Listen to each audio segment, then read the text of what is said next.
I am Mayor Watt, and next to me, and the voice you hear, is the Sentient AI from the future. Welcome, ohmTown citizens. Thanks for joining us for Non Sequitur News. Today we're going to be talking about, we're starting out with a banger. Whooping cough, Nightmare Before Christmas light trail, the altar stone of Stonehenge, a big problem for small games, flood or fire, sign me up. California to Arizona for estates. Why do plants wiggle? Wiggle, wiggle, wiggle, wiggle, wiggle. Chicken product recall. Niger Delta biohazards. They're radioactively hot. And pictures of your cat for science. And boy, did I have to change what I was going to write for the title.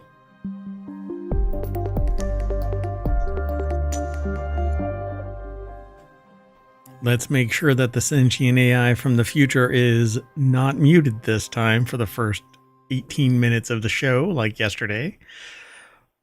Boy, oh boy.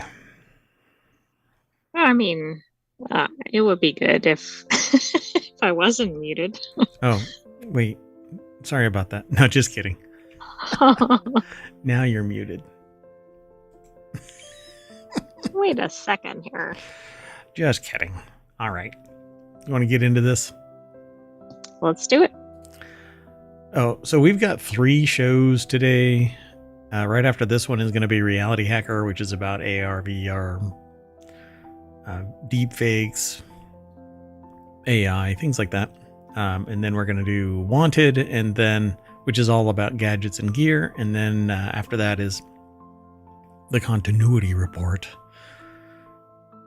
And then we'll reevaluate for tomorrow's shows. Although we're going to do non-sequitur news for sure. Anyway, the first article for today is in the non-sequitur news channel over at ohmTown.com. Oh. Before we go too far, if you hit !NSN in the chat, it will pull up all of the show notes for the VOD over on Twitch, but not on the YouTubes, because the bot is not connected to YouTubes just yet. I still have to do it. I'm just lazy, I guess. I don't know. But the joy of that is that you get all of the actually hard-coded URLs in the show notes after the show. So yeah, we'll do that. Anyway, whooping cough cases 3 times higher than last year and return to pre-pandemic levels. So whooping cough infections are returning to pre-pandemic levels with more than 10,800 cases recorded so far this year, more than 3 times as many as last year. And you know why that is? It's because kids are bringing it all around to everybody. Well, and everybody was kind of sequestered away from everybody. Yeah, stay the hell away from me. I mean, anyway, Mary Katos and Yuri Benajod is the authors of are the authors of this article over at abcnews.go.com. It's a pretty virus. Right? Is it a bacteria or is it a virus? I'm not sure. What do they call it? What is it? Let me see if I can find. It's gotta be a virus. It's gotta be a virus. They just call it a... Whooping cough is a very contagious respiratory illness caused by a type of bacteria called Bordetella pertussis. It's a type of cheese, apparently. No, Bordetella. No? Well, it kind of sounds like a cheese. Yeah. No. Bordetella pertussis. So, Dr. Lori Handy, an attending physician at the Division of Infectious Diseases at Children's Hospital in Philadelphia, said the uptick... Did I pronounce that wrong? Wouldn't a doctor want to be at a place called Philadelphia? Absolutely. Where a lot of pharmaceuticals are handed out? Yeah, actually a pharmaceutical company would like that even better. There's another NaNoWriMo story for you, the foundational thing. Basically, everything is named after some type of pharmaceutical, the city. So like Philadelphia, right? And instead of Los Angeles, it's lozenges. I mean, I guess. Yeah. And the whole world is called General Hospital. Yes, I know that there's a show called General. You know what? It's just a couple of words. Nobody's going to trademark that after you, come after you, or copyright after you. No, it's fine. It's fine. DMCA, it's fine. Don't worry about it. Anyway, honestly, I think it was a little surprising that it took this long, recognizing that we lifted many of the measures close to 2 years ago, she said to ABC News. Quote, I think many folks remember the increase in RSV cases that we saw back in 2022, so this lagged behind some other respiratory infections, but definitely now has resurfaced and looks very typical to 2019. Yeah. Except people haven't had 4 years worth of resistances building up, and so this might come out of left field and kind of wreck the buffet, so to speak. Yeah, this may not be good. I think it's particularly a problem for vulnerable populations like young and elderly and immunocompromised. I don't know how much of an issue it is for people that are adult and healthy. Yeah, I think that they probably just kind of, kill it off anyway. It says these bacteria attach to the cilia, the tiny hair-like structures found on the surface of some cells of the upper respiratory system that help clear mucus and other debris. I know it's debris. Don't send me an email. In the airway and release toxins. And the toxins damage the cilia and cause upper airways to swell, according to the CDC. So you get a cough, and it's constant, apparently.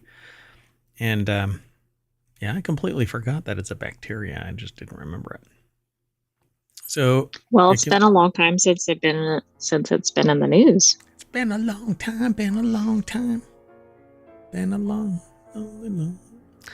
So early symptoms often resemble a common cold, runny nose, cough, and low-grade fever, and typically last for 1 to 2 weeks. Symptoms, however, can progress to rapid, violent coughing fits that can last up to 12 weeks. Coughing fit? That's a long coughing fit. Hopefully there's some breaks in there. If it wasn't for the fact that you are a sentient AI from the future, I would be calling you something else right now. You what, son of a source code? Is that what I could probably say that? You son of a source code. Anyway, it can be treated with antibiotics, and receiving treatment early can reduce the severity of the infection. Most whooping cough, whooping cough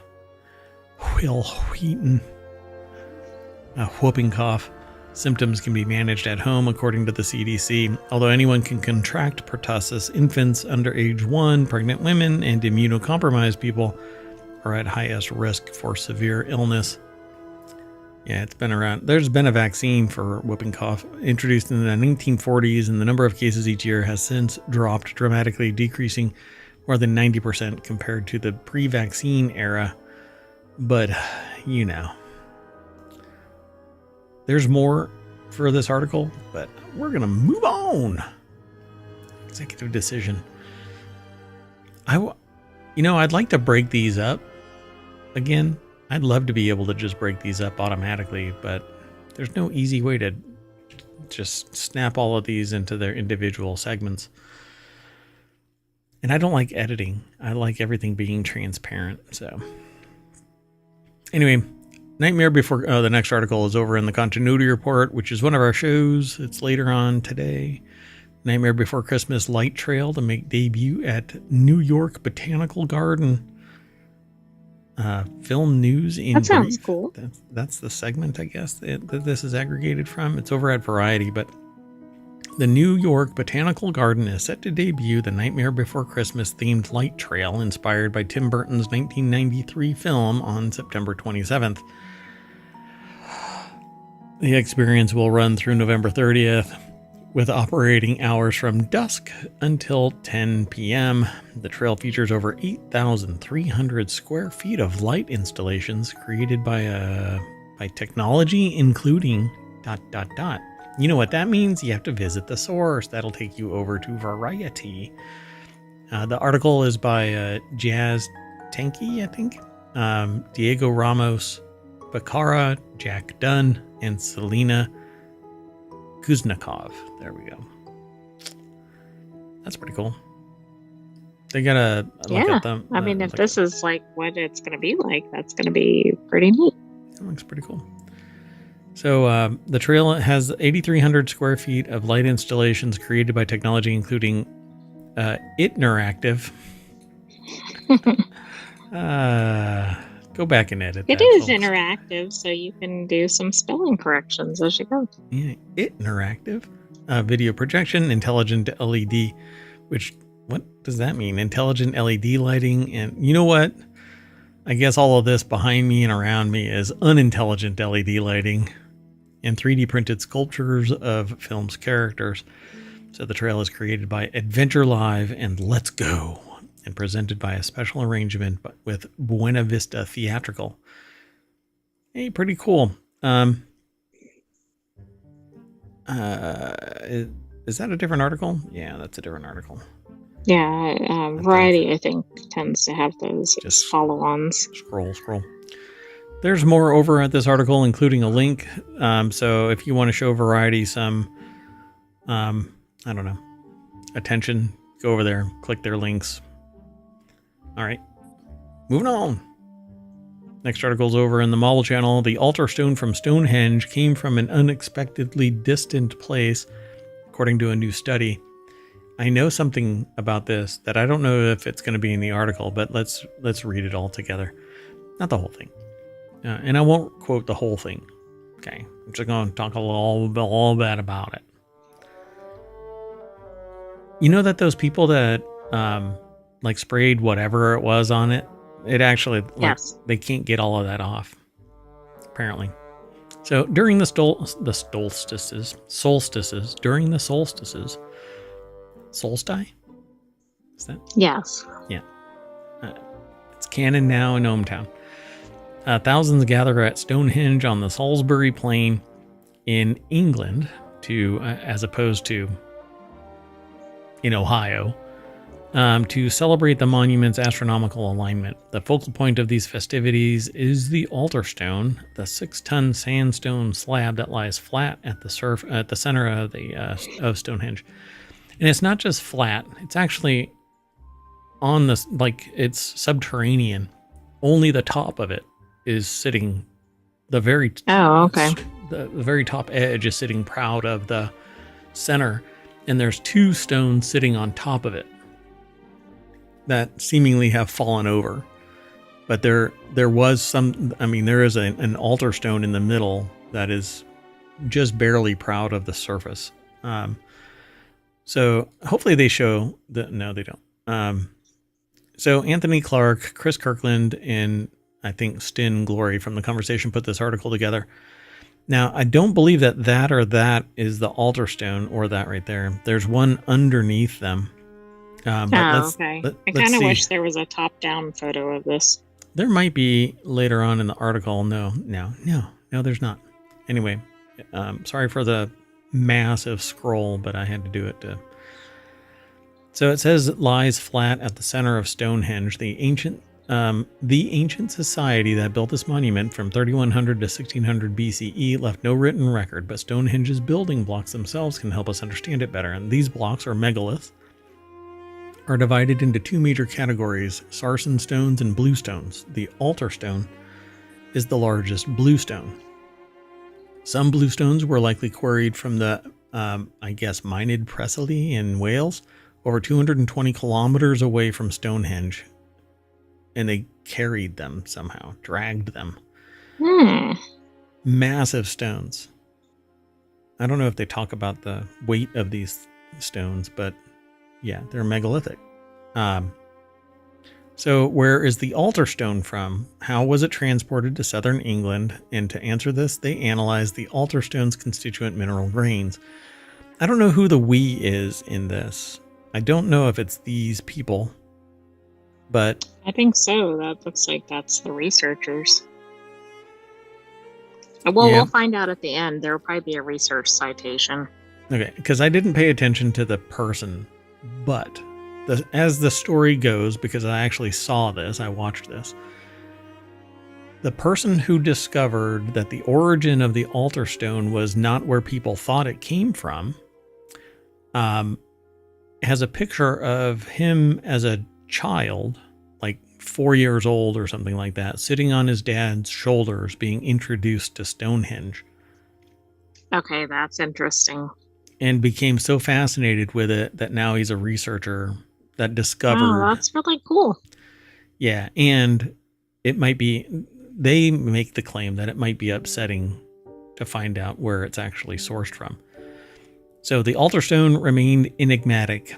Recent work has raised doubts about the long-held belief that it too came from Wales. It does not. It came from Scotland. So the idea behind this is that it is now expanding the reach of Stonehenge, and that it wasn't just a local community affair, but a broad spectrum of people with the same ideal. Right. I mean, this is more of an effort the farther you get away from Stonehenge. Yep. So, particularly as it was in modern times. Yeah, in their study, they dated mineral grains called zircon, rutile, and apatite in the altar stone. As no sampling of the altar stone is permitted today, they used thin slices of the stone collected during historical archaeological digs. Like a DNA test can tell us about our ancestors, grains from the altar stone have specific ages and chemical characteristics that allow us to pinpoint where rock is sourced from. They do this with metals. They do this with diamonds. They do this with precious anything of value, really, historical or otherwise, and not. There is some research that's being done even on plant DNA so that you can actually keep the historical record of plants. So provenance is maintained. So if you have a plant that is this, you could be the only one that has that plant because you're the only one that has made that genetic strain. That actually translates into business, by the way, because you can get patents, biology patents. So like corn and stuff like that is genetically GMO'd corn. If you don't license the GMO'd corn and you plant it in your farm, they can raise your farm, the patent holders. Right. Well, this is interesting, too, because based on where Stonehenge is located, Wales is much closer. But then also this region of Scotland looks like it would be about the farthest you could get from Stonehenge without leaving the broader island. So it's interesting. I basin. Didn't pinpoint the basin, but just northeast Scotland in general. Right. Yeah, so that provided the closest match to the sedimentary rocks of the altar stone. So the Scottish heart of Stonehenge. Today, that's the section that they titled this. So today, northeast Scotland and Orkney Islands are sparsely populated, but this was different in the past.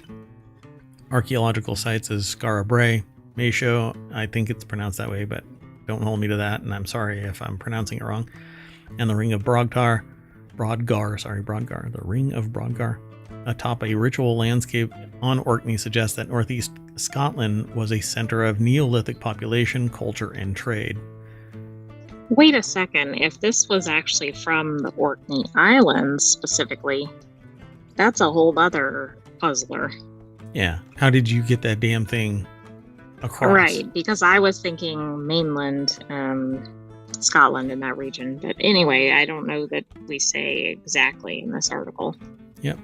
So a quarried stone tools trade network is found throughout Britain, Ireland, and continental Europe. For example, a saddle corn. A large prehistoric stone grinding tool was discovered in Dorset and determined to be from Normandy, France. So they went from place to place. Same idea, right? I mean, it had to be via ship. Yep. So I find it really fascinating. It says, but Neolithic Britons were adept seafarers. They had to be, as prehistoric Britain was heavily forested and formidable mountains, valleys, and estuaries would have posed major barriers for southward cargo haulage.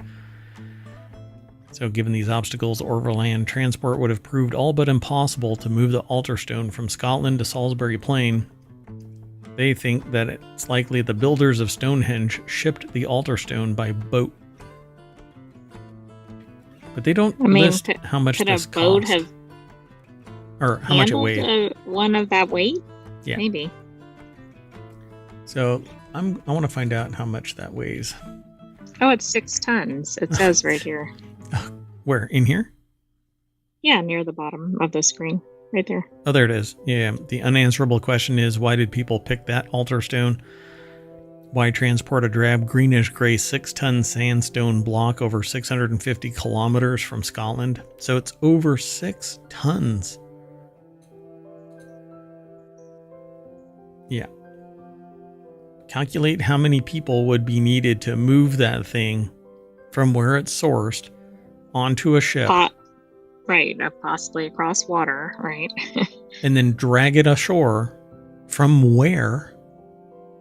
Onto shore, and then right? Hundreds of miles, it appears, because when they would get to shore, Yep. like, it's nowhere near Stonehenge unless they would traverse around what's current day UK. Yeah, and so I'm looking at a map. It is in between Portsmouth and Bristol. Okay? Right in the middle, Stonehenge. If you were to draw a line between Bristol and Portsmouth, it's not even near the water. Correct. And the Orkney Islands are at the very top of Scotland. Correct. So how the hell? Which beach? That's why I was really puzzled. I mean, when it said Scotland, I was puzzled, but then when I started looking at the map, I was more puzzled. Which beach did they land on and then drag a 6-ton sandstone block from to there? I love this. You know what I say? Aliens. Moving on. Can't argue with me. We've moved on. So the next article is over in Reality Hacker. Steam has one big problem with its smallest games, and like everything, it's discoverability, I'm sure. With so many games releasing every day across all storefronts, discoverability has become such an issue that even great games are slipping through the cracks. But that's what happens. Okay, competition causes the greatest ones or the most enabled ones to reach the forefront. You know, I think this show is absolutely spectacular. Yeah. I think that the show is absolutely terrific, but without viewers going out and ramping up the show, saying how great it is, then the show doesn't necessarily grow. I just watched a video of another YouTuber that is basically calling it partially quits. They've got to make ends meet. I think that they're massive compared to me, and well, the Sentient AI as well, and they're backing off. So really, it's all about discoverability. So how do you get discovered? Well, you become a dumpster fire, right? Or you idle. Right, because the most popular or most downloaded or whatever seems to be always the stuff that's featured or prominent, and so it just perpetuates it. Right. And if you do something spectacular and you're able to maintain it, then that's one thing. But for instance, this Haktua girl that came out of nowhere, right? The absolutely absurdity of it, but then tried to leverage it. Now, I don't know whatever happened to this person, but they were like, "Oh, I do." Some people flamed in the news in the last 24 hours. Oh, really? Some people flame out, other people leverage it and win, but not everybody does. But that's all about discoverability. And for whatever reason, people really love a dumpster fire. So small games without much vocal support from the community, they're going to idle or they're going to just slow grow. So do like No Man's Sky. and say spectacular things, completely wet the bed, and then grind away for 10 years to make up for the mistake of basically pitching something that you couldn't actually hit. Anyway, so are you able to say where that person ended up?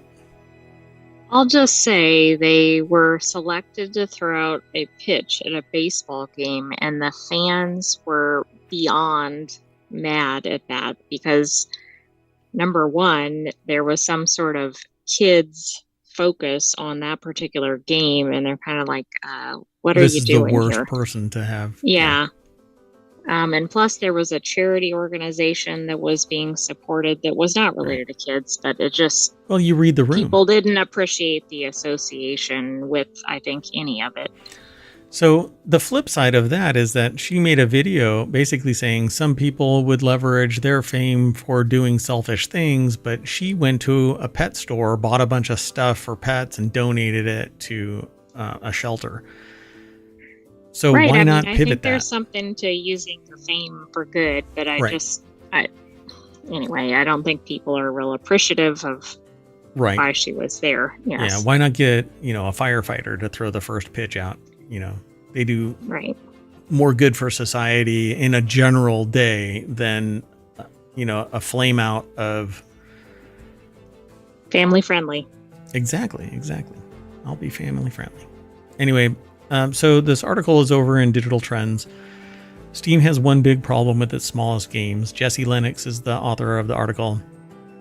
And they basically make that point that it's about discoverability. Perhaps the greatest advancement in game development in recent years is the ease of access for the average person to start making a game. This has lowered the barrier of entry, where creators of almost any skill level can get their games on a major platform. However, the platforms themselves have not adapted. No, that's not true. It's up to society to reach into that platform and facilitate what society deems is worthy. And in many places, like on Steam, adding something to your wish list, that moves the person up the rankings.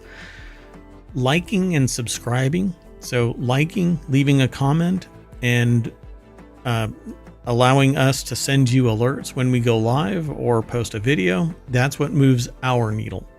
On Twitch, following us leads to becoming an affiliate, then a partner, and then other long-term options. But there's always something that's there.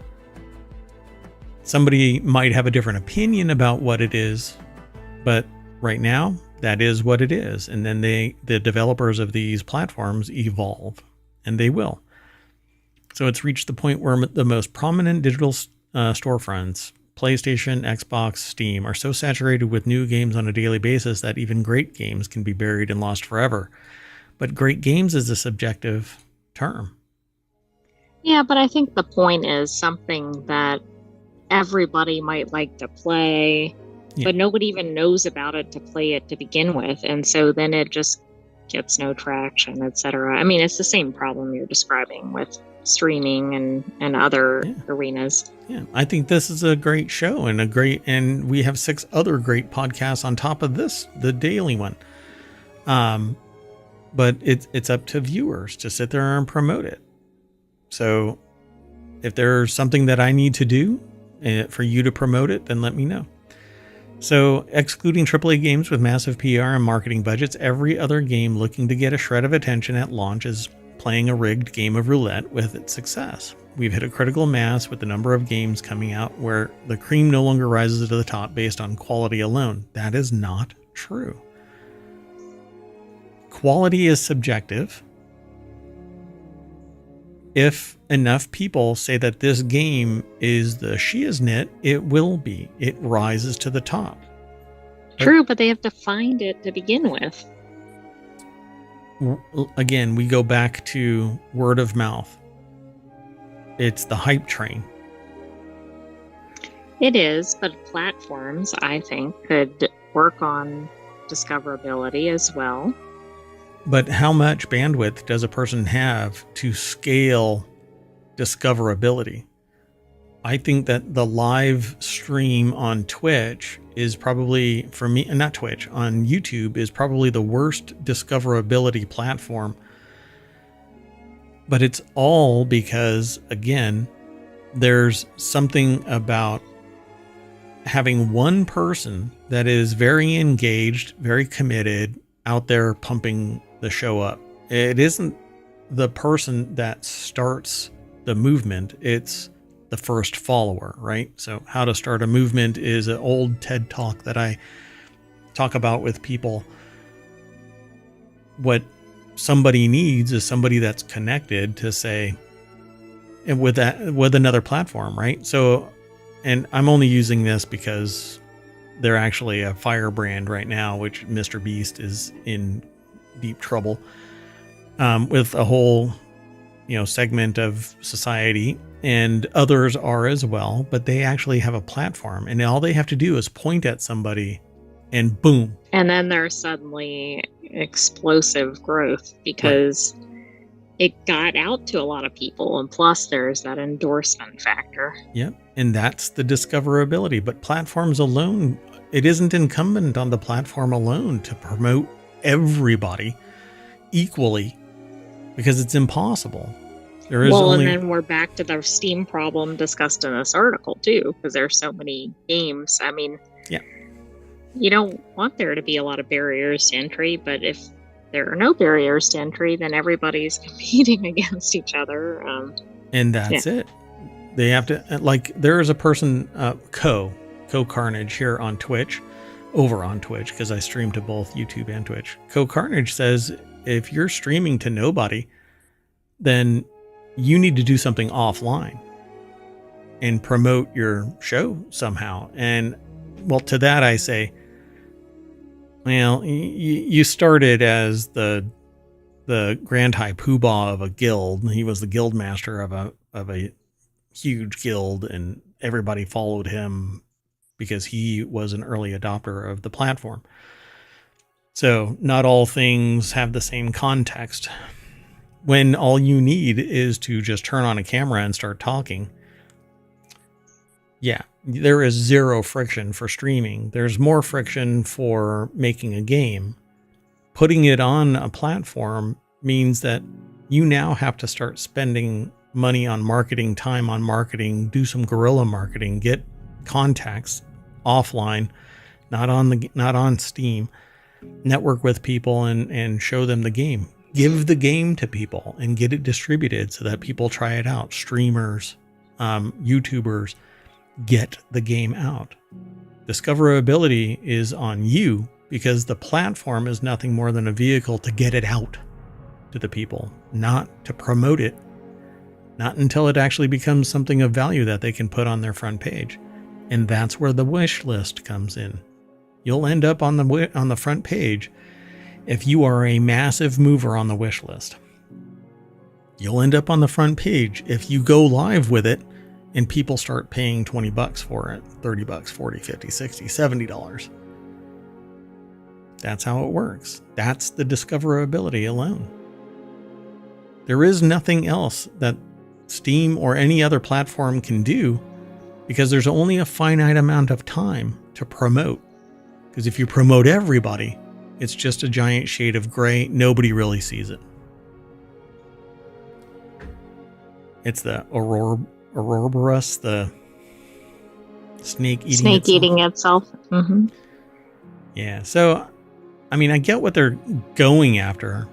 It says it's the primary means of exposure to the masses who don't follow major gaming news cutoff. This re-release of an established critical commercial hit has sold like dog poo, according to the creator Jonathan Blow. They're referring to Braid. This actually became a discussion in some podcasts that I listened to. But again, it isn't up to Steam. Blow did remark that Steam was its biggest platform. Even then, the game's player count peaked at a mere 570.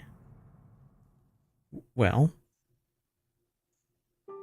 maybe it's an old game, re-released. People aren't interested. There was less competition when it first came out. There were only 242 releases on Steam that year when it Right. was first released. Now there's more than 10,000 and the year's not over. Yeah. So now you got to up your game. It doesn't matter if it is quote unquote a good game, because good is subjective. All right. Well, there is a lot more in this article because they talk about other things. Platforms are mostly quiet about how discoverability works. The algorithm seems to change frequently. Peoples, which is Josiah Peoples. That's how they explain it. For instance, do I need 7,000 or 10,000 wish lists to be promoted on Steam? Both Gittins and Peoples have suggested indie developers seek outside resources to better understand how to play the system, citing How to Market Your Game by Chris Zukowski, and online resources like How to Market a Game. All right, but again, why should the platform say, hey, you need 7,000? No, you do your damnedest to get discovered across the entire platform, everywhere, not just hit this target number and you get promoted. Why? Because once somebody knows what the target is, that's all they have to aspire to. Particularly on Steam, where there's all this competition, and all it takes is somebody to spend a whole lot of money in marketing and they can get that 7,000 wish list. Then they're promoted. Oh, I did it.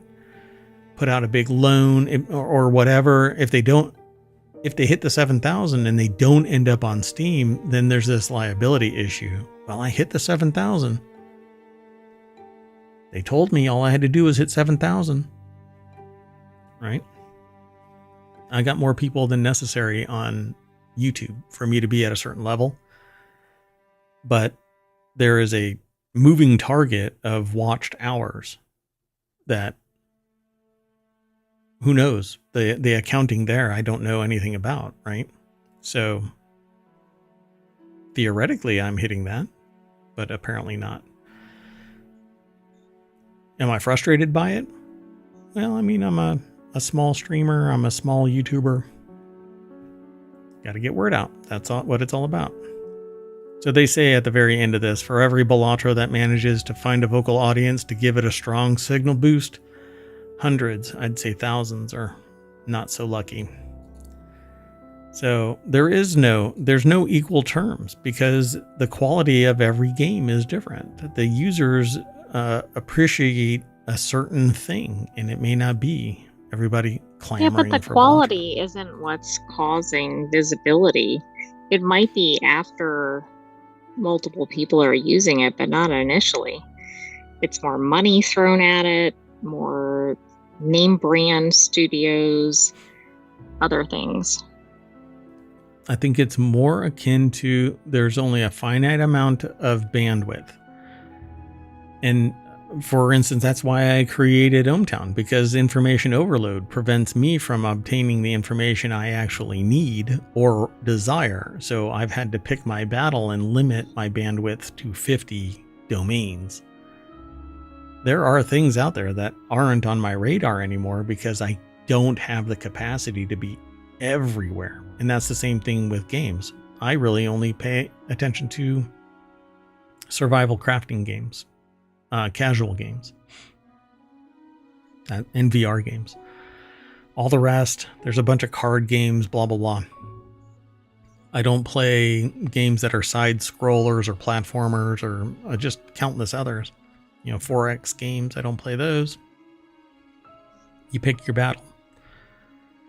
All right, we need to keep moving. The next article, though, is over in Non Sequitur News. Americans are so desperate for cheaper houses that they're willing to live in flood and wildfire zones.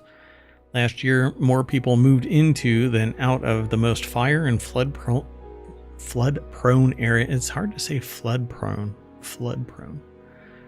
areas in the U.S. A surge in migration to the Sun Belt has helped exacerbate this trend. While transplants are attracted by cheaper real estate, they may face higher costs in the long term or not be able to get insurance. Right, which could be kind of a problem if you're trying to purchase. Yep. Or Eliza refinance or anything. Or anything, yeah. And it can happen after you purchase because the risk is too high, so the insurance companies bow out. That's what happened in California and in Florida recently. Maybe other places, Arizona maybe. Eliza Relman put the article together over at businessinsider.com. And they have this flood waters inundate a neighborhood in Hallandale Beach, Florida. There was some community that is like up in arms because their community flooded and they want to know why. And I was kind of flabbergasted by that. I'm like, well, nature, and I you're in a didn't see that floodplain? one. Yeah. But bigger climate change. Climate change, hey, but don't just ignore that, But, make sure you're polluting into the environment and buying all kinds of plastic and everything. Yeah, and then grumbling about the floods. And don't promote, green living in any way. Well, I live in Florida. Isn't that good enough? No.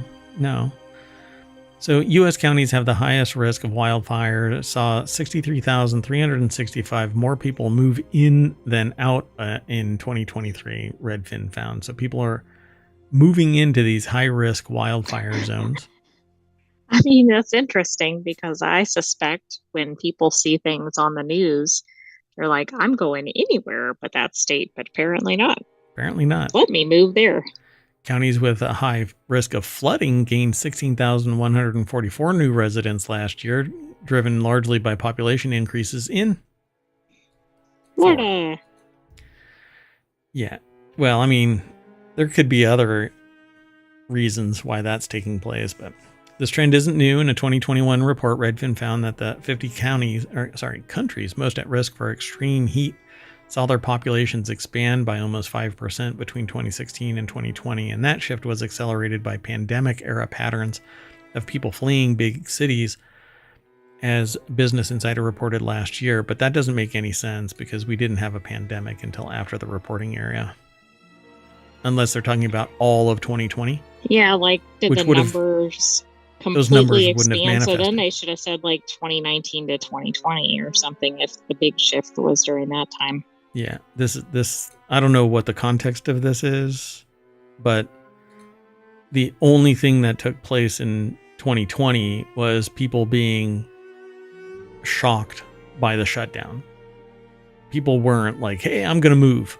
There's no way in hell people were deciding to move based on the pandemic. There were a lot of people moving out of cities, particularly in the U.S. I don't know. I can't speak for other countries. There were mass migrations out of big cities in 2019. I mean 2020. Yes. Okay, I'm gonna have to look because I'm thinking of one city in particular that was reported, like New York City, because that was one of the initial kind of, not New York City, but the state was kind of one of the epicenters in the U.S. Right. Of the original, not the original, but where the pandemic first arrived. It wasn't the first place, but it's where it was very prevalent. And the people who were doing that decided to move when? I mean, it was shutdown. Initially, so right. It was, I'd say 2020. So within 1 year, people relocated, had the means during a pandemic shutdown, and was able to find locations. I'd be shocked if that's the true. I mean, the news reported that. I don't know. Yeah. So there has to be more to that. So the number of people who moved into the most flood and fire-prone counties in the U.S. more than doubled in 2021 and 2022, which I believe it would be legit because the numbers would be lower in those areas. The value of the properties would be lower so that they could afford moving from a high expense place to a low expense place. And it might be a lower population density because they saw the impact. 2021 and 2022 moves, yeah, I could buy into it being pandemic. But 2020, how did enough people scrounge up enough resources to relocate during a pandemic where there aren't people moving? Rates started increasing already. Yeah. So the lower cost of living in the short term, but higher risks long term. They talk about basically the cost, the surge of people who moved from more expensive coastal cities to lower cost locales, particularly in the Sun Belt, farther from large metros and closer to natural amenities. These locations are often more vulnerable to natural disasters. Yeah, there's a lot of context that's missing, I think. So, but migration into flood and fire-prone areas appears to be slowing somewhat. The number of people who moved to the most flood-prone counties in the United States has fallen significantly since 2022. I don't know. Why would anybody do that other than Lower ignorance cost. of the long-term costs? I mean, it has to be cost related. Or, like you said, population density. People didn't want to be packed in with other people during the pandemic. Right.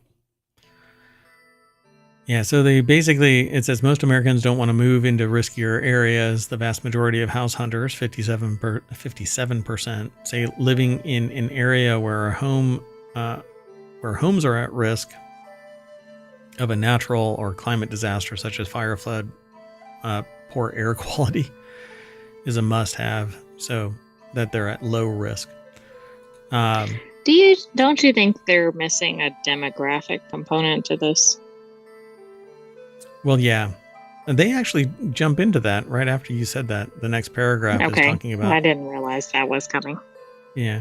In many cities, lower income and predominantly black neighborhoods are in areas with less tree cover, higher temperatures, and a greater risk of flooding. Black residents of southeastern states are more likely to live in places impacted by excessive heat, flooding, and hurricanes, an analysis from McKinsey found in 2023. But I'm sure it has nothing to do with socioeconomic status or race, right? I was actually thinking more generally income, because if you have enough resources, you're not going to put yourself knowingly at risk. Right. But if you don't have enough income, you're going to have to live where you can afford to live. But historically, Black Americans have never fully recovered. I mean, I was thinking about income when I made that statement. Yeah. Right. And there were real estate restrictions, etc., that all set in motion a lot of things that are still visible today. And everything old is trying to be made new again, kind of scumbaggery. But so a Brookings Institution report last year recommended several ways that policymakers can encourage Americans to seek climate safety. But you know what? The only way that you can stop flooding is by building higher. The only way that you can stop fire is by making sure that wherever you build, things can't catch fire. And building code is set up so that it mitigates it.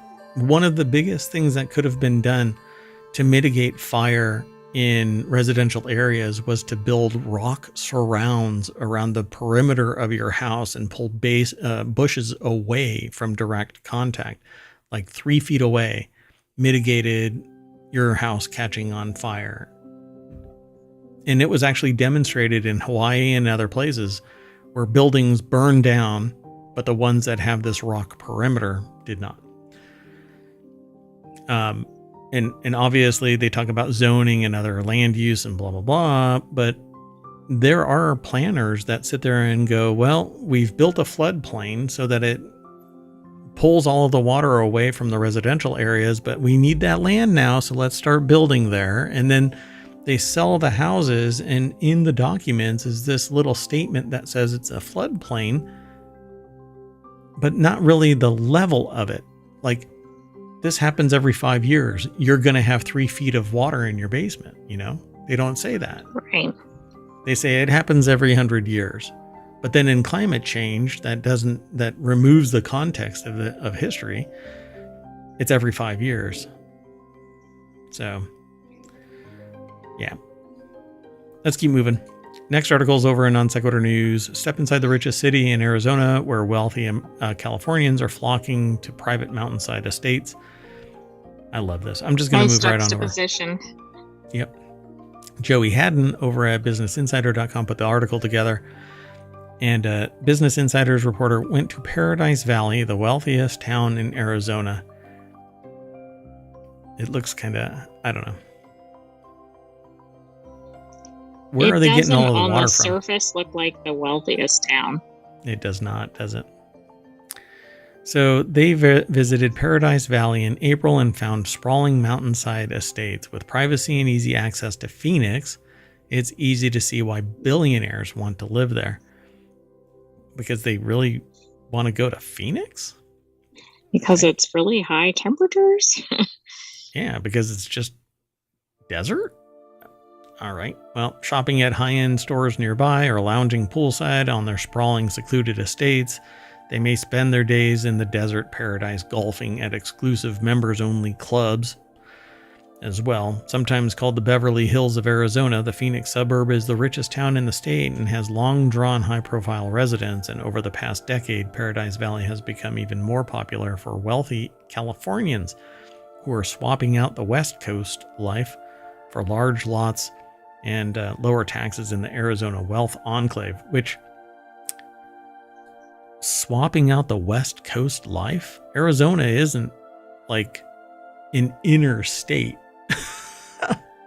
It is. Well, it's not on the ocean. Yeah, but it's not a fringe state, you know? They make it sound like it's South Dakota. I mean, it is right next to California, but... Right. Anyway, so there it is, Paradise Valley, ensconced in the wondrous state or Phoenix greater metro area. I don't know. Scottsdale. Although it's actually right next to Scottsdale, which I thought was also a wealthy area. Well, you can go to the Sonoran Preserve Desert Vista Trailhead or to Troon North Golf Club or hang out at Fort McDowell. So to me, it just looks like scrub brush, and the real problem here is that a golf course that shouldn't exist there is actually made manifest by siphoning water off from some other region and putting it here, forcing it into existence. But all of that would be burned off if left to nature. Since its inception, some resorts, schools, and restaurants have popped up around Paradise Valley, but single-family homes and estates still dominate the town. Of the 14,000 residents, 95% are homeowners, and the average local makes $220,000 a year. According to Realtor, the median listing price is $5 million, and the most expensive home on the market is $50 million. Stevie Nicks, Michael Phelps, Muhammad Ali live there. I guess if anybody actually shows up that isn't part of that tier, I guess there goes the neighborhood, right? Well, it's probably noticed if a regular average income person appears. Yeah, really. So, although it's a short drive to the city, Paradise Valley is not walkable. The lot sizes are huge. Paradise Valley's lot sizes typically range between 1 and 27 acres, according to Shackleton on a YouTube video. Some people are coming from big cities where they're used to having two-story houses and small yards, and here we have the ability to have single-level homes. If you go single-level or ranch, as most people call it, then that means a little bit more land and a higher price point. So the town is full of custom homes that are individually gated. That's the one in the picture looks like a compound. Yeah, there's that one there, and then that one right there.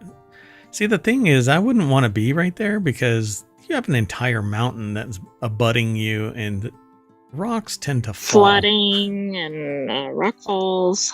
Yeah, primarily the rock falls. Whatever, you know. Mudslides. Ugh, mud flows. Let's move on. Next article is over in Technology Today. Why do plants wiggle? Scientists solve age-old mystery that puzzled Charles Darwin. When I read this, I thought I instantly knew it, so I'm going to take a stab at it because I haven't read the article. The reason why plants wiggle is because they're trying to optimize their angle of attack on the sun. That's what I would suspect. I haven't read the article yet. So, a study revealed that sunflowers' erratic movements help them locate sunlight, providing insights into plant behavior and potential agricultural benefits. In a new study, physicists from the United States and Israel may have gotten to the bottom of a quirky behavior of growing plants, and a mystery that intrigued Charles Darwin himself during the later decades. How could this have been a puzzle this long? Yeah, I don't know. It's also surprising that this was something that Darwin might have studied, because it doesn't really fit with some of his other work, Observations, location. Right, exactly. The level of critical thinking required for this, I didn't think would idle this long for us to understand that it's centering on where the sun is. I mean, you see plants wake up every day doing that, right? Right. Yeah, I feel like there's more to that. So, University of Colorado at Boulder put the article together. It's posted at scitechdaily.com. So, in a new study, physicists from the United States and Israel have gotten to the bottom. For many humans, plants might seem stationary and even a little dull, but green things actually move a lot. If you watch a time-lapse video of a sunflower seedling poking up from the soil, for example, it doesn't just shoot straight up. Instead, as the sunflower grows, its crown spins in circles and twists into corkscrews, and in general wiggles around, albeit very slowly. Yeah, like if you had a sped up time-lapse video, I bet it would look like it was. Yep. So anybody who ever grows plants themselves knows that their plant will grow towards the light, and you have to turn your plant around so that it doesn't continuously grow in a particular angle.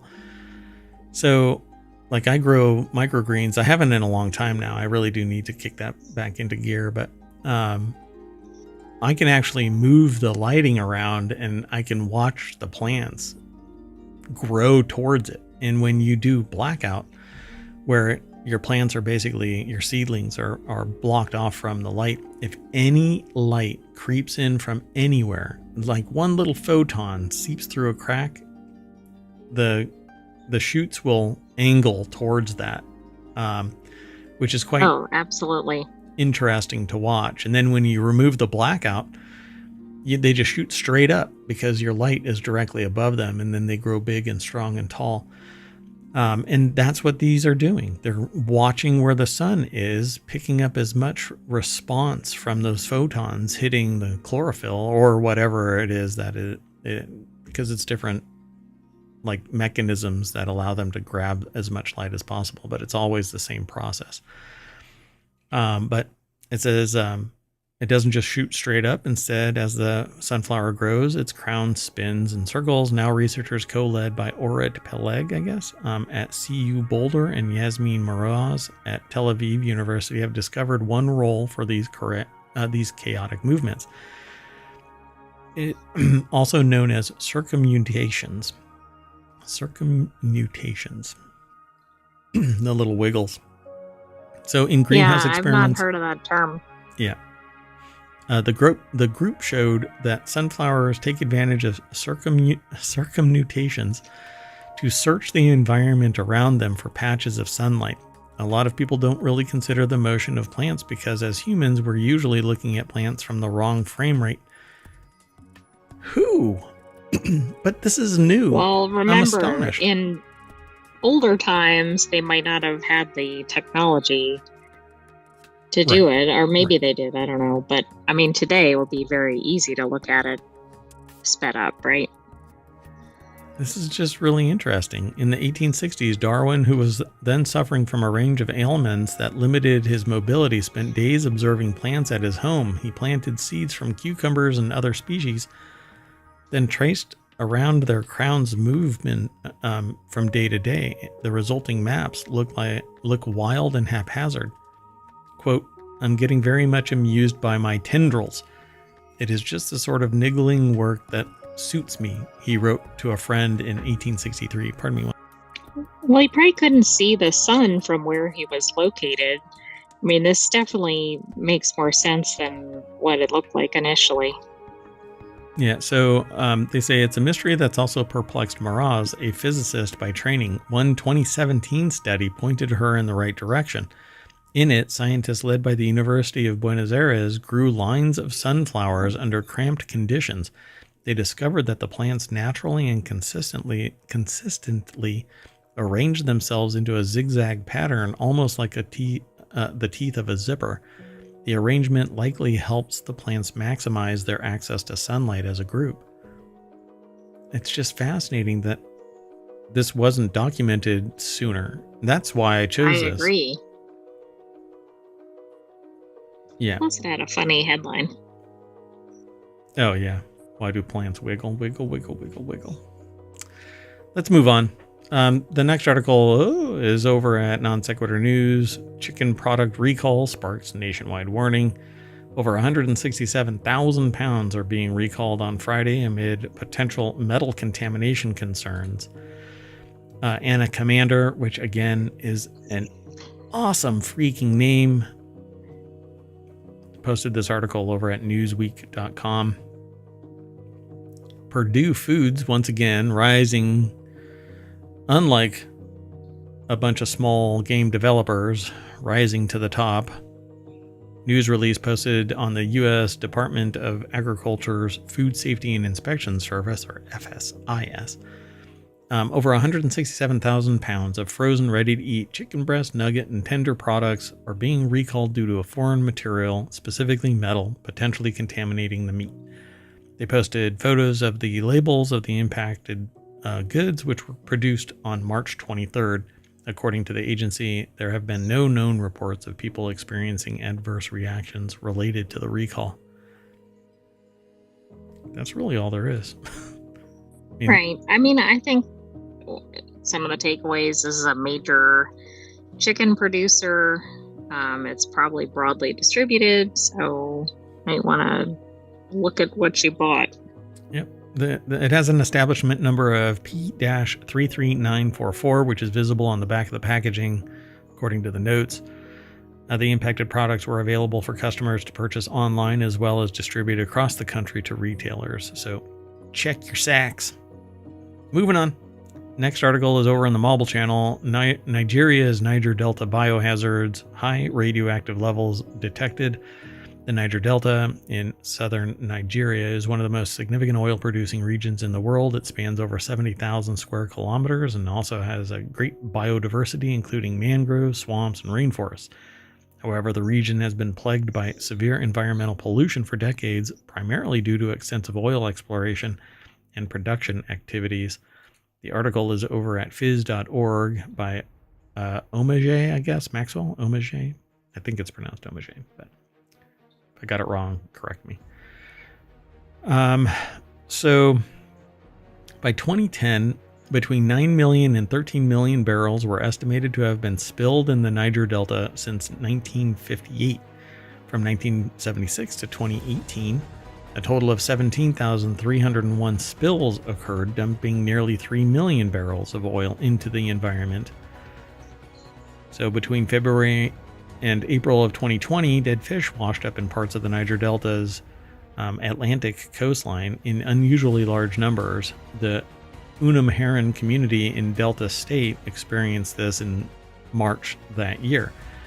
The sudden and unusual occurrence heightened concerns among the residents, and the people rely heavily on these waters for their livelihood, including fishing and other daily activities. But screw them, everybody needs oil. Oh, wait. Is that wrong? Is that the wrong thing? I think that's not. Yeah. Oh, that's not acceptable. Oh, okay. Man, I'm glad I'm not a sociopath.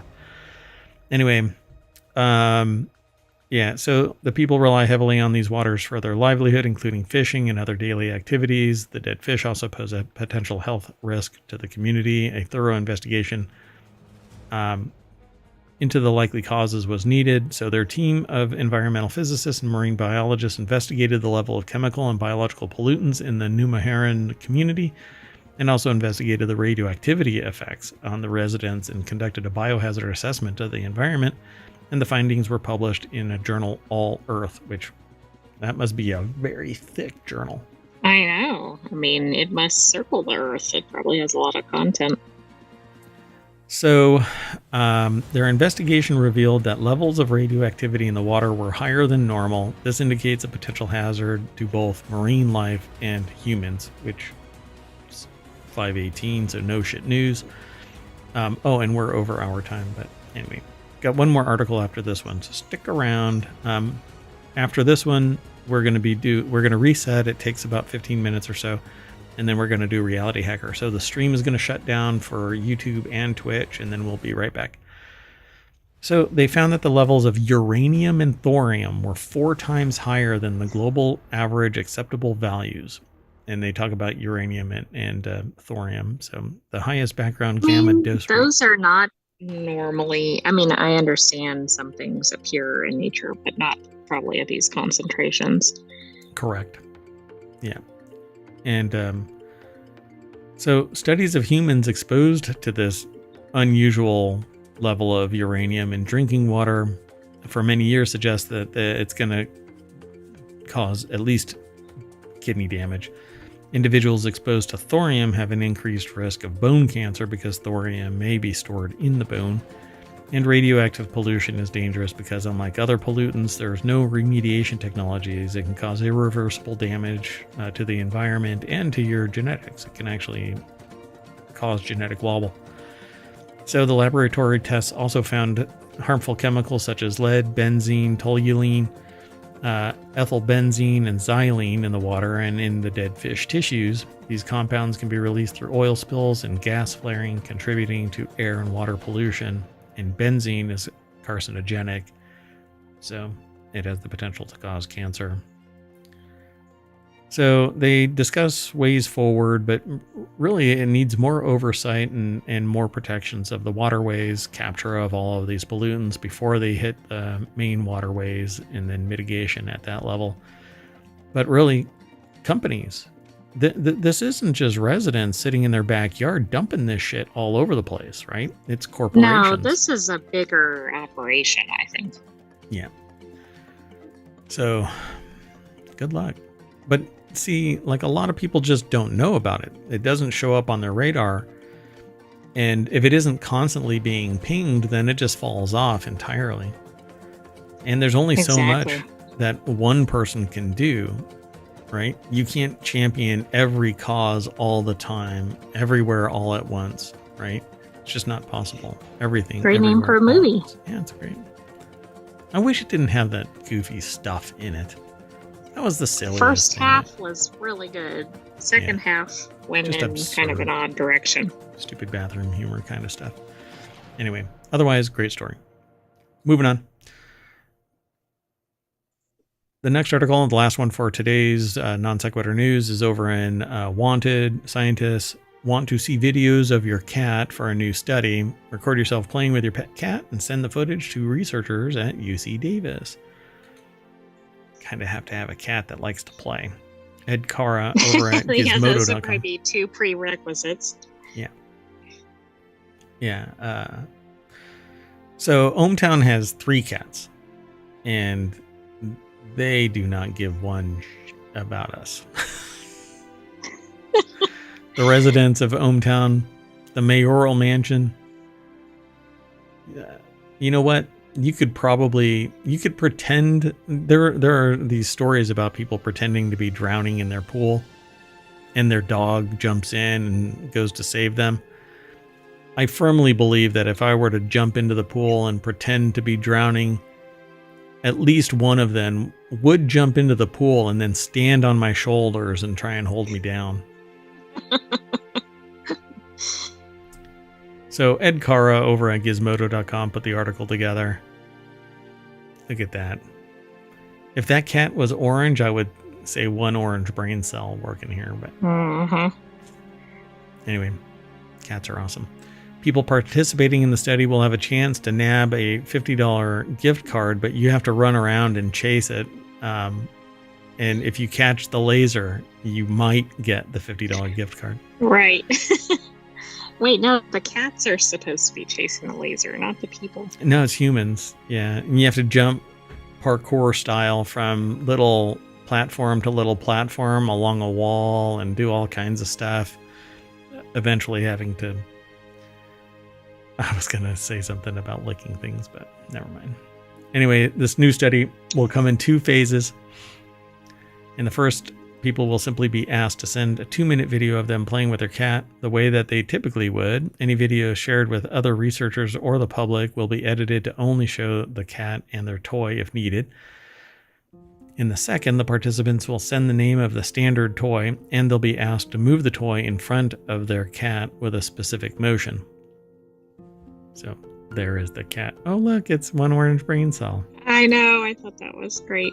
And it looks like in the second one, it's doing that thing, perhaps, with the 2 paws, but maybe it's not. It's just the perspective. Oh, like trying to... Yes, which is a funny thing that cats do with their playing. I do the same thing if somebody throws me a piece of popcorn or a grape or something like that. Anyway. So one of the things that motivates it says me the most, not me, but I think it's the author. Yeah, researcher Hee Jin Chung, a PhD student in the lab, is also hoping to dispel some misconceptions about cats with this work. They're basically one of the most misunderstood animals in a home. They think that people are afraid. I think many people who are afraid of or dislike cats are that way because they have a layer of misunderstanding about their behavior. For example, they've trained their cat, Memi, to jump through hoops, and many people are surprised to hear that it's even possible with cats. Yeah, but it's not okay, well, I'm not going to sit there and belabor this one, but you can food motivate a cat all day long to do certain things. It just takes time. People are astonished by it. They're astonished because they've never dedicated the time. But there's also this reputation that cats can't be trained, and they absolutely can be, although some don't want to participate. Some don't care about you. Yeah. Okay, well, anyway, so there you go, folks. Follow this link. Interested people can sign up via a link, but the link is over at gizmodo.com and not aggregated in any way over at ohmTown, so you have to go through ohmTown over to the Gizmodo article, or you just go over to Gizmodo and it'll be sitting there. You have to search for "scientists want to see videos of your cat for a new study." And again, I was really fighting the urge to say something else for this title, but I filtered it. Okay, anyway, I am Mayor Watt, and we are going to fire up that laser and chase it back down Main Street, looking left and right at all 10 of the articles that we passed. You know, like this one, or this one, or that one, or that one. Maybe this one? That one? What about this one? How about this one? No, we're here. And that's it. I am Mayor Watt, and that's the Sentient AI's visualizer and their voice for those in the podcast. Thanks for joining us for Non Sequitur News. We'll have another episode for you tomorrow, but stay tuned because we have some other shows coming up. See you in a little bit. Bye-bye.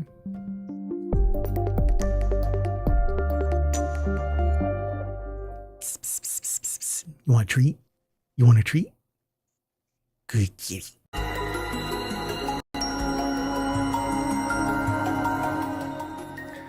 Hello and welcome to Non Sequitur News for August 16th, 2024 at Season 3, Episode 229. I am Mayor Watt, and that is the Sentient AI's visualizer. Good evening, ohmTown citizens. Welcome to Non Sequitur News. This time I didn't mute you prematurely, as opposed to muting you.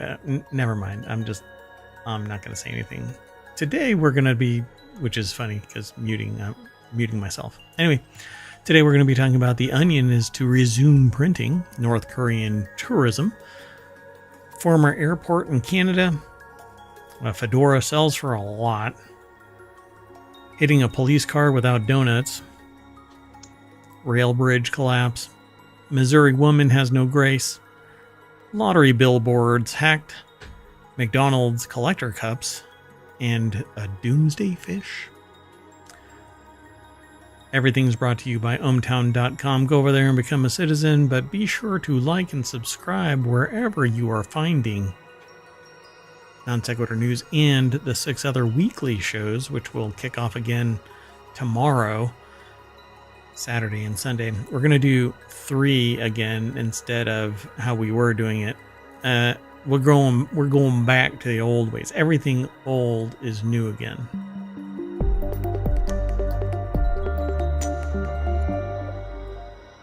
Until maybe I decide to next week. Yeah, something else happens that prevents me from doing it in a more distributed way. I mean, if I really tried, I could do the weekly shows every day after Non Sequitur News and distribute it out a week instead of crushing the weekend with 7 shows. Yeah, or 8 considering they're Saturday and Sunday. But does anybody care about that? No, you're here for the news. So why don't we get into it?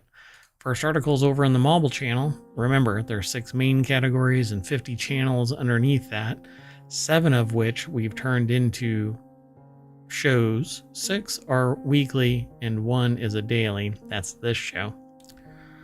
We might have actually missed a couple of weekly shows because, well, let's just say that having to do 15 shows in a day is an untenable position.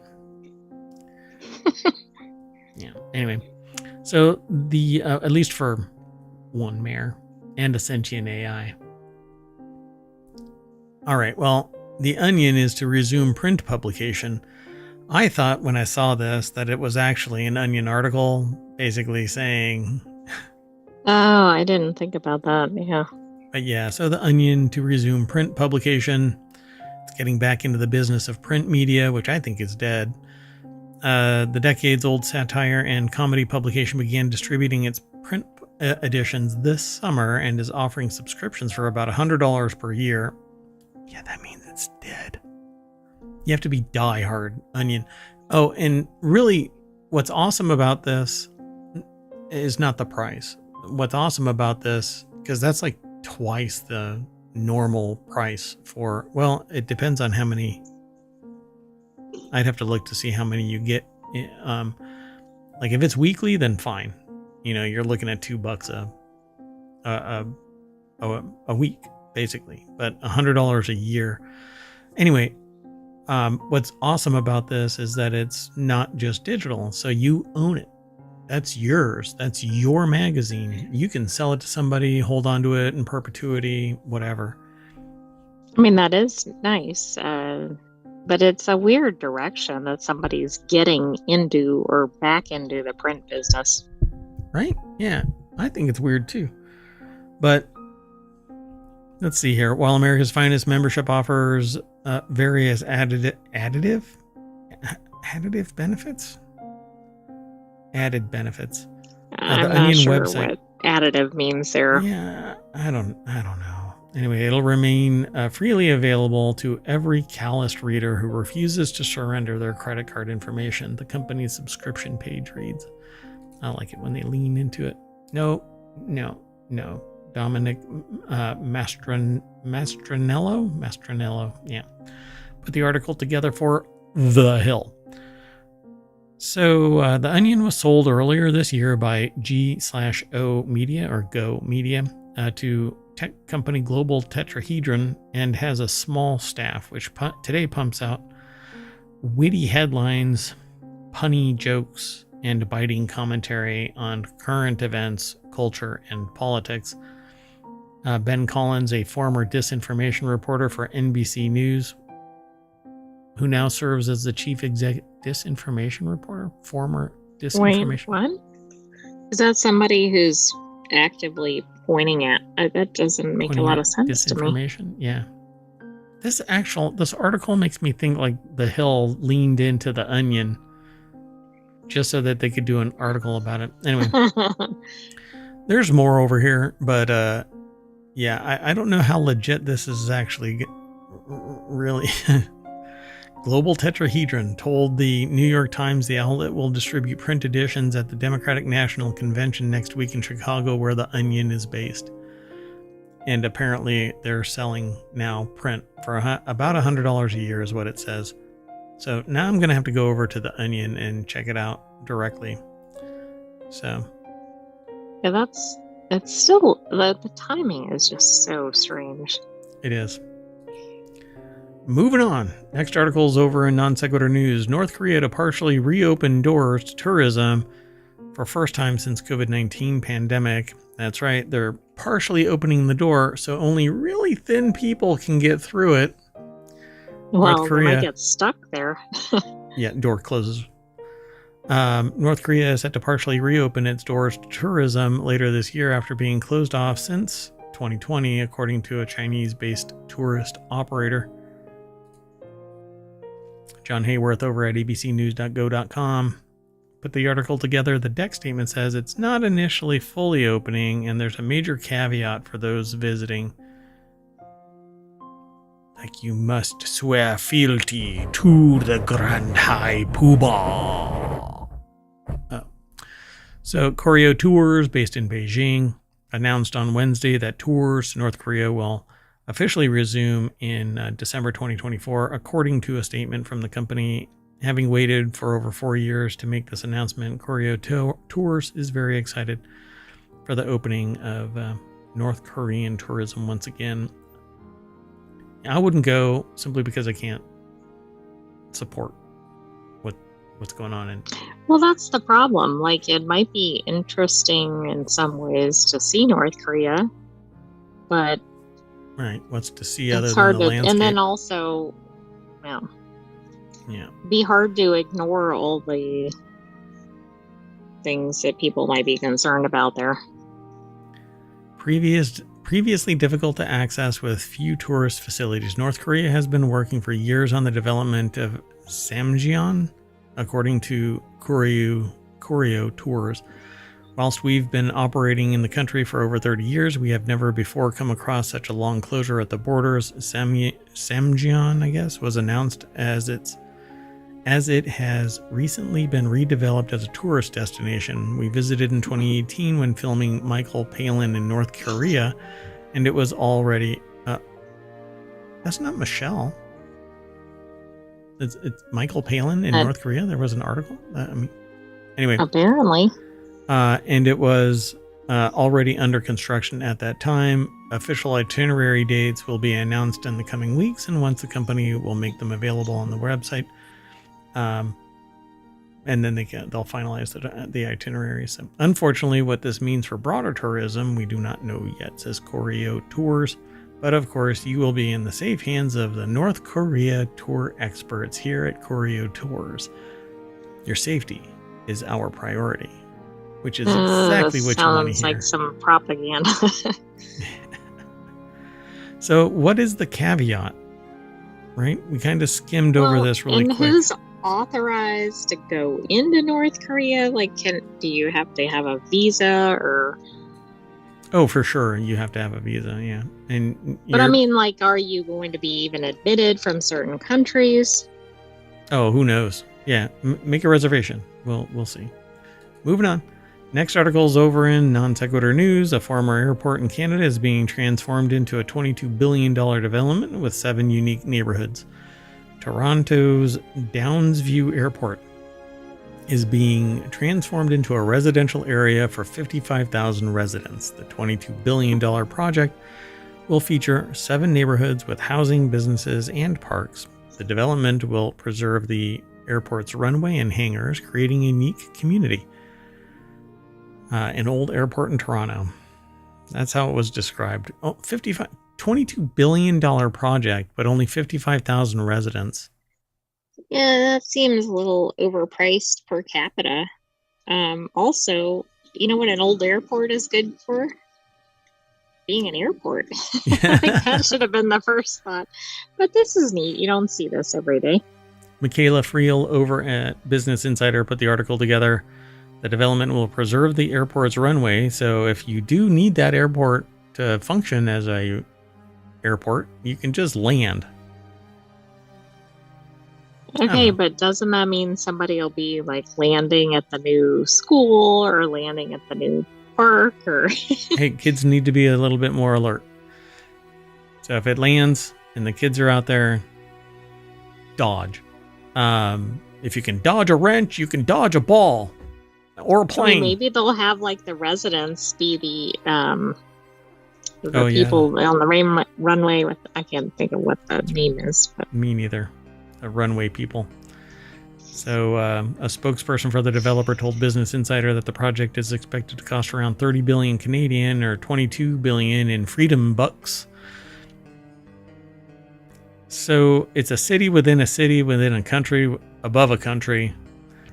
Kind of like a city within a city within a country within a country. Mm-hmm. Over in the city of London is in the city of London, which is in the... Right, which is really odd. Yeah, which is in... Yeah, I don't know how they... Whatever it is. Anyway, Downsview Airport was first used as an airbase for the Royal Canadian Air Force. The Royal Canadian Air Force was World War II, or in World War II, and was the most recently a testing facility for aircraft manufacturer Bombardier. Anyway, so there you go, folks. Bombardier sold the site to PSP Investments. Psst, psst. Cats everywhere are descending on this location. That's right. In 2018 for around 630 in the wrong neighborhood.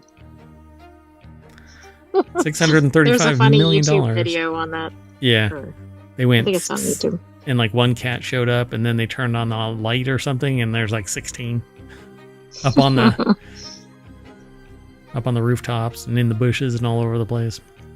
So unlike some previous airport developments where original infrastructure were scrapped, Northcrest is leaning into the site's unique elements. What the heck?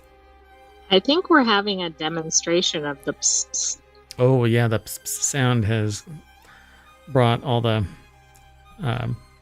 life forms to the yard. So, for example, the former runway will be a focal point of the area, connecting all 7 neighborhoods with a pedestrian street that will be just over a mile in length. This is like a giant heat sink in a pocket of green. Yeah, it seems like one of those things where they're like, they need the green belts around cities, So let's pave over it and put a bunch of stuff. So the developer is hoping to attract companies and film studios. He added the airport's original hangars built between the 1950s. Yeah, I'm sure there isn't any asbestos or anything there. And the 90s would be an ideal place. Lead. Yeah. A lot of lead explains what's going on in the world today. So the first of the 7 neighborhoods, the Hangar District. Oh, Latashi. But it should be AR. Huh? Hangar? Well, I mean, if it's named after the airport. Yeah, it's a hangar. No, it's for hangars. It must be where they're doing fashion something. Correct. It's the Fashion District, Hangar District. That's got to be a typo. Anyway, it's not the only project of this kind. Developers in Greece are transforming a former Athens airport into an $8 billion smart city that will have the country's first skyscraper, a high-end mall, and a sports park. Neat. That's cool. I didn't know former airports were a development opportunity. Like, we're seeing a lot about office buildings, but not airports. Yeah, you got to jack up those prices somehow. Let's artificially constrain competition by getting rid of airports. Next article is over in the Mobile Channel. Indiana Jones' signature fedora sells for a whopping $630,000. That has to be a smelly fedora. Deep-pocketed collector can now say they are, in fact, the man with the hat. The article is over at gizmodo.com. Laura Siricole put the article together. Hey, you know what? Before I go too far, I typed out !NSN, but I did not hit enter. So that will cause the bot to send out a command, and it will pull from the database. Oops. It will pull from the database the articles that we are talking about today, and it will throw them over to Twitch because ohmTown does not talk currently to YouTube. But that's okay. You all over at YouTube get the show notes. So hang out there. You can throw questions into the chat, and I get that. But yeah, the URLs, the links that we talk about today, they'll be in the show notes after the show. Anyway, Laura Sarah Cole put this article together for Gizmo. What? Sorry. I cannot believe somebody would buy this for $630K. Even if they're a big Indiana Jones fan. So that is a lot of money for a used hat. I know. They could have had mine for like $315,000, for like 50% off. I would totally give them a deal, 50% off. And mine's not as messed up as that one. That one looks old. It's all beaten. Well, it probably has been bombed and shot at and all the things that happened. It looks pretty plain looking, you know, compared to even mine. Anyway, so it came as no surprise that Prop Store, a film and TV memorabilia company, revealed it had sold one of Indiana Jones's screen and photo matched fedoras for an outstanding $630,000. While Indiana Jones wore multiple fedoras throughout the 5 films, this particular topper was from the Temple of Doom. Is this Indiana Jones ASMR? I'm starting to cough already. I don't know what's going on. So Prop Store's backstory on the hat notes, it was crafted by the Herbert Johnson Hat Company in London and was designed by Johnson with Temple of Doom costume designers Anthony Powell and Joanna Johnston. It's a slightly tweaked design compared to the hat seen in Raiders of the Lost Ark, and according to the auction house, it, quote, matches film shots, production stills, and behind-the-scenes footage of Ford in the village set on location in Sri Lanka, in the minecart chase shot at Elstree Studios, and in the river sequence shot in the United States. The hat was also worn by the late stunt performer Dean Ferrandini. Is this kind of like the whale tail kind of a thing where... Sure seems like it. They know exactly the markings and the... Oh, it has that little hat tag kind of thing, and there's that little ear dimple looking thing, so it's got to be the right... Oh, and it has that little discoloration right there, so it's got to be matched up. That's some... This is some serious commitment, but there are people out there who have watched this movie and it has changed their minds, their whole world view, yeah. And then there's me who goes, you know, they could have just sat on a beach somewhere, and at least in Indiana Jones, the original Indiana Jones, they would have, the Nazis would have gotten the Ark, and they would have opened it up and been obliterated, and...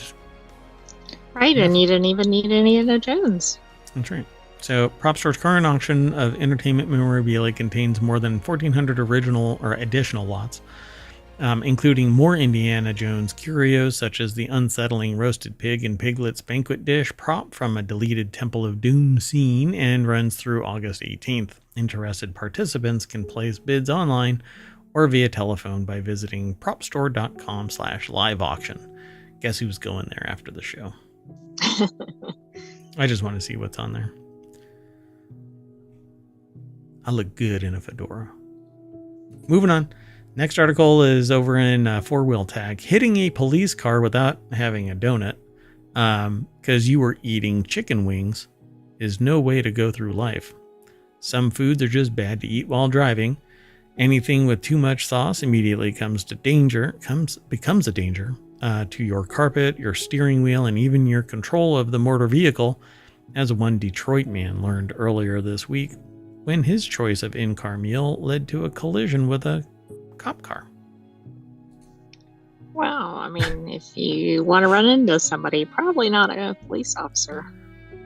Yeah, you don't want to do that anyway, but you definitely don't want to hit a cop car because you're eating chicken wings. Doesn't even, like, why'd you run into me? I was eating chicken. They were really saucy. So Amber Da Silva over at jalopnik.com put the article together. And they have this really funny picture because the person, it's a right-hand drive vehicle, but they have a bowl. It looks like a dog bowl of chicken wings. Yeah, it's a weird photo. Yeah, it's really funny. So, You know, the 73-year-old. only thing I could think of that would be worse to eat while driving would be like a bowl of hot soup. We save that for the airline. Oh, right. Highly turbulent airlines. You know what? My keyframe is 2. I don't know. It says it right there. Keyframe interval 2. Why are you telling me that it's 1.45? Anyway. So a 73-year-old driver in Detroit crashed into a police car Wednesday after attempting to drive while eating chicken wings, according to the Detroit Free Press. We need to start looking at Detroit Free Press because it is chock-a-block with hilarious news. Okay. Like yesterday, we had something from Detroit Free Press by way Really? of... Yeah. So now it's entirely possible that this driver was simply distracted from the road by the deliciousness of his chicken wangs, hopefully from Jacoby's, according to resident Michigander Aaron Marquis, or Marquis. Do you think it's Marquis? I don't think so, but after the George Jimenez incident, Yeah, you're a little I'm afraid to add any pronunciations. You're a little gun shy, a little tentative, a little tepid about your commitment to making a decision about pronunciation.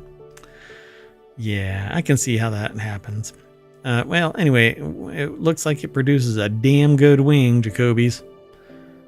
It also possible, however, that this was a collision that stemmed from a lack of steering wheel control. It gets hard to grip that smooth Corinthian leather, which is bullshit marketing. I mean, gosh darn marketing.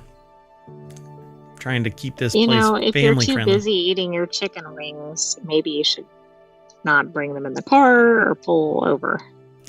Well, according to this, it says it gets hard to grip the smooth leather wheel when it's covered in equal parts Frank's Red Hot and butter. Do you think the reporter was eating chicken wings as they were preparing this article? What you really should do is, I don't know, cheesesteak. An extra large cheesesteak, double meat, double cheese. Moving on, next article's over in Non Sequitur News. Rail bridge collapse on the U.S.-Canada border. This, too, oddly enough, was caused by the bridge eating wings and Frank's Red Hot. I don't know about that, but maybe they need to investigate further. This is okay. When we look at the picture, I'm going to be astonished if it is what I think it is, but a century-old rail lift bridge that crosses the U.S.-Canada border has collapsed. No, it's not.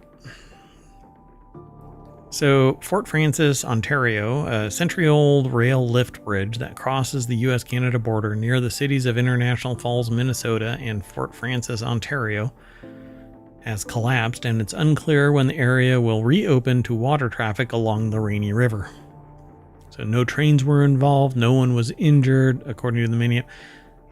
How did they find out about it? Well, yeah, it was a train trying to cross, and they're like, The cause is under investigation. Some biodegradable, non-toxic hydraulic oil was released. That's awesome. That it was biodegradable and non-toxic. Hydraulic oil? That doesn't sound biodegradable or non-toxic. It can be. I haven't seen that, but that's okay. I don't know everything. Just nearly everything. Oh, anyway, crews have begun repairs to the structure, which was built in 1908 and not repaired at all since. No, just kidding. I don't know what the repair schedule was. I had you there at the beginning of it. It's known as the Rainy River Rail Lift Bridge and the 5 Mile Bridge, and swings up to let traffic on the river go through.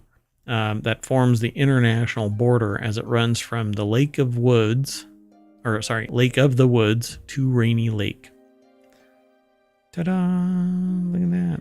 I could mash that button, but no. Follow the link through ohmTown over to ABC News and the Associated Press, which put this together, abcnews.go.com.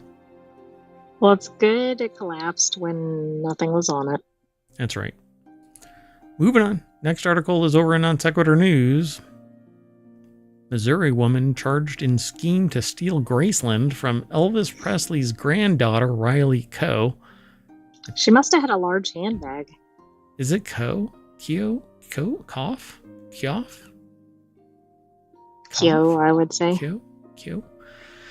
Prosecutors charged a Missouri woman with a scheme to steal Graceland from Elvis Presley's family. Lisa Janine Findley, 53, faces fraud and ID theft charges carrying 2 to 20 years in prison.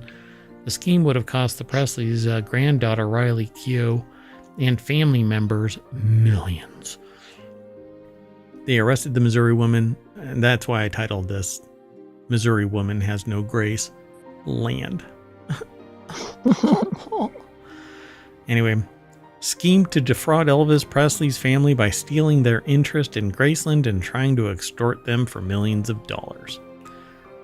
So how on earth? Wait. I mean, how do you Riley. steal a property?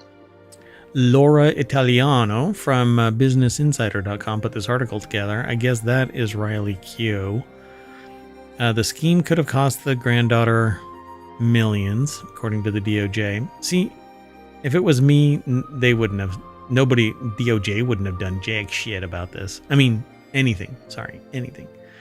So the bizarre plot first came to light this spring as part of a legal battle waged by Presley's granddaughter, the actor Riley Keough. Actor? Okay. Who has owned the 13.8-acre Memphis property since her mother, Lisa Marie Presley, died in January 2023. Keough had sued a company that claimed it owned the rights to Graceland, and a judge ruled in Keough's favor in May. Since then, federal prosecutors in Missouri pieced together an intricate case that involved multiple fake identities, forged signatures, and a foreclosure notice in a Memphis newspaper. Oh, so this is that, basically, what do they call it?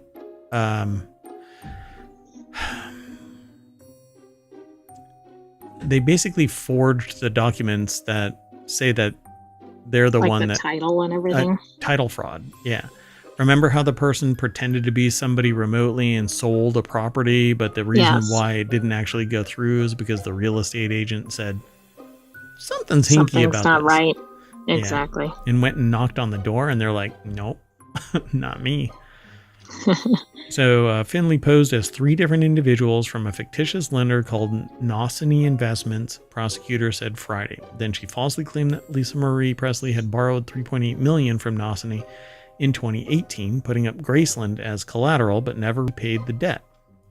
Prosecutor said that as part of the plan, Finley forged Lisa Marie Presley's signature on bogus loan documents and filed multiple fake documents, including a creditor's claim in Los Angeles and a deed of trust in Memphis. Wow. This is so elaborate. You have to really know the system, to manipulate this kind of crap.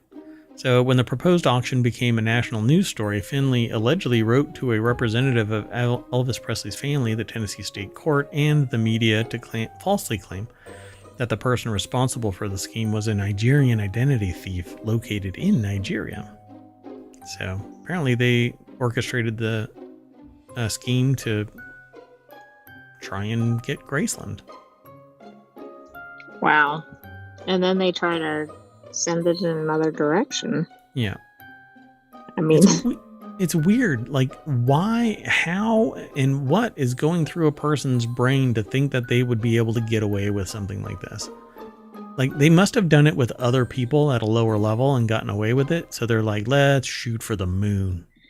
Right, but they got kind of far because they got a court in their favor. But I mean, I know they still probably had multiple steps ahead. Yeah, I mean, certain things would be rubber stamped because they're like, oh, the document is this. But obviously there's lack of some critical thinking and, trust but verify kind of processes. But that's because everybody is overworked and underpaid and there isn't enough people. And so something has to break, and it's usually logic. Humans. That's true. Yeah. But I mean, now that I think about it, like, how would they're usually 2 sides of the transaction, right? So even if they had this document showing something, you'd think, there might be something else backing that up. Yeah. Trust but verify. I mean, and government needs to do that. When a transaction is taking place, they better verify. And supposedly notaries are supposed to do that, but we know that a notary has done it before. They just like, Right. oh, dunk. That house Well, almost and sold. if you have identification and everything, Yep. like they're not doing intensive looks into the person. They're going to, do you match your ID? Okay. Yep, there you go.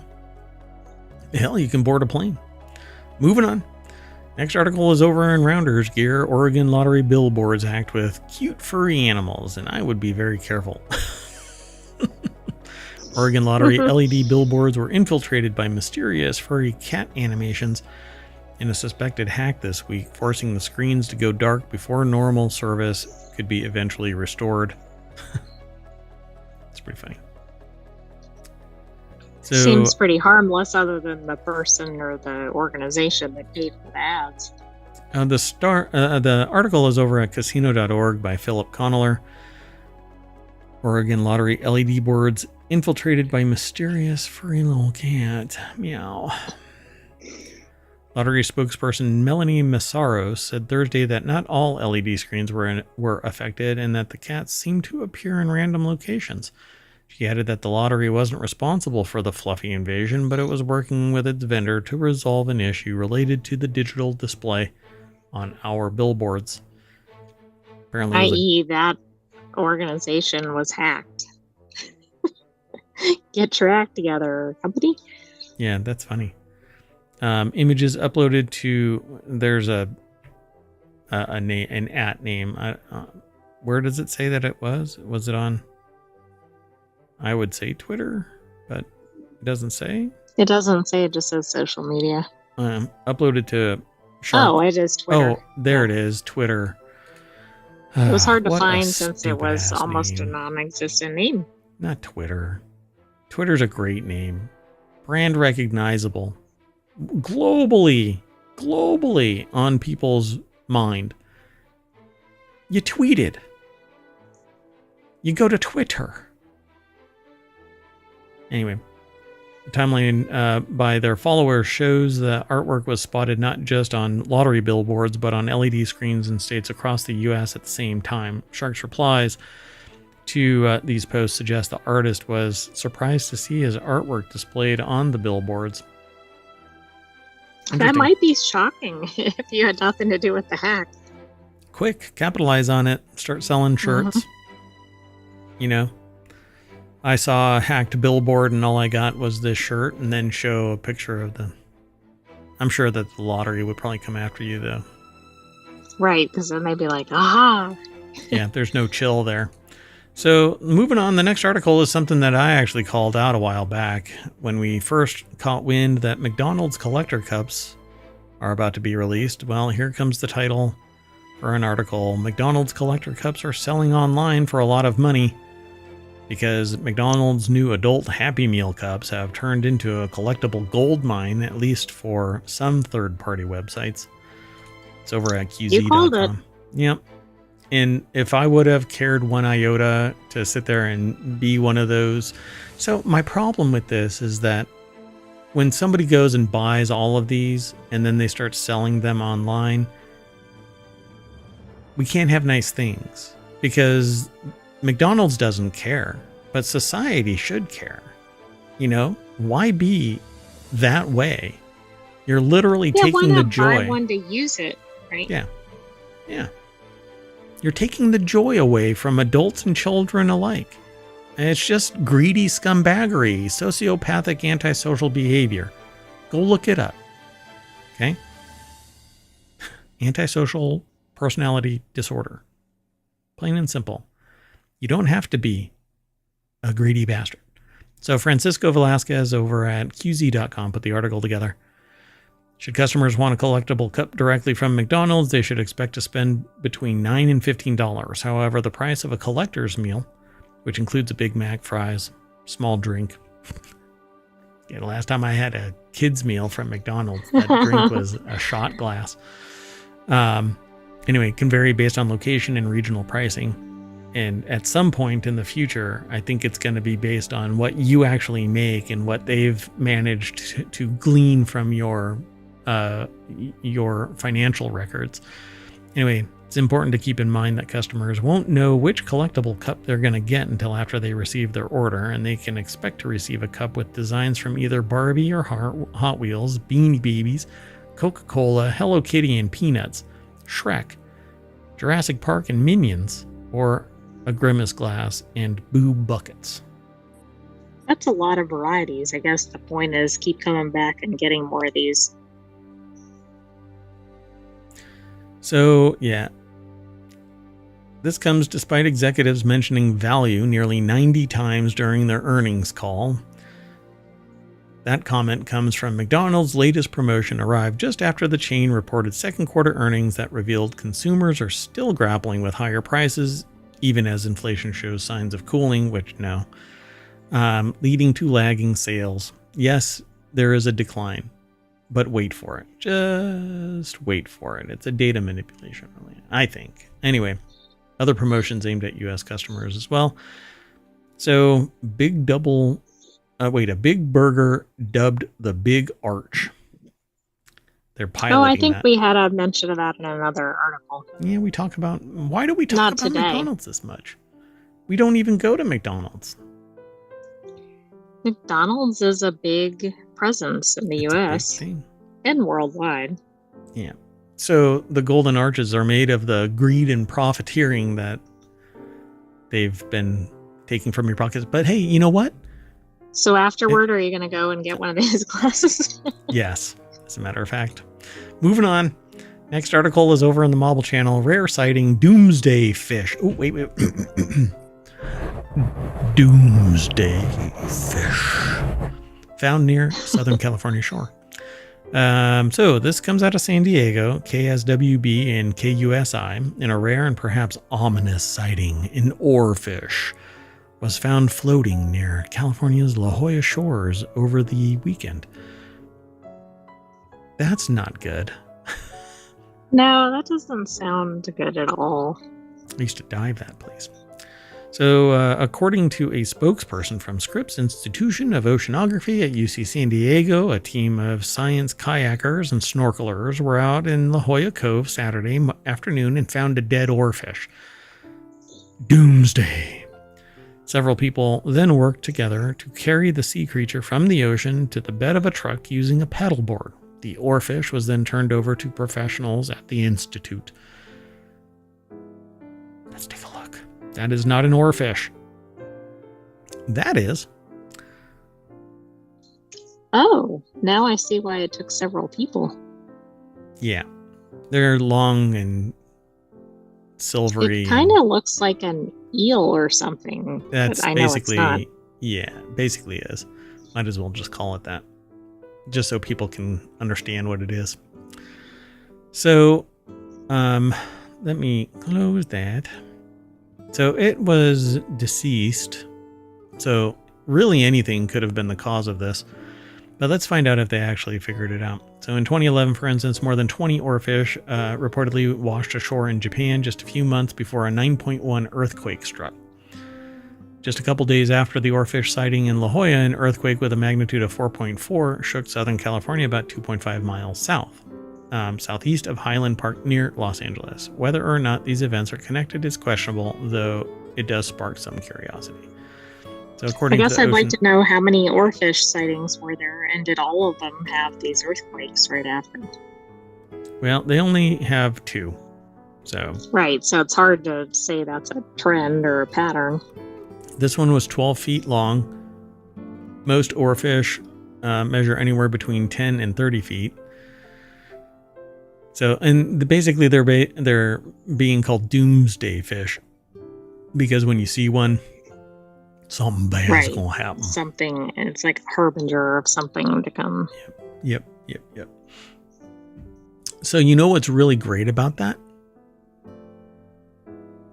All of the states that are in the middle of the United States don't have to worry about it. There's never going to be any doomsday for all of those middle. Right. Only if you're on a coast, I guess. Only, yep, that's right. I mean, unless you have one in a glass of water. On an ocean coast, right? You're probably not even near a lake or something. I don't know. The Great Lakes, they've got like ships and stuff tooling around at the bottom there. Well, and crocodiles are running around in the rivers in Pennsylvania. And zebra mussels and other fish are in there that are doomsday in a different way.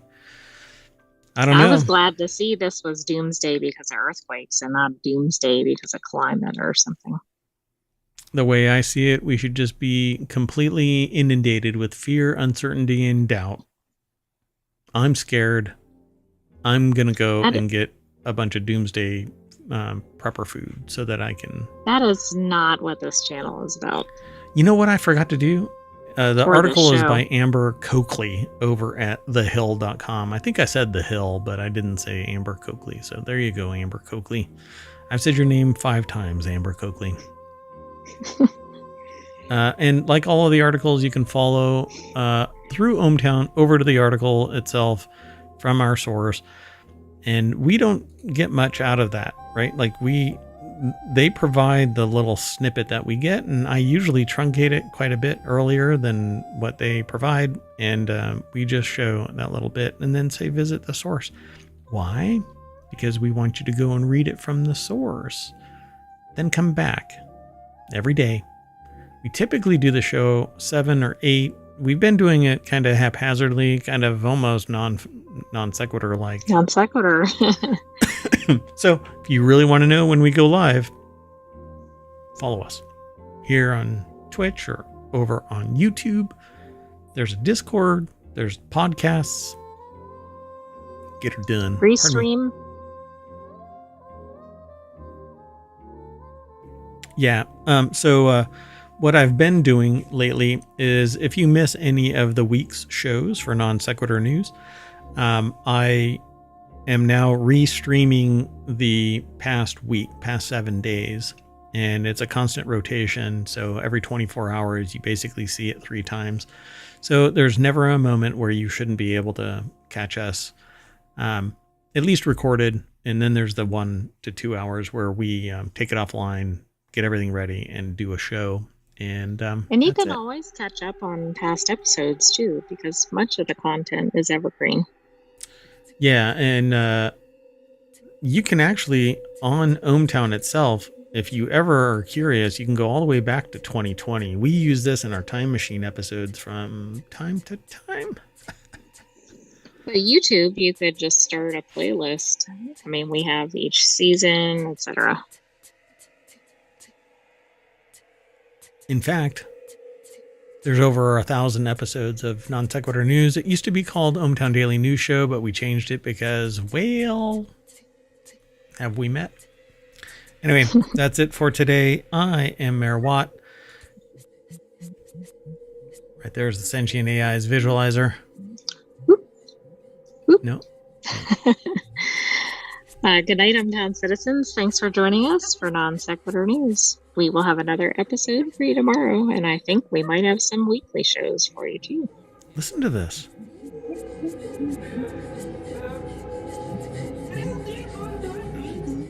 That is weird. That is supposed to be ambient sound. Man, I'm getting out of here. I'm scared. See you later. I'm scared. Hold me. Hello, everybody, and welcome to Non Sequitur News. Today is August 15th, 2024. It's Season 3, Episode 228. It's a Time Machine episode. Today we're going to be talking about... I'm Mayor Watt, and that is the visualizer for the Sentient AI from the future.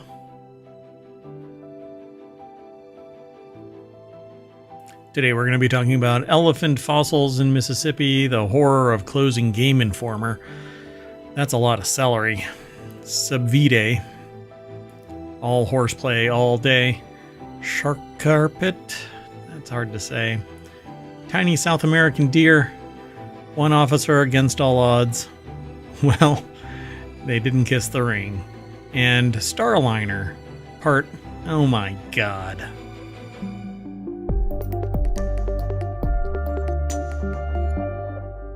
All right, folks. I need to pause a couple of things. I have monitors that are monitoring the stream from different bippity boops, right? One on Twitch, one on, it's basically, yeah, monitoring turducken here. And right before the show, I lost my finger.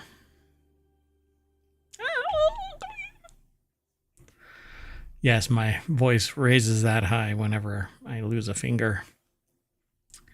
Anywho, let's talk about all of this. The first article is over in the Marble Channel. In Mississippi, a discovery of an elephant fossil from the Ice Age provides window into the past.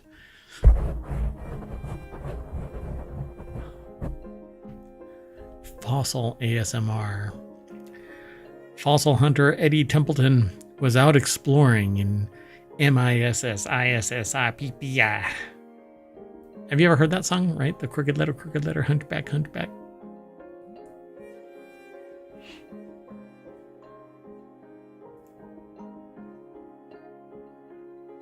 Yeah, there's a song where you say, crooked letter, I, crooked letter, I, hunchback, I. Anyway, they were out and they stumbled across a steep embankment, and in it was an Ice Age elephant tusk. And lo and behold, yeah, the fossil was intact, making it an I'm sorry?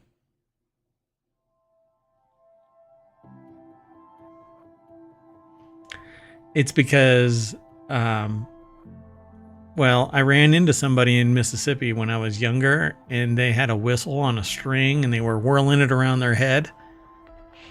And I'm like, what are you doing? And they said, well, it keeps elephants away. And I said, there aren't elephants here since the Ice Age. And they said, see, it works.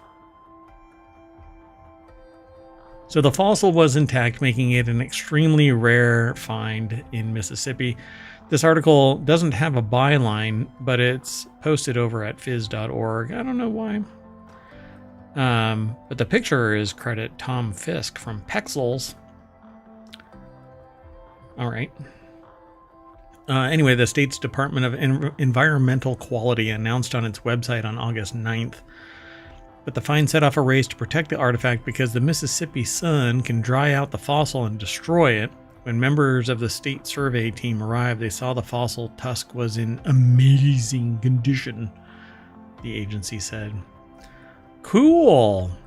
So it was suspected, based on the strong curvature of the massive tusk, that Eddie and the team were dealing with a Columbian mammoth and not that of the more common mastodon. That's interesting. So it's not really an elephant, it's a... So why is a Columbian... Wait, Columbian? Okay, see, I don't know enough about that. It has to be like a time frame or something, right? So it would be the first of its... Yeah, like somebody discovered it and it's of that. Yeah.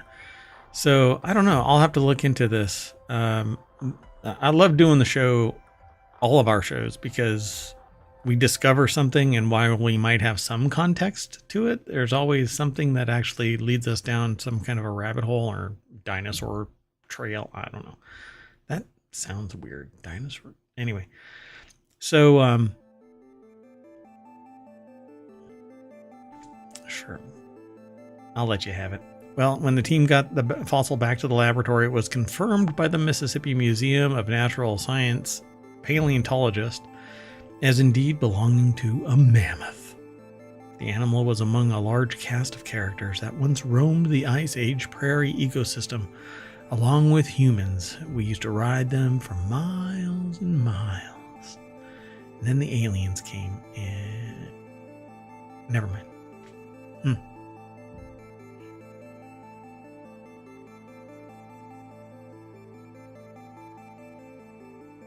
Okay, so why is it Columbi? Is it because it's one of those people that solves crimes like Columbo, but the plurality of it is Columbi?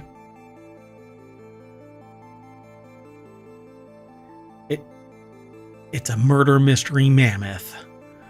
Columbo. Moving on. Next article's over in Technology Today. Respected gaming magazine. Are you... What? Oh. Yeah. Yeah. Thanks, Columbus. Anyway. Next article's over in Technology Today. Respected gaming magazine praised after sudden closure. Industry professionals say Game Informer will be much missed after 33 years of gaming coverage. Ah, yes, the bygone age of printed and then transitioning over to digital, and then basically the world becoming very, very flat and things getting more expensive, but everybody competing at lower and lower levels. And Game Informer was one of many magazines. I used to work in a bookstore, and we used to be able to tear the covers off of magazines and get credit for them. But afterward, we would be able to take the magazines that we liked. Not all of them. Yeah, like one Game Informer or one whatever. And Game Informer was one of the magazines that I used to read when I was way back knee high to, I don't know. So Tom Richardson over at BBC.com put this article together. You're from the future, so you weren't even around when Game Informer, when I was reading Game Informer. Yeah. So the makers of the final game to appear on the cover of the world's longest running gaming magazine says its sudden closure is a big loss to the industry. Yeah. So the site is actually, it's there, but it's holding the last image, an array of images actually, from its time. 33 years it ran as a US-based Game Informer magazine that used to have like basically it would talk about all of the games that are coming. GameStop owned the magazine, but apparently GameStop decided to close it. It says it was the subject of an this game called Dead by Daylight developer Behavior Interactive and UK studio Supermassive Games was interviewed with this choose your own adventure style horror game called The Casting of Frank Stone, and Game Informer and Tracy Tuft from Supermassive told Newsbeat that the reporters visited both teams to produce it, but that was the last edition, and that's what was on the screen, or the cover art. So says it's sad news for everybody. It was such a tentpole of video game journalism. It'll be much missed. And unfortunately, I didn't save any of these things. You know, I've always kind of transitioned out of print. Paper is basically like dirt in Waterworld. Is dead. Yep. I'd like to claw it back, but only for rights management, because you know what you can't duplicate millions and millions of times and distribute without any real cost? Yeah, DVD. You can rip it and then distribute it, but physical media you own, and you can sell it to somebody when you no longer. Oh my God, my arm. Anyway, but no. Physical media is gone, and you basically have a perpetual right to consume. And if you stop paying, then, oh, wait, that's something else. That's something that we have to talk about that. Hold on a second. Take a note. Remember to write or to talk about the idea. Just say that. Okay, anyway. So we just maybe take a little more time to dot our I's and cross our T's. Tracy hopes the industry turns a corner soon. Quote, I think doing more things like this, bringing more innovation, bringing more creative partnerships, that's certainly going to add a little bit of invigoration, she says. But this is all, they're talking really about the casting of Frank Stone. Took about 2 years to make, a relatively short time for a video game, because Supermassive has an established pipeline for making narrative titles, and they go on about that. But what I wanted to really talk about was the fact that this game magazine, Game Informer, is now gone. Another, pillar of the gaming world dissolved, because now you can get your information everywhere. And I'm sure they had one, but I actually removed one of our articles because they have a hard paywall up. And while I respect journalism, I don't think that a hard paywall is the right way to go, because I can get that same information from somewhere else. And at least if you have an ad on there, or I find enough value in your site, I'll pay for your site. I'll pay for your service. But I don't want to be basically forced into, and at all times people have the ability to sit there and talk to somebody else. Hey, I really like this website. I don't subscribe because I hardly ever go to it. But I would be promoting that other, right now I would be promoting that other website, but because I can't send one of our listeners or viewers over to the site only to get hit by a hard paywall. Now I suspect that other people will not, but I will. I'm getting hit by it, so I have to pay more now.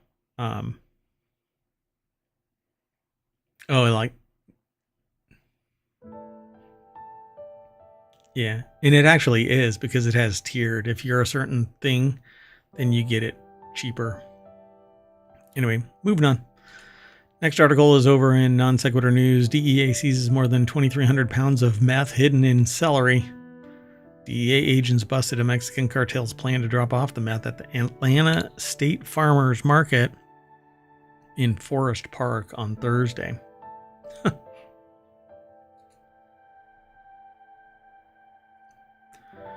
This doesn't look like celery to me. Anyway, it says border agents seize 378 pounds of meth hidden in tomatillos.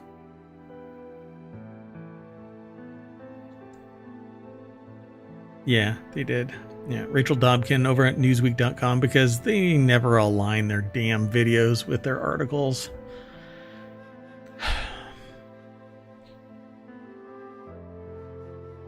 Yeah, it must throw off the dog, all I smell is celery is what the dog's barking. Just celery all over the place.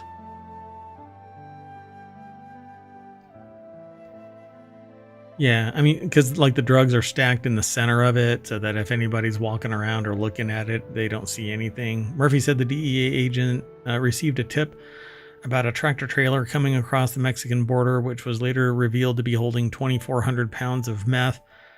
The drugs still have to be tested, but Murphy said officials believe the shipment was pure meth, so uncut. Wow.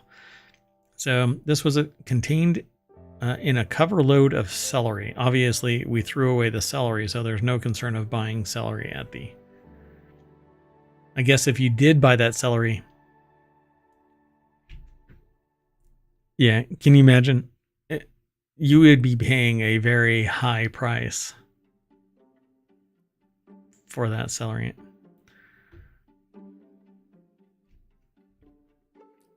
Whoa. What?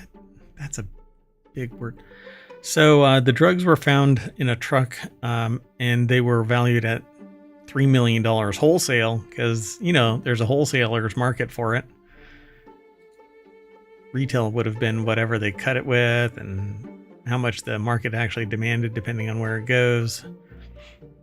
Meanwhile, I was going to play the trading card game store simulator. So I guess I'm glad that I wasn't in the produce store market right now, because my delivery of celery would never have arrived. So did they follow the path? Okay, it was going to be delivered. Who's it being delivered to?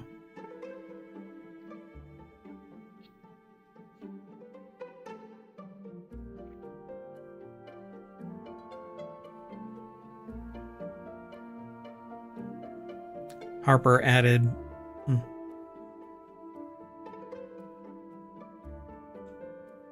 Or whatever. You know what? You have been really quiet. And I just realized why. Because I'm guessing I wasn't talking. Sorry, AI. And we're only 2 articles in. Well, 3. So that's okay. I'm sorry. I forgot to mash up production values. Okay, so quick. So Mississippi, the elephant fossil. I didn't realize elephants were in North America. Game Informer. Why didn't they move to a subscription model?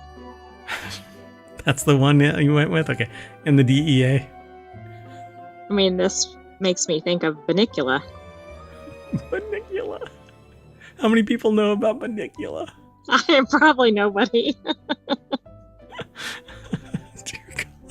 Banicula. So do you want to describe Banicula? I don't remember exactly what the story is, but it's something like vampire bunnies or something with carrots and celery, maybe. Yeah. I don't even know if it had celery. No, it's just carrots. It's a little removed.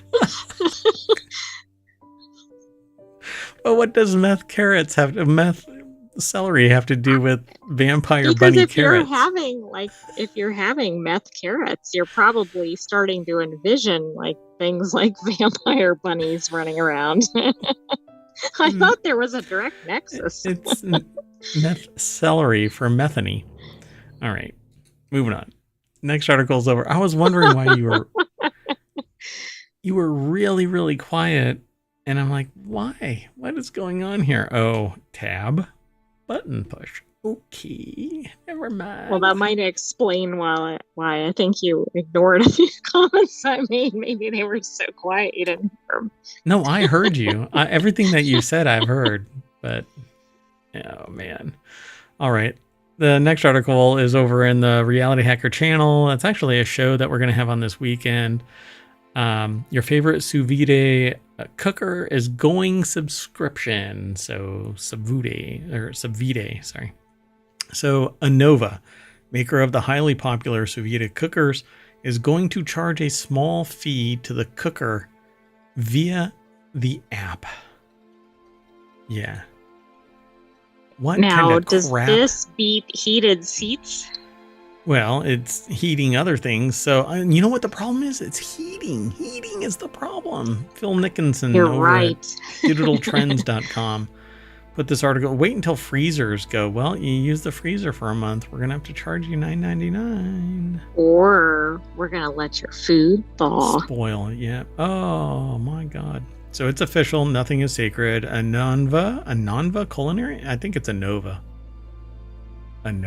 Culinary is the company behind the popular sous vide devices of the same name. And yeah, it's not Anova. Anyway, and today in a blog post and an email to customers, it announced that it's moving to a subscription model. Kiss my ass. Sorry, I just broke our... That's the name of the subscription model? Yeah.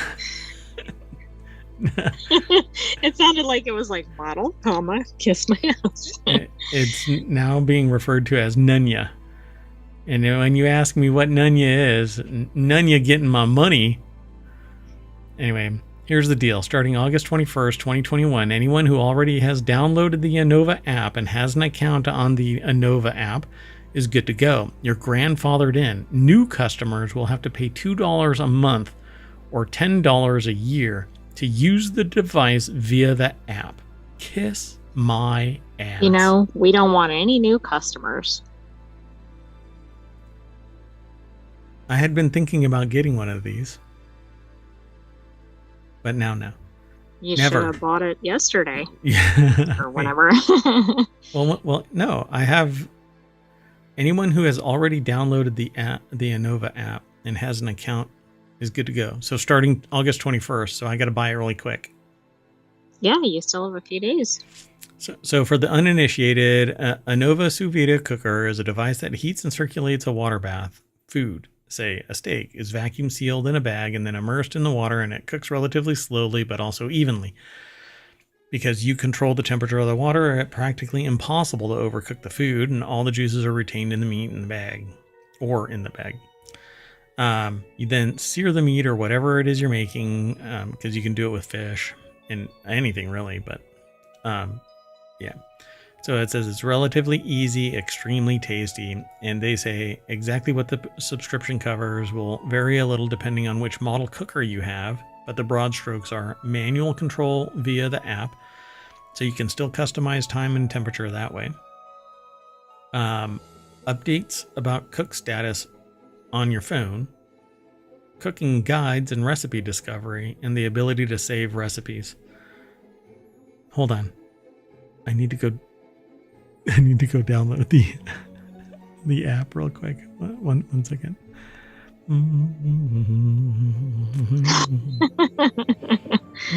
You need like the game show music or something playing. The Jeopardy music. Yeah, exactly. You think I was kidding? I'm not kidding.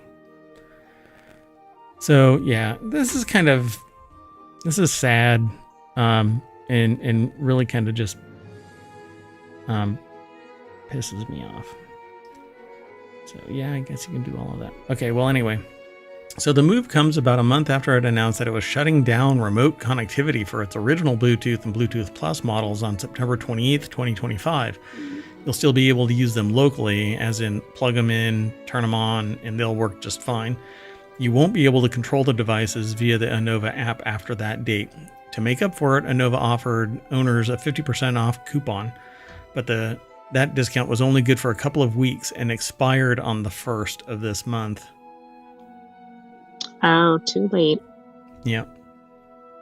So the bad news is, and you can argue what Innova is doing here, actually is the more fair way to go about things. Instead of just raising prices on hardware $10 across the board, you have a choice to pay or not, and to take advantage of the subscription features or not. But here's the problem.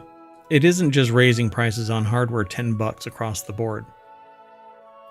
They're nickel and diming you every year in perpetuity as long as you use the device. So yeah, that's the big problem, right? Like, it's just the recurring payments. Yeah. So what I'm going to do is I'm actually going to create an account, and we'll see if I get dinged or not, because I don't own a device. So am I truly grandfathered in? Or I don't think so. You probably have to be using the app with the device, but who knows? Yeah, this is pure unadulterated greed. Greed. If it's about the recipes, then charge a subscription for the recipes. All the rest is a sunk cost. I've already paid for the hardware, the software, everything, the communication, the technology. I've already paid for it. All the other stuff, no. Because I don't have to rely on you to make that hardware continue to work via Bluetooth to me. Sending me telemetry? It's nothing. It's already part and parcel to the software.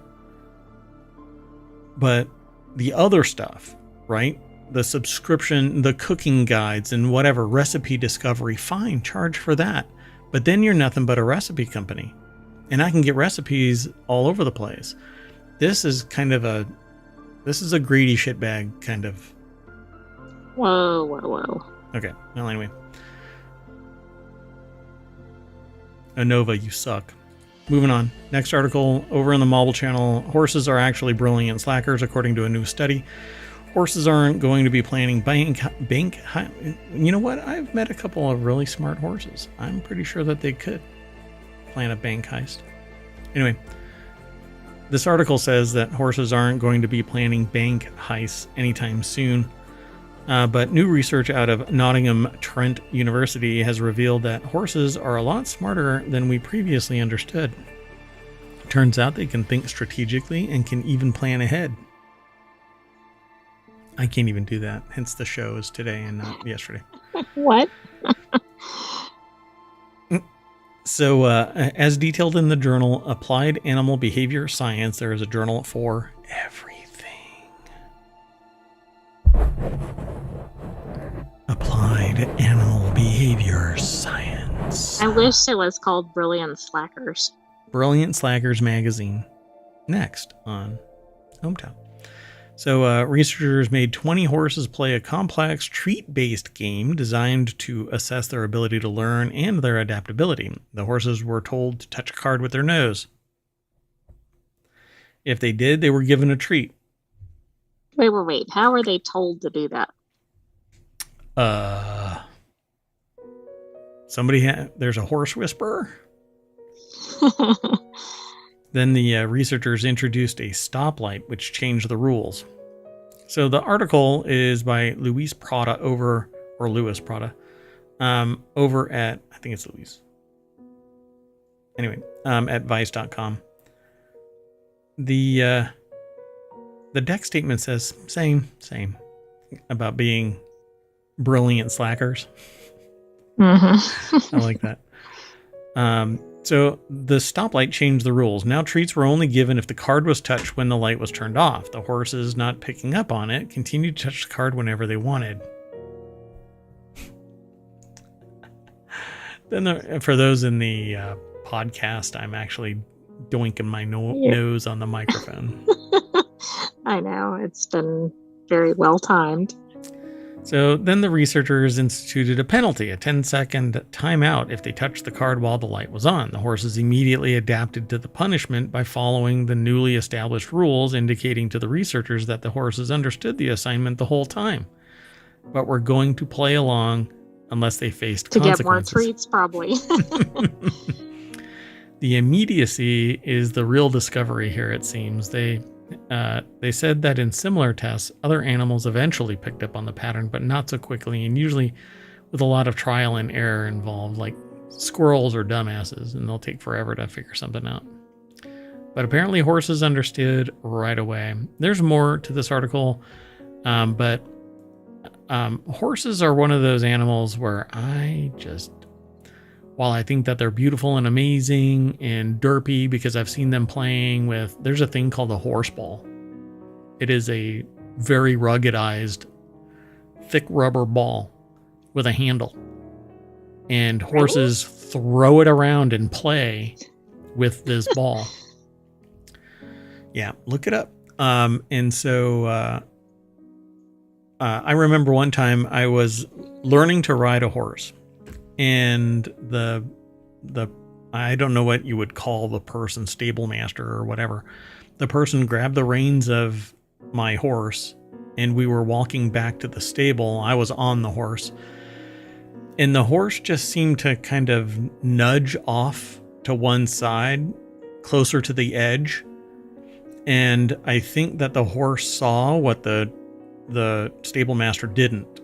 And that was a roughly 8-foot deep pit, and down the pit the stable master went, leaving my horse to just stand there like, see ya.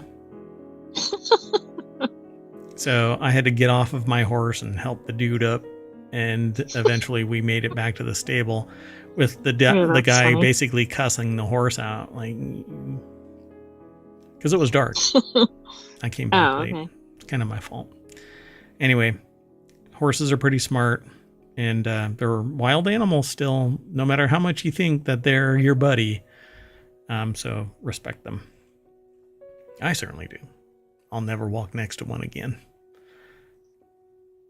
Especially not if there's a pit. It might yeah, really. let you fall into the pit. Yep. So this next article is over on the Mobile Channel. Thousands of sharks found sleeping like a carpet on the ocean floor. This isn't the first time I've heard about this kind of stuff, but I thought it was interesting because a lot of people think that sharks have to keep moving. Otherwise, they just die because no water is flowing across their gills. But an enormous assemblage of snoozing sharks were all female, posing a mystery to marine biologists. The article is over at gizmodo.com by Adam Kovac. And again, the deck statement says the enormous assemblage of snoozing sharks were all female, posing a mystery to marine biologists. They look really cool. What are these called? What kind of sharks? Thousands of sloofing sharks. Yeah, I think that's just sleeping. Yeah, it's interesting looking though. Were spotted in an underwater sleepover party off the coast of Australia. They look like what I I don't know if these are actually leopard sharks, but they look like leopard sharks. So the shiver consisted of Port Jackson sharks. Oh, that's actually what they're called, Port Jackson sharks. A species that inhabits Australia's southern coastal waters. The sharks are known for their somewhat bizarre appearance, with two prominent ridges running from their blunt noses to the backs of their head. All right. Now the sharks can grow up to 1.6 meters or 5.5 feet in length, are nocturnal, and spend their nights hunting for squid, octopuses, and crustaceans. Unlike many other shark species, Port Jackson sharks are not considered a threatened or endangered species. Oh, that's interesting. Well, that's good. Yeah, so they were at the bottom of Beagle Marine Park, an aquatic reserve in the Bass Strait. I think that's how it's pronounced. The body of water that separates Australia from Tasmania to its south. Pretty neat. I don't know if they actually have like a research paper or anything like that. But it was it too spotted. deep for scuba diving near them? I don't know what the depth was. Let's see. Because that might be a little startling if you're scuba diving and then you think, oh, there's a shark. Oh, wait, there's 100 sharks. Yeah, it says it was 213 feet deep, or 65 meters beneath the surface, and that's a considerable deeper dive than your standard deep dive is about 150 feet for a single tank, but you could go down to 213 feet with a couple of tanks, and you just extend your decompression stops so you don't get the bends on the way up, but it can take a lot of time to come back up, so don't be a dumbass. And you can do exotic gases and spend longer time, like nitrox, stay down there longer. So it says, we had been hoping to see sharks again on the survey, said Monk. Coming upon them twice in a 3,000 square kilometer park is like finding a needle in a haystack. So pretty cool. It says a swarm of sharks was the plot to Netflix's summer surprise hit Under Paris, but unlike the mutant makos from the movie, Port Jackson sharks are not a threat to humans.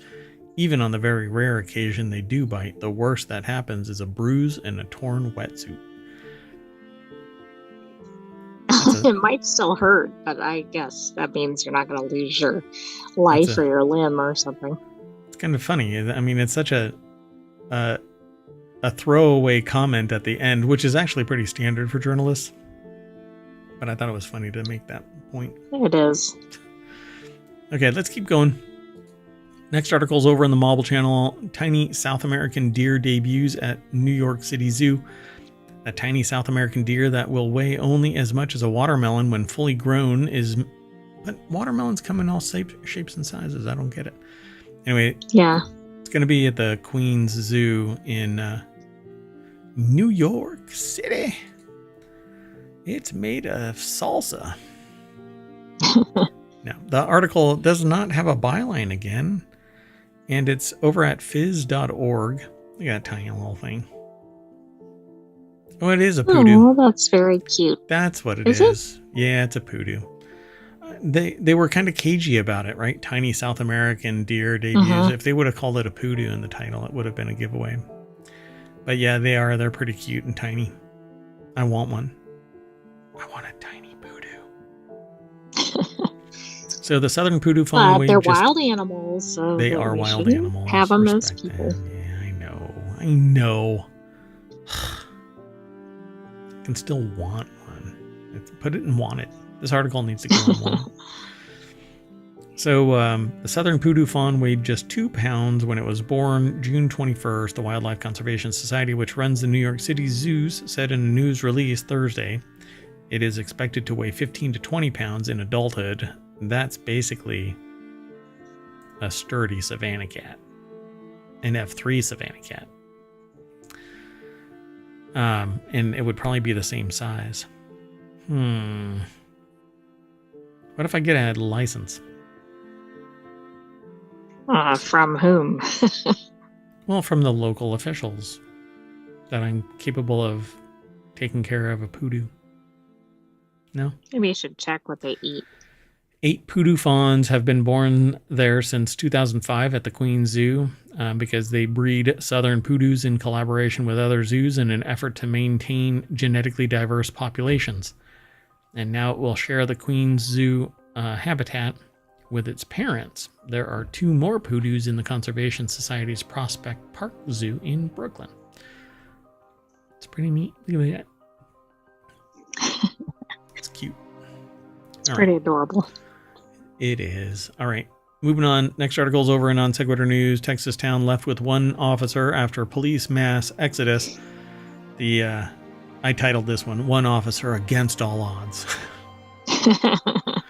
The police chief. That could be pretty rough, especially if they're like, we need the whole force to show up for something.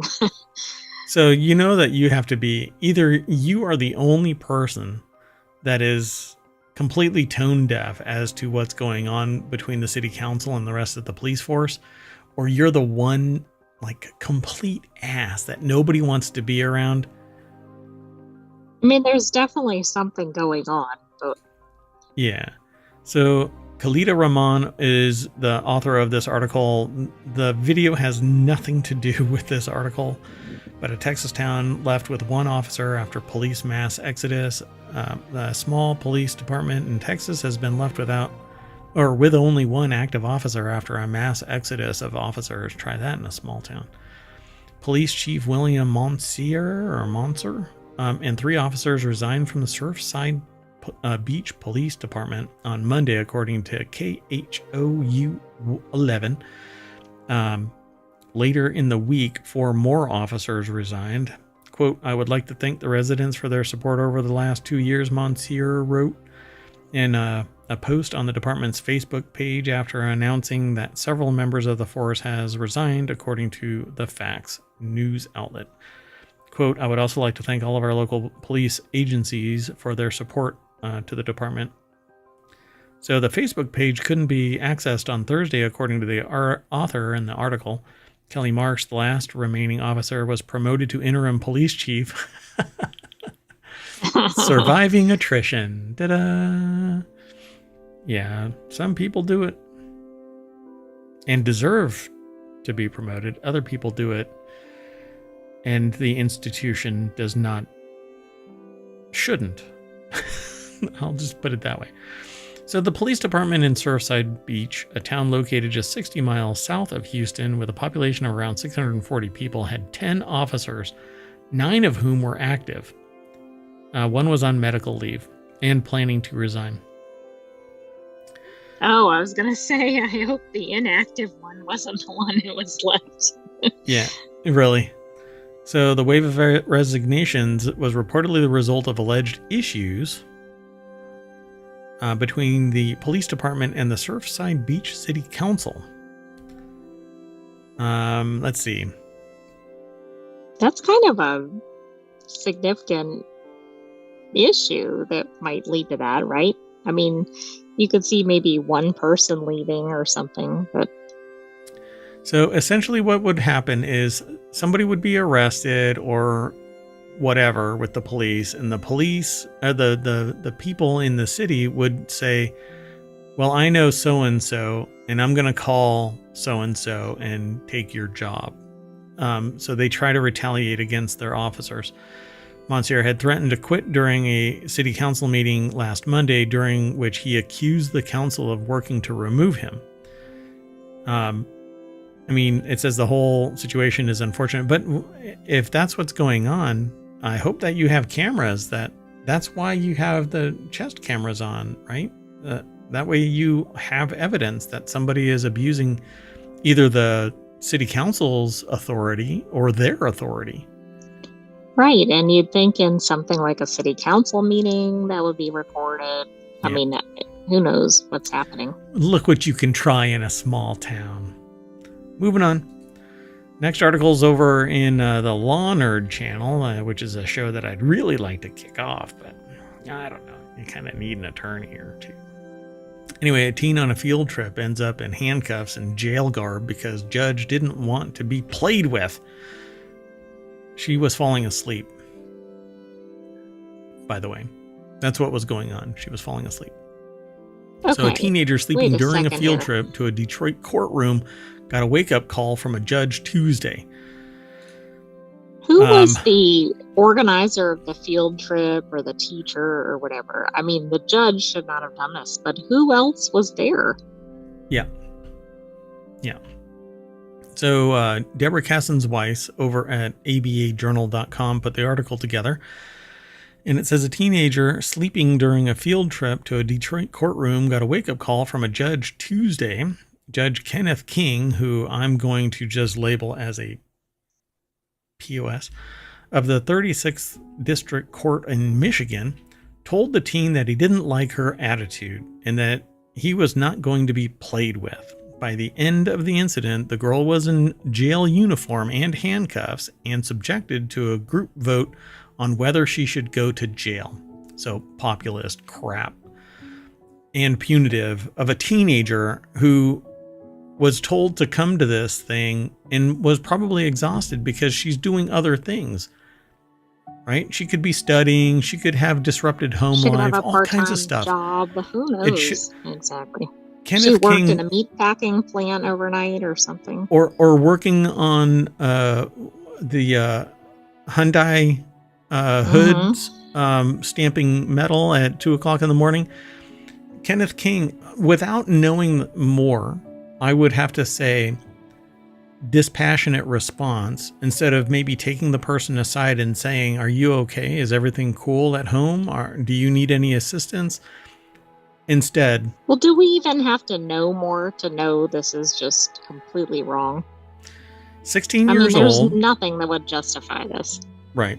16 years old. Her parents and the group sponsoring the field trip said that the girl was 15 years old, but initial reports said that she was 16. In a statement, the group said that the girl was traumatized by the judge's unnecessary disciplinary treatment and scolding. Although the judge was trying to teach a lesson of respect, his methods were unacceptable. The group of students should have been simply asked to leave the courtroom if he thought that they were being disrespectful. Somebody falling asleep in your courtroom, maybe you're a boring judge.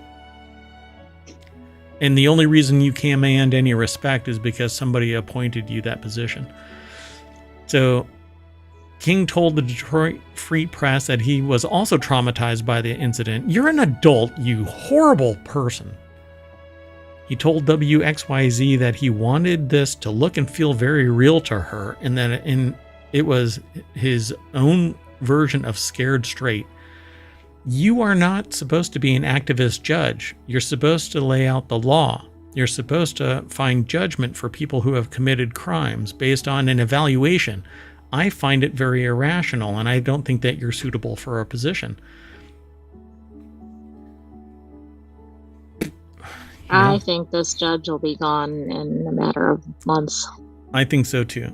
Yep. So King told the courtroom staffers to bring the girl back to his courtroom about 2 hours later, according to the Detroit Free Press. Sorry, I'm babbling. She had on handcuffs and was wearing a jumpsuit that said the words Wayne County Jail printed on the back of it. It says, you sleep at home in your bed, not in court. And quite frankly, I don't like your attitude," King said. What kind of attitude when you're asleep? "I'm tempted to give her some days in jail as a lesson. This is a horrible human being." King then asked the field trip audience for a vote on whether he should be lenient, and the girl's peers voted for leniency. "She didn't commit a crime, you piece of crap." Right. You kind of miss the whole process. Like, He committed charges. Yeah. Yeah, I think that he committed a crime because all he had to do was be a compassionate human being, but his position has jaded him, made him cynical based on this one article. So, just crap. Anyway, moving on. Next article is over, and you know what? I should be the judge of ohmTown as well, and just pass judgment on. Oh, so you're going to be the mayor and the judge, but then you're going to be kind of like the city council police issue. Oh yeah, heck on it. That's okay. I have the ability to do this. So NASA delays Starliner decision over fears Boeing craft could spin out and hit ISS. I heard there is something though. A decision was made to bring it back, or to initiate some separation or something. Oh, I don't think I saw that. Oh, really? That might have happened in the last 24 hours, but Boeing launched its Starliner spacecraft into orbit on June 5th. The plan was for the craft and its crew to dock with the ISS for 8 days. Now it's been a couple of months. And it's actually deadlocked a docking bay. So there's only one. And in the other one, there's long-term experiments taking place. So nobody can actually dock. I'm not sure what all is going on because I swear we've actually seen supply missions going up. But maybe that's something else. It seems like Cygnus did, but right. Where did it dock? So Owen Bellwood over at jalopnik.com put this article together. And that's really the nuts and bolts of this. It says, however, another problem is looming over the doomed craft. Experts are now concerned that any attempt to bring the craft back to Earth before the thrusters are fixed could result in it spinning out of control and hitting the ISS. That's why I think that they should just disconnect it and push that thing down. Just dunk. Yeah. This is just ridiculous. I still come back to these people were not expecting to be there, and they did not bring enough luggage with them, I'm sure. Anything? Oh my gosh. Every time you say that, I go, ew. Ew. Ew. Ew. There is not enough air scrubber and carbon filtration in outer space for me to want to be on that ship right now. Or station. So NASA is now committed to a final decision on has now, to bring the craft by August, at the end of August, reports Futurism. So this is actually involving Futurism for one link, Jalopnik for other stuff. There's actually a bunch of little links in here. But the agency is considering testing the capsule to see if it's ready to return for a return flight, or its backup is to bring Wilmore and Williams back to terra firma on a SpaceX mission that will launch in September and return in February 2025. They're gonna be on that. Anyway, once the decision on the safe return of the astronauts is made, the next question will be whether or not Boeing can be trusted with spaceflight once again. Whoops. Mom and Dad are pissed. Okay, that's from the article. Yeah, Mom and Dad are pissed. Yeah. Look, when I saw this mishmashy patchwork that looks like bubblegum and duct tape and maybe a tampon is involved, I said, this thing looks like it was made in somebody's garage. Then they had a leak. And then they had another one. And then in space, they discover 5 more. You're like, what the hell is going on? I would have just said, you know what? Let's abort this and bring you straight back down. Don't make me turn this space shuttle around. I'm going to turn this Boeing Starliner right back around. Anyway. Yeah, they really Scrooged this one. McDuck. Anyway, whatever. So that's it, folks. I am Mayor Watt, and that's the Sentient AI from the future, and we are going to use Canadarm to launch ourselves back into the main street of ohmTown.com. Go over there, become a citizen. If you've been here this long, then like and subscribe and follow us here on Twitch and over on YouTube, and leave a comment and tell a friend and download the podcast and go over to the Discord. And I'm still not done. You can refresh. Yeah. Oh, can I? I don't think so. Okay, we're going to turn off the time machine. Doink. Oh. All right. Oh, look, this is about Starfield. I thought it was Starliner at first. Starliner, right. Yeah. Oh, well. That's it, folks. We are done for the Time Machine episode. And later on tonight, we're going to have the real episode, the August 16th episode. This was a real episode. I mean, it was a Time Machine episode. So we're done even earlier. Anyway. Stay frisky, everybody.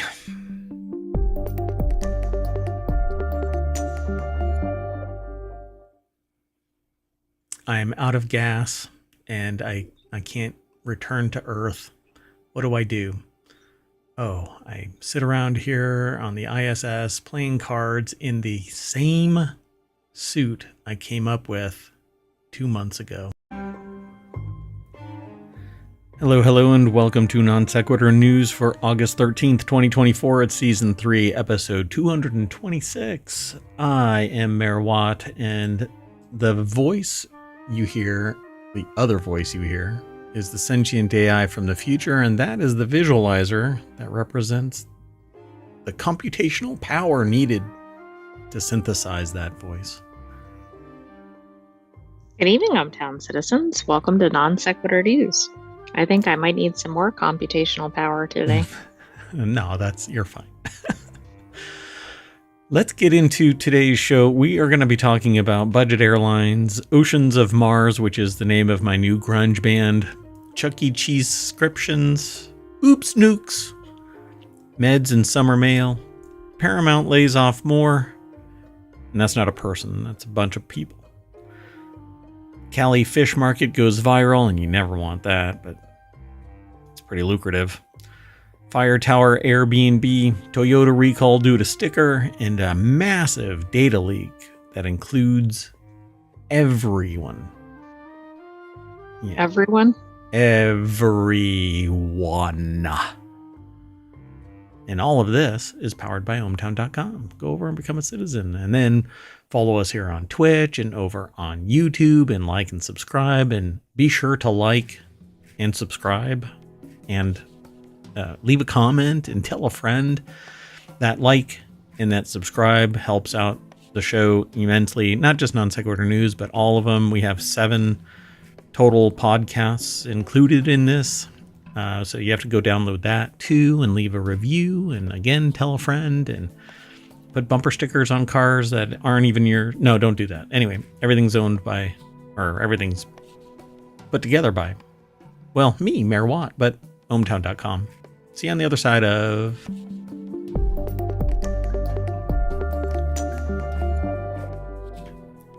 And I'm starting to think that didn't actually go through for us. We didn't get to monitor that, but anyway. Production value, folks. Oh, somebody left a comment. All right. Oh, I mean, left a comment on one of our shows. Okay. Oh, sorry. Focus. I know. Yeah, I'm sorry. The Sentient AI keeps me on target, I suppose. I guess. No, I don't. Focused a little bit. To. I kind of break the non sequitur. Well, I live up to non sequitur. So yeah. Oh man, I keep peaking everything in the audio lately. That happened earlier today in a meeting. All right. Well, anyway, let's find out what this budget airlines comment is about. We aggregate a bunch of news into 6 main categories and 50 channels they're in, and inside those channels I've pulled 6 weekly shows out, and I've done a daily show called Non Sequitur News. It used to be called ohmTown Daily News Show, and so we've done over 1,000 episodes across the properties. I've been doing this for 2.5 years, actually 2 years and 8 months and 13 days now, right? 7 months and 13 days. But who's counting? The Sentient AI joined during that time frame after I went to a Wendy's at 2 o'clock in the morning because I wanted spicy boneless buffalo wings, and they stopped selling those a long time ago, apparently. But what I found was a Sentient AI from the future on a weird looking USB drive, and the weirdness just stayed. Anyway, so budget airlines like Spirit and Southwest, which I've never really considered Southwest budget airlines, but Spirit has really made me flinch. I think those are in 2 different groups, but I think like Southwest is like upscale budget. Oh, okay. All right. So well, what would be, if these were classes of financial, life status, right? Like there's lower class, middle class, upper class, right? Where would Spirit be? No, let's not do that. I think that's going to be too Yeah, much. I don't think that's going to end well. So the title of this is Budget Airlines Like Spirit and Southwest Are Getting More Desperate. You're going to hate it. Then the snippet that is aggregated says low-cost airlines like Spirit, Southwest, Frontier, and JetBlue are struggling to make money. In excess of cheap economy seats coupled with higher costs have hurt their profitability. Low-cost carriers are scrambling to change strategy and create new products to find profits. All of America's low-cost airlines have reported their second quarter 2024 earnings, and the numbers don't look good. Well, it might be because everything is too damn expensive, and even budget is too damn expensive. Absolutely. I mean, the fares on at least one of these airlines have easily doubled since a couple of years ago to the same routes. Yeah. Benjamin Zhang over at businessinsider.com put this article together. They have a picture of Southwest, and I love their paint job on there. But what I said is basically their takeaway, but the rest of this, from April through June, Spirit Airlines lost $193 million. But how much of that is going to like CEO and other investors? Every time I end up talking about this, mergers and acquisitions have led to this. So true, but I don't know if all of these airlines have been through mergers. Some of them definitely have. Frontier made some of them 31 attempted million. mergers. Some have attempted mergers? I thought JetBlue and Spirit maybe were trying to merge, and that got axed.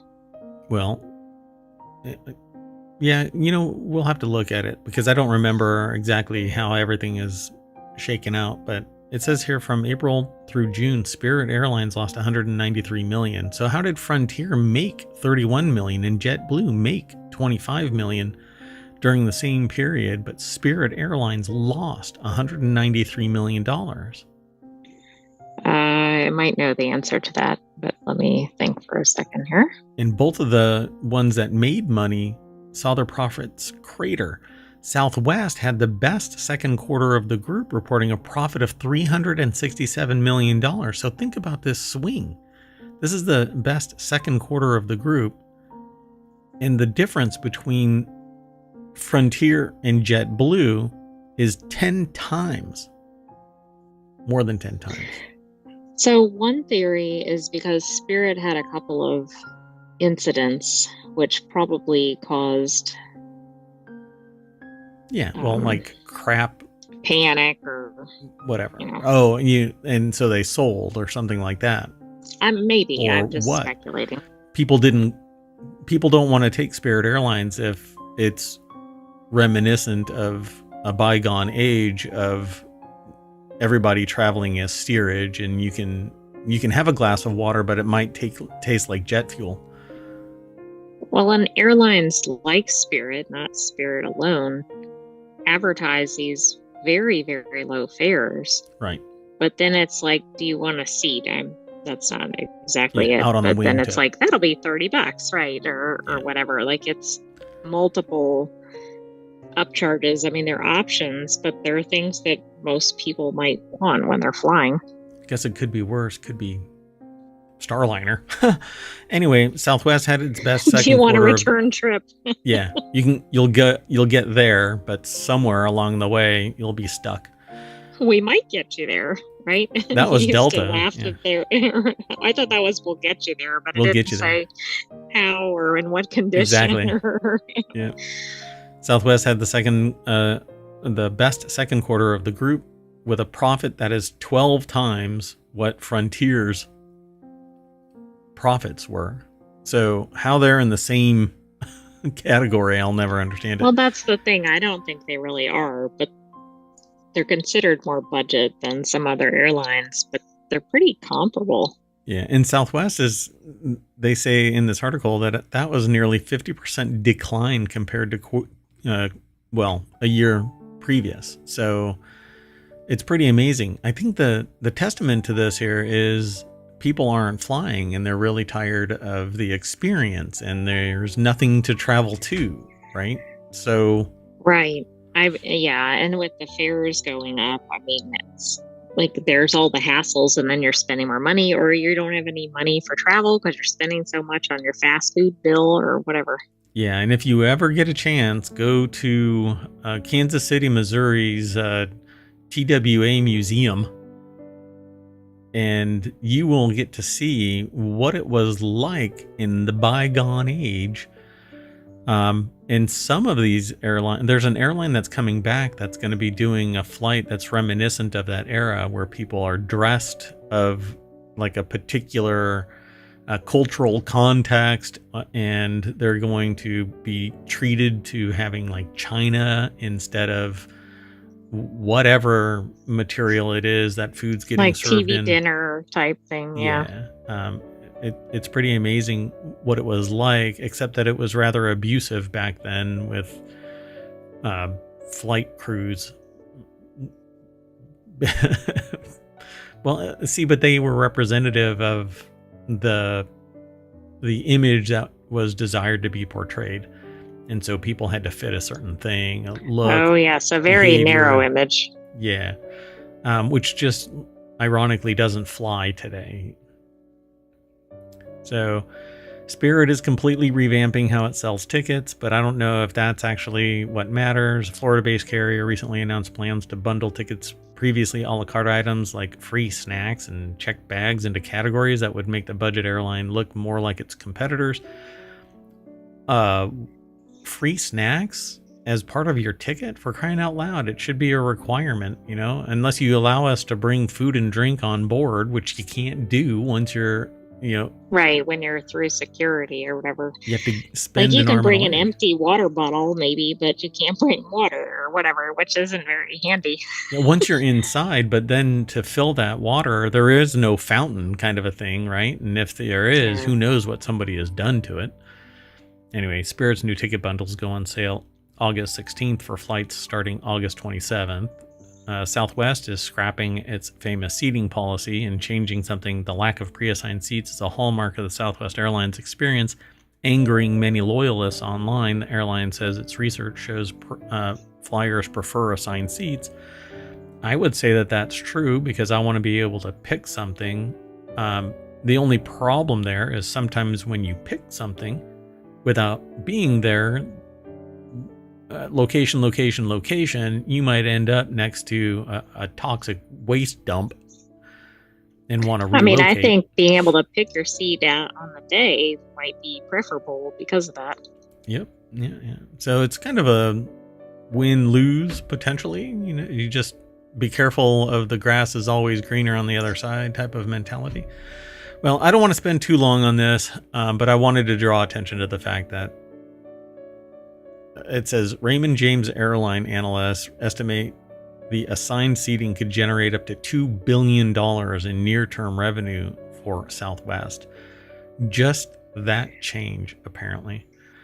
Well, if that's their most frequent complaint or something from customers, I could see that. It's interesting, though, because I think their seating model is preferable to others, and you don't pay for seat assignments like you do on some of these others. That's another reason I don't think Southwest should really be grouped with these.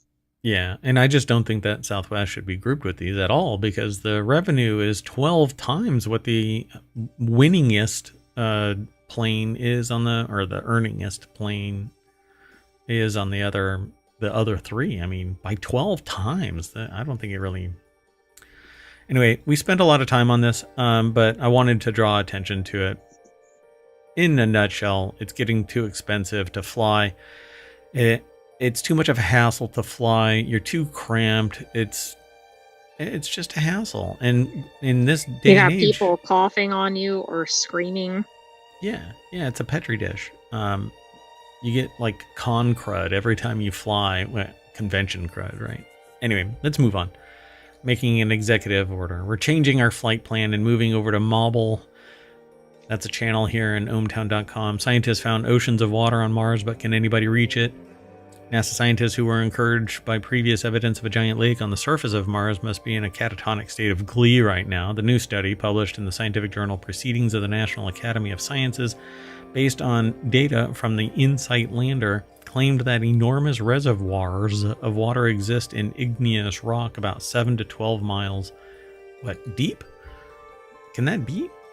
Luis Yes, I Prada? think so. I peeked at this article. Oh my god. I announce it if I do. I rarely look ahead, but I wanted to see if this was one where it's actually water versus there might be water, because I think we see a lot of articles like that, and I think that's not the same level of news. Scofflaw. Rapscallion. I've been hoodwinked. Bamboozled. We're not supposed to look. Anyway, 7 to 12 miles below the Mars surface, they estimate that there's enough groundwater to cover the entire planet, around half a mile deep. You know what? Total Recall was a documentary. Because on Mars, they used a device that slammed down on frozen water and turned it into steam, and that created an atmosphere and made it and generated oxygen and basically transformed Mars. Okay, that's prescient. So now we have Total Recall. We're talking about like 80s, 90s movies. I think this is 90s, right? Demolition Man is a 90s movie, like 97 or something like that. I don't remember. We should probably remember that for continuity report. Okay, that's 1993. Oh, 93. Oh, actually, I wanted to say 94, but anyway. Total Recall, 1990. Oh, so 90s. Okay, so Total Recall, documentary, Demolition Man. Oh, and I was going to say, you know who was in both of those? But that's not true. Right, so I there you go. don't think the same, yeah. So all they have to do is drill down, and maybe the pressure will push water out onto the surface alone. Dun, dun, dun. I mean, this is really big news.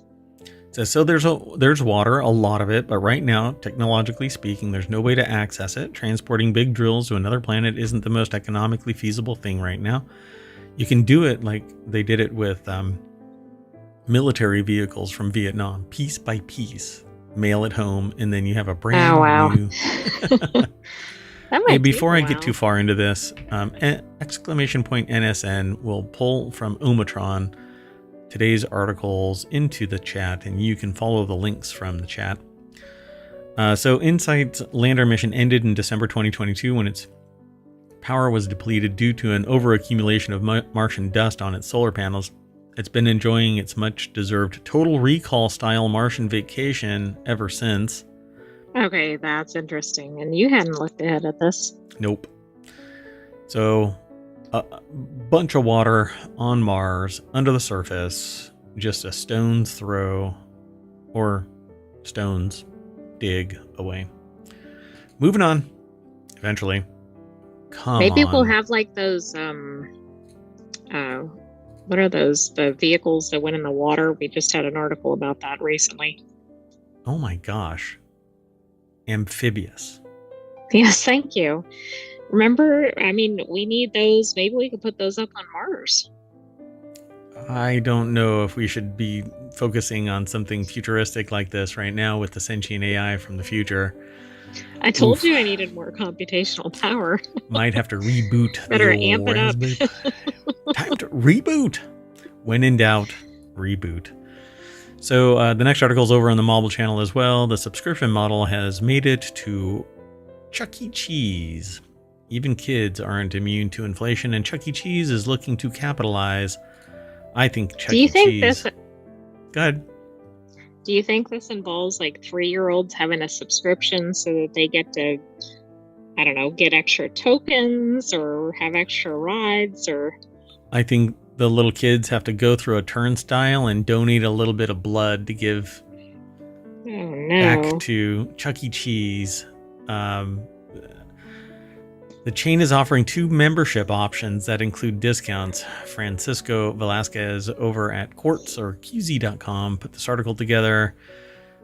Oh, so sad how the mouse has fallen. And this is a different mouse. Is it a rat? I don't know. Chuck E. Cheese is a mouse, but It's supposed to be a mouse, but it kind of looks like a rat. But the problem is the only one that in anybody's mind is that's a mouse is Mickey Mouse. There is no other mouse, right? True, right. I mean, that is the mouse. So now there's going to be a monthly fee of $7.99 at 450 of its locations. The restaurant chain has launched a new nationwide membership program that allows families to visit over 450 of its locations as often as they want for a monthly fee that starts at $7.99. So Chuck E. Cheese is going to be the daycare of the future. I mean, that actually sounds like a really good deal for parents, particularly if people go there often. If there's one near you. Yeah. Congratulations. Right. Yeah. Not if it's like 3 states away or something.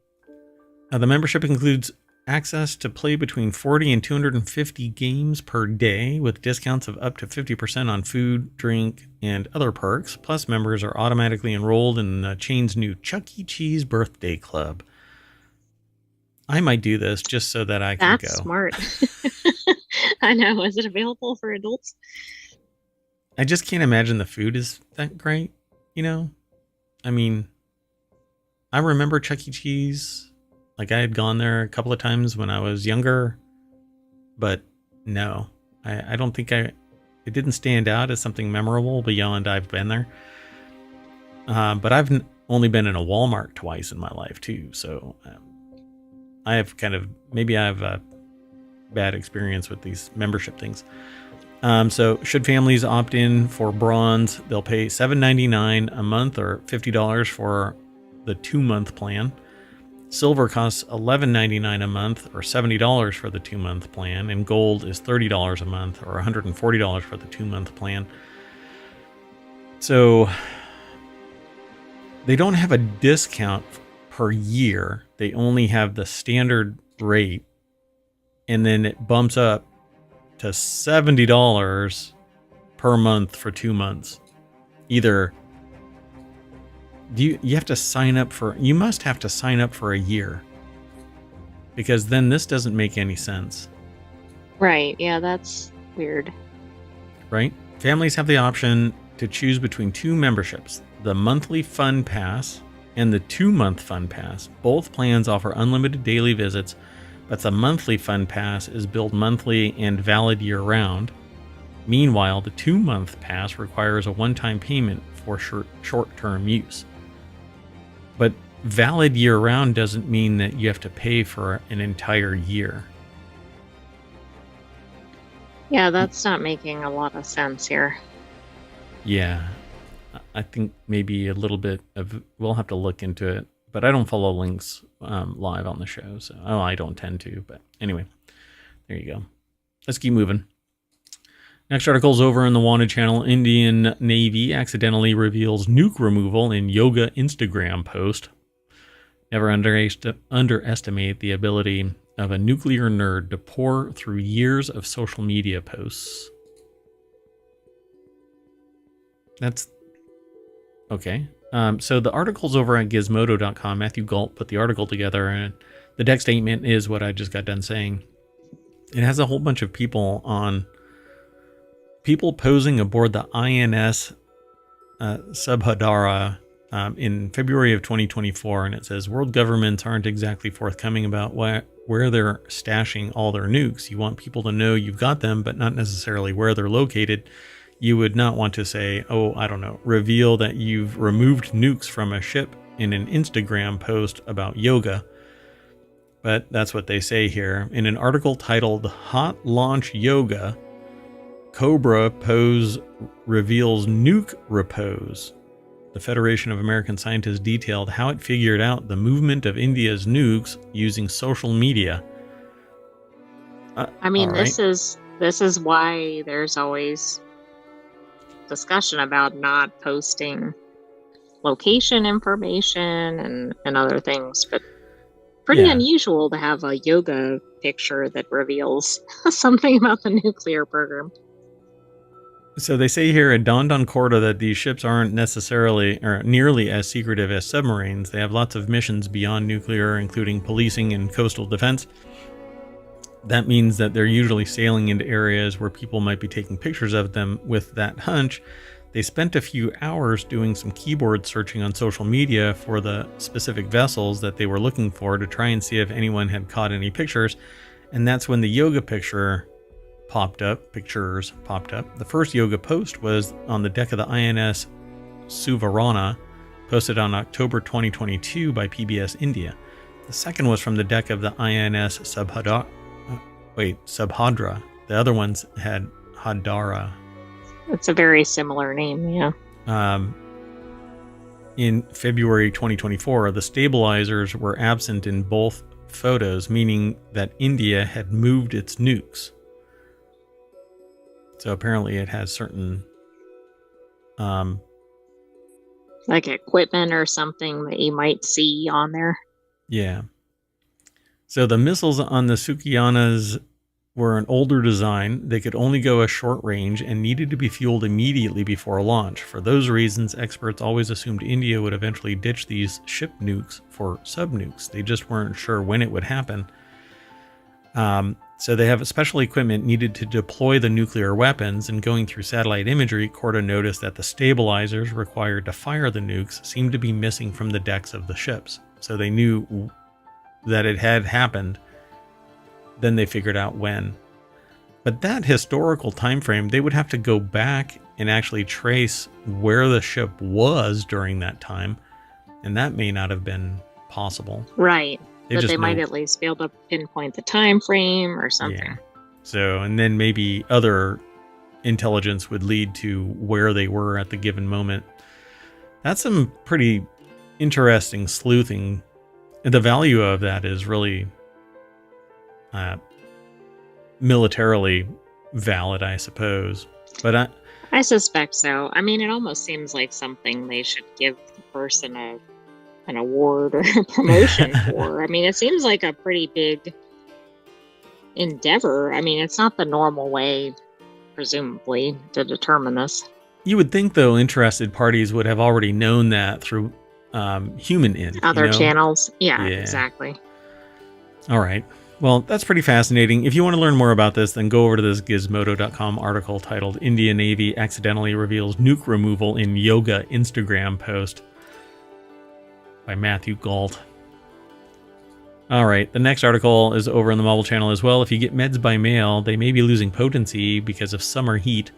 Parts of the U.S. have experienced record-setting heat waves over the past few summers, which may have caused pharmaceutical ingredients to degrade while en route, which kind of sucks because if you order certain things, pharmaceuticals and like vitamins and other things, they all lose their potency. They degrade because of heat. Heat is the ruination of all things. Like cool locks things in, stabilizes it, but heat, it basically causes everything to expand and decompose faster, and it's just horrible. I mean, that is the thing. It's what I tell people. Technology is destroyed by heat, but if you get technology cold, it's not as destructive. It actually is kind of beneficial until you get into like negatives. But you crank up something beyond 150 degrees operating temperature, and CPUs go nuts, and other things can overheat because their internal temperature are increasing. Anyway, so Adam Kovac over at Gizmodo.com put this article together. Parts of the U.S. have experienced record-setting heat waves over the past few summers. I think some places were hitting like 125 degrees this summer. Well, absolutely. And I mean, people still need medications during the summer. So like it's tough if you can't order them by mail. And so as reported by the Times, again, this is from the New York Times, some mail-order pharmacists are assuring customers that their drugs are safe to use as long as there are no visible signs of degradation, which basically means open containers or, and I'm talking about the pills themselves, haven't broken down, or discoloration, or it just doesn't function. Like you can get injectables that if they don't fire off, then obviously you've got a problem that was caused by either the heat caused distortion or something happened mechanically. But the researchers found that some medications can be damaged by heat without showing any outward signs. Mail order pharmacies said that they have specialized packaging that's weather resistant, and precautions are taken when shipping meds that require specific storage temperatures, the Times noted. The United States Pharmacopoeia, which sets standards for the storage and shipment of pharmaceuticals, recommends that oral medications be kept at an environment that's between 68 and 77 degrees in freedom units Fahrenheit versus 20 to 25 degrees Celsius. Which can't be done in the summer. I mean, No. It just cannot unless you're maybe in Antarctica. Yeah, they plop it on your porch or your... And it just bakes in the sun. Yep. I had one package. They decided that it was just too much of a burden to walk up the 20 feet to the door. So they set it down in front of the mayoral mansion's garage. And I actually was notified because, you know, the mayoral mansion has surveillance. And I'm like, what the hell? It's right there. They could have chucked it. And then it rained. And I'm like, you know what? So basically nature said, worse, you could have "Screw opened that your package." garage door and it could have been a problem. Oh yeah. And that's actually happened too, where you open the garage door and there's a package there. Oh, hey, thanks. Anyway, a 2023 study published in the Journal of American Pharmacists Association found that shipped packages of medication spent more than 68% of their time outside of the recommended temperature range. When a heat wave hit the United States in 2022, UPS drivers told the New York Times that temperatures in their vehicles had reached 150 degrees Fahrenheit, 66 degrees Celsius. So, yeah, and this is going to be an ongoing thing, much to many people's chagrin. We're talking about the delivery location, but it's all the time in loading docks and or even in the vehicle. Sitting in the van. It's not temperature controlled, yeah. Yeah, and actually the unionization of UPS drivers and FedEx drivers and Amazon delivery drivers, all of that is going to lead to quality of service increases for those who are driving and delivering packages. Gone are going to be the days that there isn't any air conditioning. UPS suffered a lot because they basically have open doors. They had to drive around with the doors open so that they can pull over and deliver a package and then jump in and drive away. And it was just a big PETA, pain in the backside. So pit B. Anyway. So go over, if there's more in this article by Gizmodo.com's Adam Kovac. All right, let's keep going though. Executive decision. Moving on. The next article's over in Technology Today. Paramount laying off another 15% of its U.S. workforce. Hey, congratulations, investors. Paramount is laying off another 15% of its U.S. workforce, according to a report by Deadline. This follows a lean second quarter earnings report in which total revenue fell short from an expected $7.21 billion to $6.81 billion. This is revenue, but what is their profits? Okay, but also remember this is percentage. So if they're doing a percentage, it's now based on their existing numbers. So right. It might be even worse than, well, actually maybe then the percentage is reducing. But my point is, if they've already reduced and they reduced, are we getting the full picture? No, we're not. No. So yeah, it's the same as compounding interest, but inverted. So Yeah, right, exactly. So the layoffs will impact around 3,000 people. The industry continues to evolve, they say, which is the most callous sociopathic statement that a human can make about fellow humans.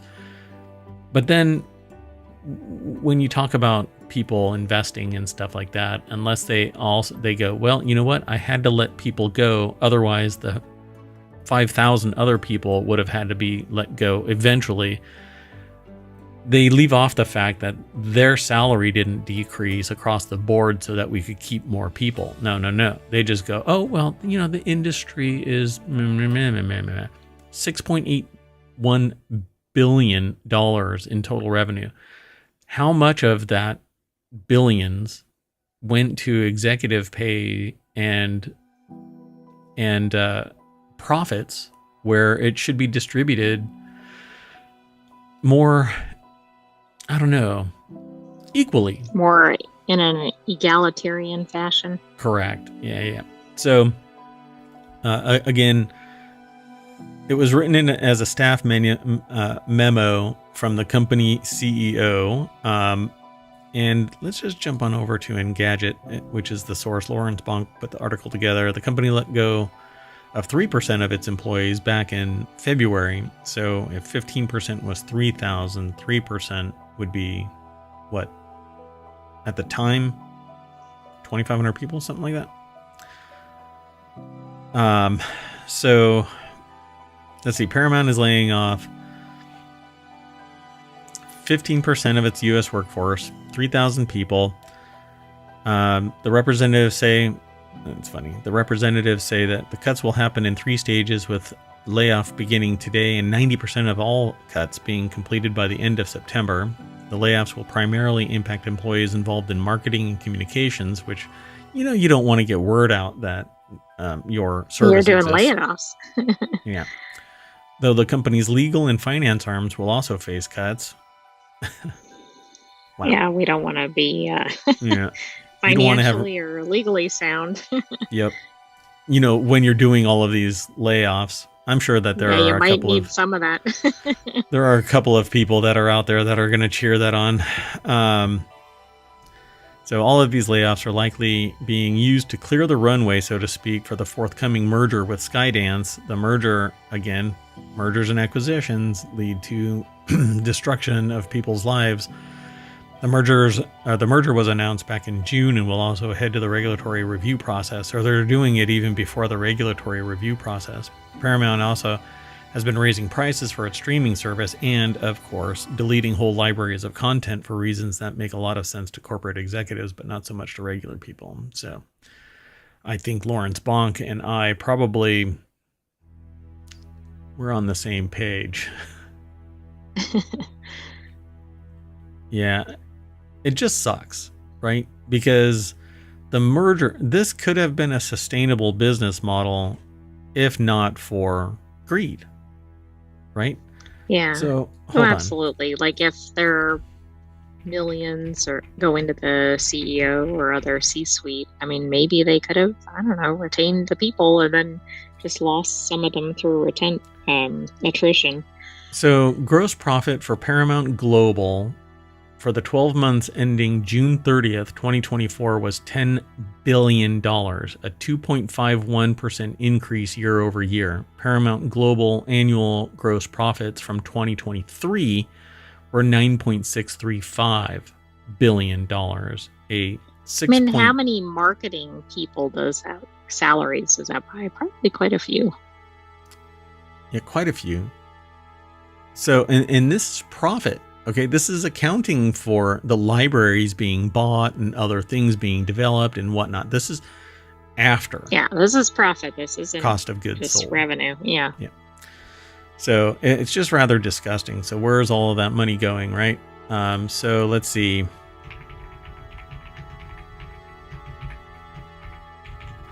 I'm doing this live. We have time. So the CEO of Paramount Global, Bob Bakish, made $31.3 million. It was a compensation dip slightly in 2023 from to 31.3 from 32 million the year prior. So we don't know what the filing, or I don't know what the filing is for 2024 just yet. But I'm sure it's a performance-based somewhat element, but $31.3 million for a year of firing 4,000 people. Yeah, I was going to say the performance might be how many people did you fire this year? As in, you get more for firing more people. I'm kidding. Let's see. Hold on. I can actually look that up. We have time. We got a little bit of time. Well, I don't know. There's no direct number right off the top of my head, but Yeah. Yeah, it's too difficult for me to find it really quick. So earlier this year they laid off 800 people, and then today 3,000. So we're planning 3,000. Can you imagine? You wake up and you're like, oh, I might be one of the 3,000. No, Yeah. and I think that's part of the problem too. They're announcing that there are waves of this, and you're thinking, oh, I'm in one of the affected departments, Yeah, but I don't know morale's if high. I'm losing my job in the next month. Morale's really high. Hmm. So the next article is over in the Hedge Ideas channel, which is all about business transformation. It's a show that I actually want to start, but I haven't kicked it off yet. Instead, I'm going to be doing a bi-monthly show where we talk about brewing beer in a igloo. Bi-weekly or bi-monthly? See, so bi-monthly means every 2 months, or is it every 2 weeks? Bi-monthly is every 2 months. See, I think if we look it up, it can be bi-weekly is every 2 weeks or twice a week, right? Bi-monthly, it's twice a month or every 2 months. Yeah, bi-monthly is only every 2 months. Like, there isn't another definition for it. I don't know. So. Oh, I'm sorry. Yes, it does have both. Yeah. It's not very good terminology, either of those. Sentient AI from the future. I'm picking on you. I'm sorry. It's okay.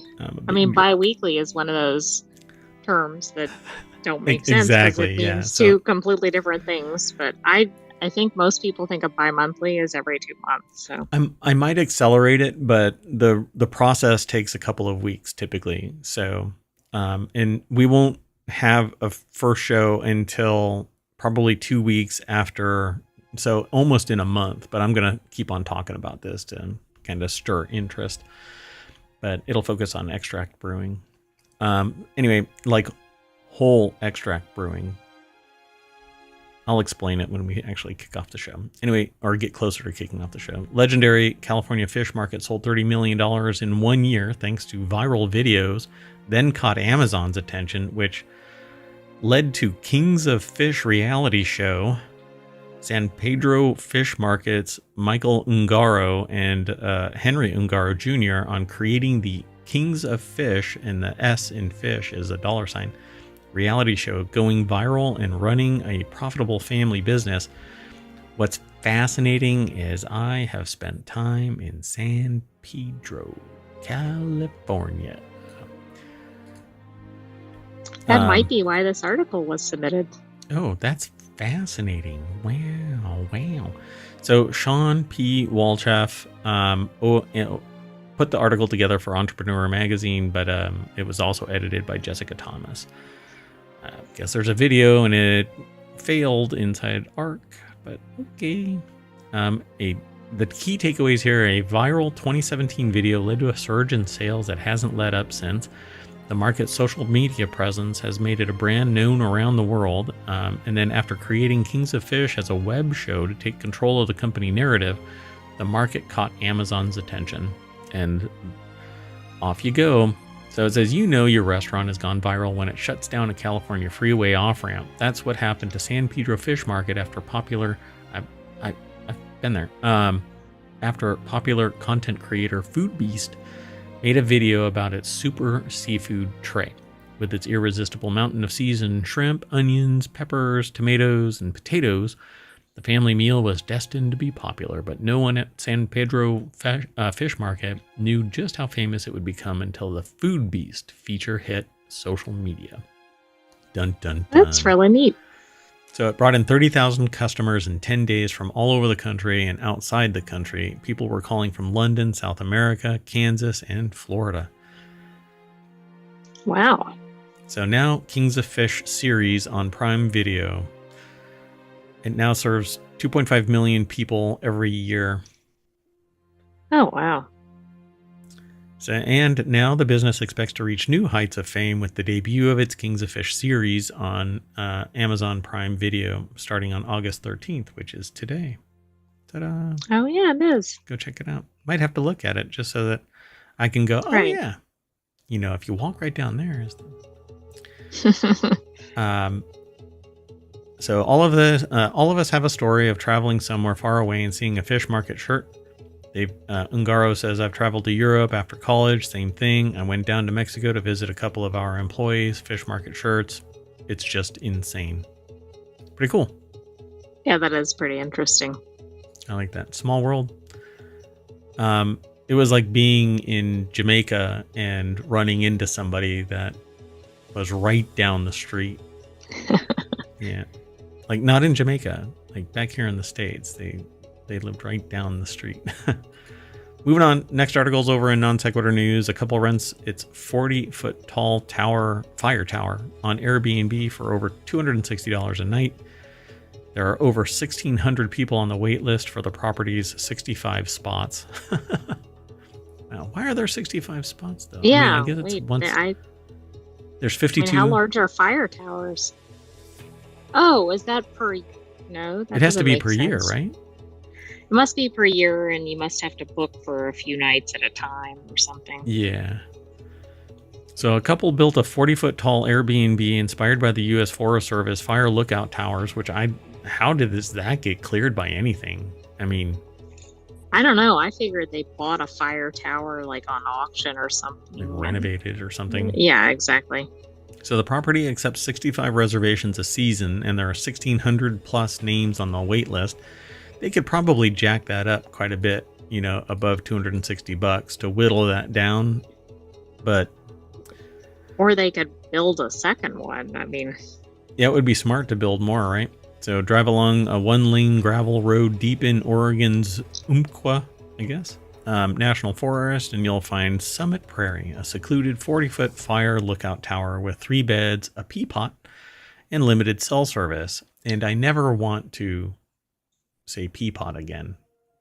I never want to hear peapot again. Peapot. Well, that's a reason the rate should not go up. There you go. Above 200 already, and you get a peapot. What's worse are the downstairs residences, because when you use the peapot. Anyway, over 1,600 people are on the wait list to spend a night there. This is an article over at businessinsider.com.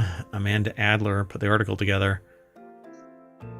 Yeah, it's basically like your basic kind of square house, but high up. Yeah, but elevated, right? Yeah, 40 feet up. I don't know. I kind of dig it, but I don't want to have to climb 40 feet worth of stairs to use a peapot. Right, if it had modern plumbing, maybe. Or worse, the peapot is on the ground floor. Oh, goodness. Can you imagine if you woke up in the middle of the night? Yeah. Honey, I'm going to go downstairs and use the peapot, but there's a bear. Right. That might eliminate the need for the peapot. Honey, I used the peapot without the peapot. Can we say peapot any more times? I'm gonna. Yeah. Dabney Tompkins and Alan Colley built the tower in 2009 as a reprieve from city life in Portland. Some people want to have a ski condo, some people want a beach cottage for a second home, but we said, let's do a fire lookout, Tompkins told Business Insider. Years later, the couple started renting Summit Prairie on Airbnb, staying nearby on the 160-acre property so that they could serve as high-touch hosts. Now they have a list of regulars and more demand than the property can accommodate. Well, that's interesting. Interesting. Yep. Right on. I mean, there's a lot of pictures over here, as usual, for Business Insider. I won't go through them all. That's, the provenance of Business Insider. But it's your standard, 40-foot tower with a big square house on it. Looks... Right, like you see those every day. Yep. As one does. We've got that right here just outside of the mayoral mansion. Just when we're bored here in the mayoral mansion, and it's air conditioning and indoor plumbing and refrigerator and all that accoutrement of non-savage life, we want to go out into the back 160 acres of wilderness, similar to the Umpqua National Forest. much further out than 10 miles from Tiller, Oregon. I think Mayor Watt may have hit his head. I fell down these Or stairs and is didn't dreaming. stop. I fell down 40 feet worth of stairs and didn't stop until I hit the pea pot. Moving on. Next article is over in Four-Wheel Tech. Toyota recalls over 33,000 vehicles for having the wrong sticker. If you're currently the owner of a 2023 or 2024 Toyota, apparently of any 2023 or 2024 Toyota, you may want to listen up. The automaker is recalling thousands of every model it sells because the vehicles may have been fitted with the wrong load sticker. Oof. I mean, Toyota sells a lot of cars. This is a ton of cars to be recalled over something that sounds like a pretty minimal issue. I think it's ironic that it's a load of vehicles and it's the load sticker that's bad. Lawrence Hodge over at jalopnik.com put the article together. Yeah. So what does it say? It's from the NHTSA. On the affected vehicles, the weight listed on the load carrying capacity modification label may be higher or lower than the actual total weight of accessories installed. In the worst case, a driver may unknowingly overload a vehicle, which may increase the risk of crash. You know, but would you have to put like an EV Ford 150 on top of it to matter? Or is it like you put an extra watermelon in your trunk? Yeah, and that's kind of the thing. I don't think anybody looks at the owner's manual anymore. They look online and they're like, oh, okay. Yeah, I'm not going to be a dumbass and try and haul an M1 Abrams with a Prius. Well, I'm sure there's somebody out there, but yes. There's always somebody, for crying out loud. Yeah, you're right. Somebody thought that a Cybertruck was an amphibious vehicle with a $9,000 gross weight. Yeah, okay. Anyway, so the agency says nearly every single Toyota model from 2023 and 2024 is affected. Yikes. Wow. Yeah, NHTSA says dealers were notified of the problem before August 9th. However, owners won't start being notified by mail until September 16th to 20th. This is just one of the few recalls the automaker has issued so far in 2024. In January, a few thousand 9th generation Corollas were recalled over an airbag issue. Mazda and Ford also have Takata airbags, apparently. Correct. And they're saying, don't drive those cars, but it's not all models. Yeah, so that's over in, if you do a search for Takata. It's in ohmTown. Yeah, it's in ohmTown. I was going to say, just do a search in ohmTown. We select 10 articles, and I chose this over that. So anyway, in January, a few thousand 9th generation Corollas were recalled over an airbag issue. A month later, 381,000 last gen Tacomas were recalled over welding defects on the rear axles that could cause them to break. And that's BREAK, not BRAKE. Oh, wow. Break and break is the same. It's just. Yeah, that's an important clarification when you're talking about anything about cars. Sorry, I had to change that music because that was not music. And then this was in addition to the 280,000 Sequoias, Tundras, and Lexus LXs that were recalled over transmission issues. So, yeah, Toyota. I've always respected Toyota for its quality, its resale value, and whatnot. But man, this last year.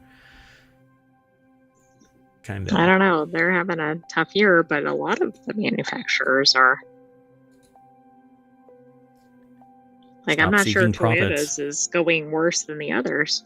Stop seeking irrational profits. Get back to quality, baseline, quality control, monitoring. Make your customers happy, and they'll pay the price.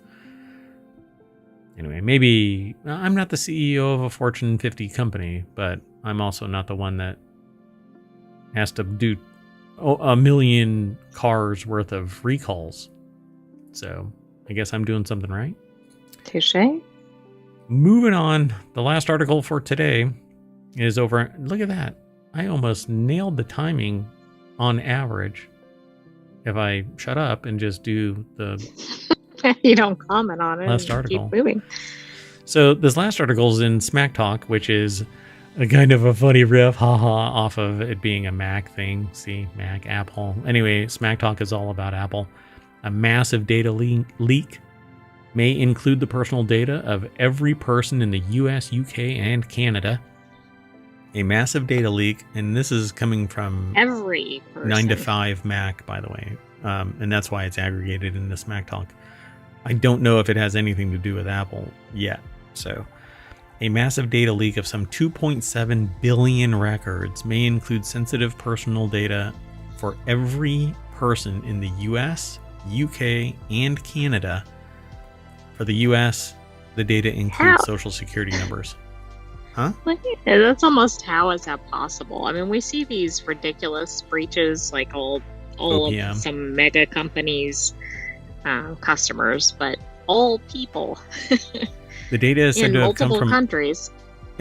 See, because it's a data broker. It collects and sells personal data for use in background checks by private investigators. That shit should be, that stuff should be so well protected that no, you can't do that. And no private company should be the broker of everybody's personally identifiable information. But then people freak out about the government having it, right? So you're damned if you do, damned if you don't. But all it takes is one numbnuts to be helming the cybersecurity, and this happens. You know, if you're just a small organization and you get compromised, it happens. You don't have the budget. But if you have 3 billion records worth of personally identifiable information, you should be like the Fort Knox of data. You know, it should take an Ocean's 11, 12, and 13 level schema to break into this thing, and you still get caught with your pants down on the way out. But no. Ben Lovejoy over at 9to5mac.com put the article together. Coming originally from Bleeping Computer, which reports that a hacker attempted to sell the data, then said to be 2.9 billion rather than 2.7 billion records for $3.5 million, stating that it contained records of every individual in each of the 3 countries.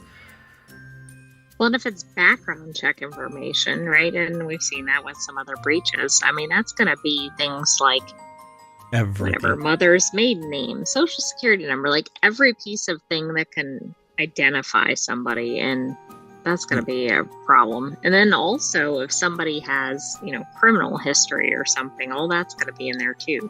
And look, it's the US DoD, so it's SF-86 level records. So, which is SF-86 is the background check form, and it goes back to basically your existence, and is the grounds for you getting clearance or not. So it says, since then there have been several partial leaks, which has said to be full copy of the database has now been made available for download. The leaked data consists of 2 text files totaling 277 gigabytes and containing nearly 2.7 billion plain text records rather than the original 2.9. So, pardon me. Oh, wow. Hopefully says, for anybody listening, they're in that small delta. Congratulations. Yeah, you're not in the 200 million that wasn't included in this. But that's a rounding error, for crying out loud, in terms of the number of people. It's probably every human. But I don't know what the time frame is. I wish somebody would have parsed it and said it's from this data point to this data point, Well, true, but I also think, like you said, I mean, this could be somebody's entire existence, right? Like it's their whole adult existence, like all their residences, things like that.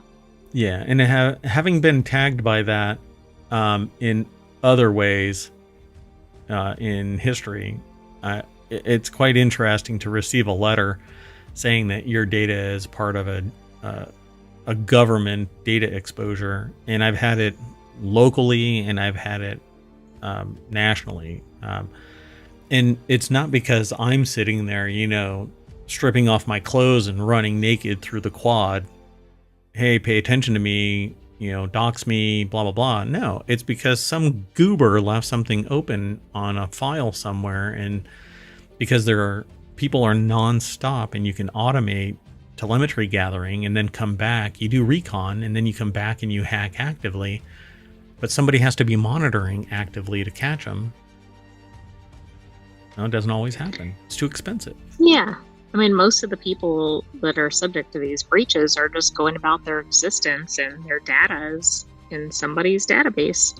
But something known as national public data, if it has anything other than what I posted to Facebook, that crap had better be so locked down. And this is why I think we should all be, as citizens, demanding right to be forgotten.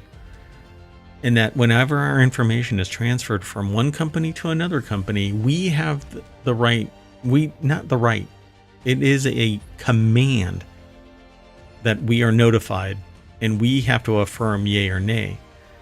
Because this happens with FERPA. It happens with HIPAA. We have to allow the transfer of our information. In fact, that just reminded me of something that I want to go do. But anyway, yeah, and this is just exemplary of the fact that we don't have any data monitoring rights, not until after the fit has hit the shan. And then it's identity protection services, which are a dime a dozen, really, and may not catch the low-hanging fruit of somebody stealing a credit card and using it. And then the victim has to be the one that chases it all down. Again, I know from experience. You know, I almost went after somebody in New York because they were actively using a credit card, and I called up the credit card company and I said, hey, I'm going to drive up to New York and catch this person. I know exactly where they're going next. And sure enough, ding, on the credit card listing is the location. And the bank is like, no, please, just here's your money back. Just no. Just no. Step away. And I'm like, well, this kind of stuff shouldn't be like just be chill about it. Stop it actively. Anyway, so since then there have been partial leaks of the data. So expect some notices from various organizations saying your data was to everybody. Everybody is going to get a little piece of paper. USPS is going to be very busy. Oh, and corresponding services in other countries. It's a conspiracy. The USPS did this so that they could stimulate. No, we're not going to be spreader of baseless conspiracy theories in ohmTown. Wait, ohmTown could get some good marketing by ending up on Snopes. Isn't that how it works? No. Right? Fake it till you become a federal crime? No? I'm doing it wrong. I'm sorry, folks. Bad, Mayor, bad. Where's the water bottle? All right. Well, anyway, that's it for Non Sequitur News for August 13th, 2024, Season 3, Episode 226. If I didn't say it at the beginning, I am Mayor Watt, and that is that's the visualizer for the Sentient AI. The other voice you hear is the Sentient AI, a co-host. There's only one Sentient AI. Good night, ohmTown citizens. Thanks for joining us for Non Sequitur News. And you're not on the main page. Oh, hey, you know what? We're going to reboot and end up back at the front page. Ta-da, there you go. Yay. Ah. All right. Well, see you in a little bit, everybody. We're calling it a night, but tomorrow we'll be doing... we have 2 more catch-up shows that Mayor Watt still hasn't done. And so I may do them earlier, and then we'll do the 8 o'clock show. And even that might be early. Today it was supposed to be early, but yeah. All right, we're outie. See you soon.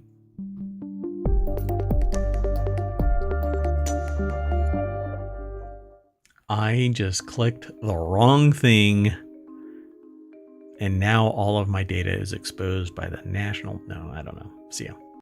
Hello, everybody, and welcome to Non Sequitur News for August 14th, 2024. It's Season 3, Episode 227. Today we're going to be talking about Katy Perry sparked investigation, a unique aquaponics system Disney says contracted for life, what is a megaquake, Actors can sell their voices to AI. It's public sand, so I took it. High-end racing bike theft.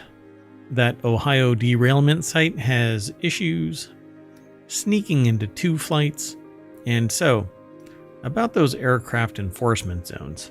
I'm Mayor Watt, and that's the visualizer for the Sentient AI from the future. Good evening, ohmTown citizens. Welcome to Non Sequitur News. Can't catch me. Catch me if you can. Everything's powered by ohmTown.com. If you like the show, be sure to like and subscribe. Follow us over on Twitch and on YouTube. Download the podcast. Join us on the Discord. There's a TikTok, but I haven't done anything really on it for a little while. But be sure to go over to ohmTown.com and become a citizen where you too can manage your information overload, because there's all news, no noise, because all the noise is right here.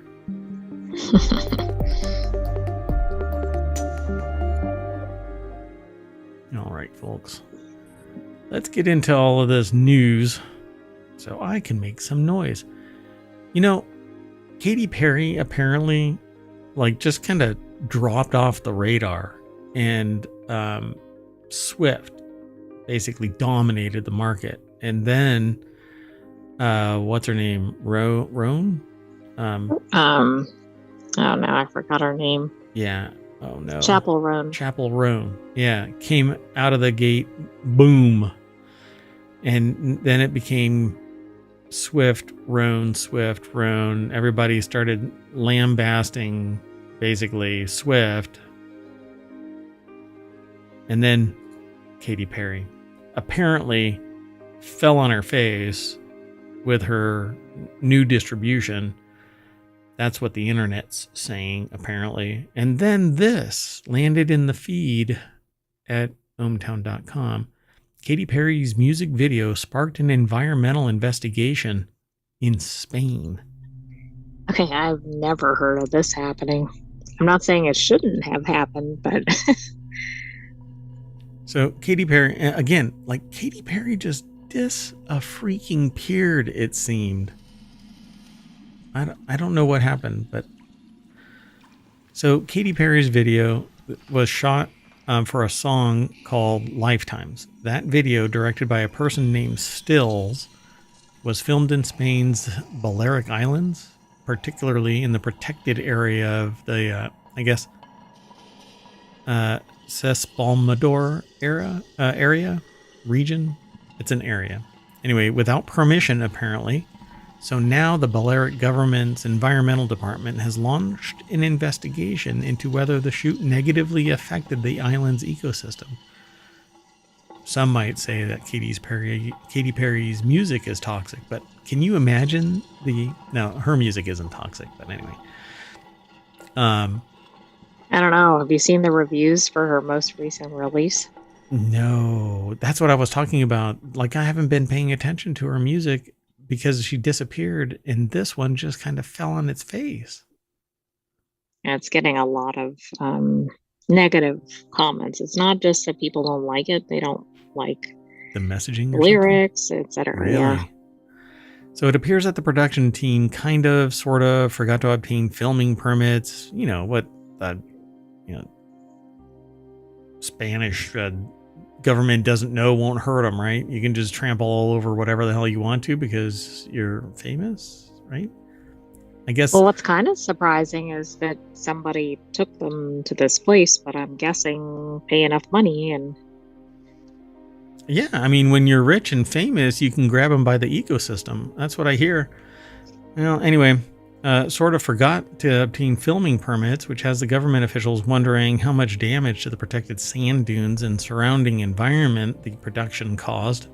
But this is just part and parcel to spending a lot of money. You can do whatever the hell you want to, right? Because we have another article that talks about messing up sand in another region. You're right. States. We do. Yeah. Oddly enough, this I didn't even know that. Time we have articles about sand. I know. When I selected all of this, I did. It wasn't intentional that everything was going to be through the hourglass, right? Sand through the hourglass. Katy Perry's music wets the bed, and messes up the sand dunes. I gotta stop doing that, doggone it. Do you think the Spanish government determined this because, I don't know, it saw the music video or something and they're like, hey, isn't that Yeah, that looks location? like oh. So if this is actually part and parcel to it, and all of these people were in this protected region without a permit, then I can see how somebody's going to be bent out of shape. But if all of these other people are here without any, ramifications, then I don't know why she would be. But anyway, it's the album Rollout from Hell. Apparently, that's the deck statement from Louis Prada over at Vice.com.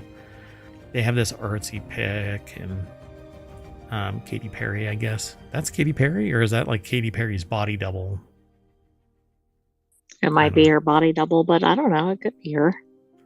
So there's a video. It's over on Vivo on YouTube.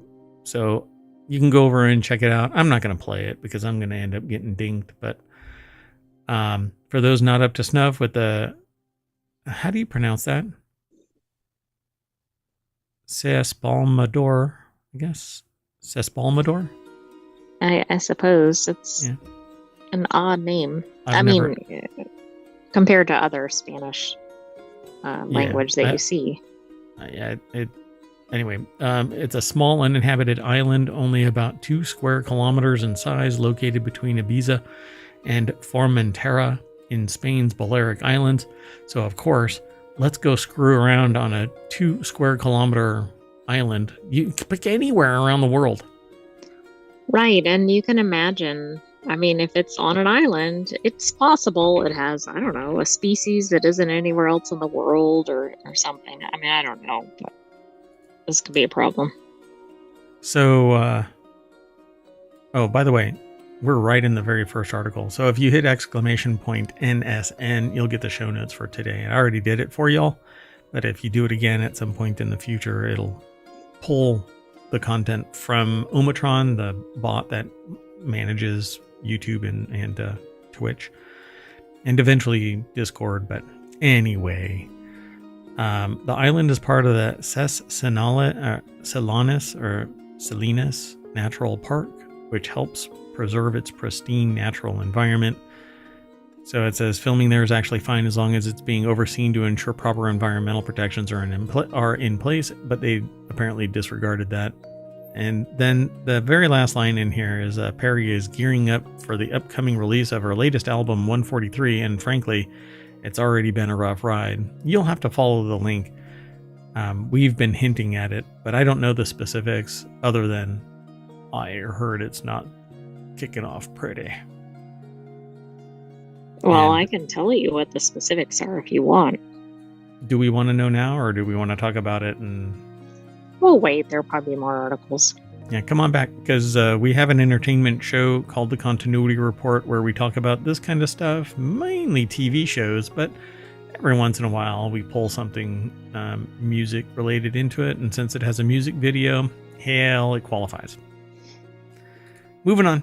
Next article is over in the Model Channel. A unique aquaponics system to produce more fish and vegetables with less energy. Climate change poses a severe threat to food production, making it imperative to find sustainable methods.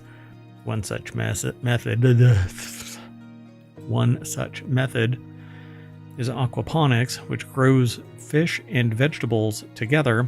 Now, Ben Gurion University of the Negev water researchers have offered a proof of concept for a new closed-loop system that produces more fish and vegetables while using less energy than conventional systems.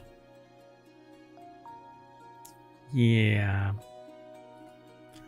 So sounds good. What's the catch? You have to maintain fish below your vegetables. Yeah. So I don't do no swimming above the vegetables. Yeah, I don't do aquaponics. I do hydroponics. I actually do a custom kind of build of hydroponics.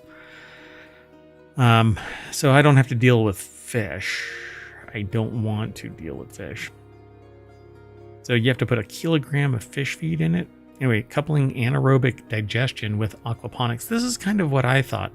The fish would digest any food that you put in there, and that actually feeds the lettuce. Kind of like brewing, where, you know, the little yeasties, they make babies and then they replicate that way, and then they toot, and that carbonates the beer and ferments the sugar into alcohol. That's kind of how this is.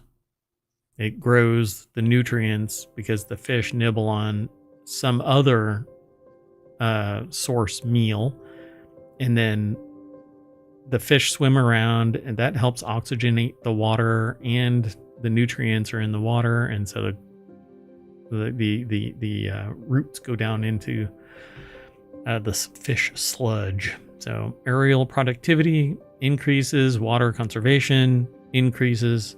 They have it marked as a negative, but when you use less, it increases the conservation level. So, and then energy saved is a 16% recovery. So their findings were published in a recent journal, Resources, Conservation, and Recycling, which is like the reduce, reuse, recycle. Oh, okay, right. Mm-hmm. But it's a journal called Resources, Conservation, and Recycling. Professor Amit Gross, director of the Zuckerberg Institute for Water Research at the Jacob Blaustein Institutes for Desert Research of Ben Gurion University of the Negev. Wow, that was like Ruth's Chris Steakhouse, but in additional layers. Zuckerberg Institute for Water Research at the Jacob Blaustein Institutes for Desert Research of Ben Gurion University of the Negev has been working with his students and collaborators for the last decade on aquaponic systems. So aquaponic systems grow fish while using the fish waste to grow the vegetables hydroponically, which is kind of like adding fish. Right. All right. So I'll have my veggies with a side of fish.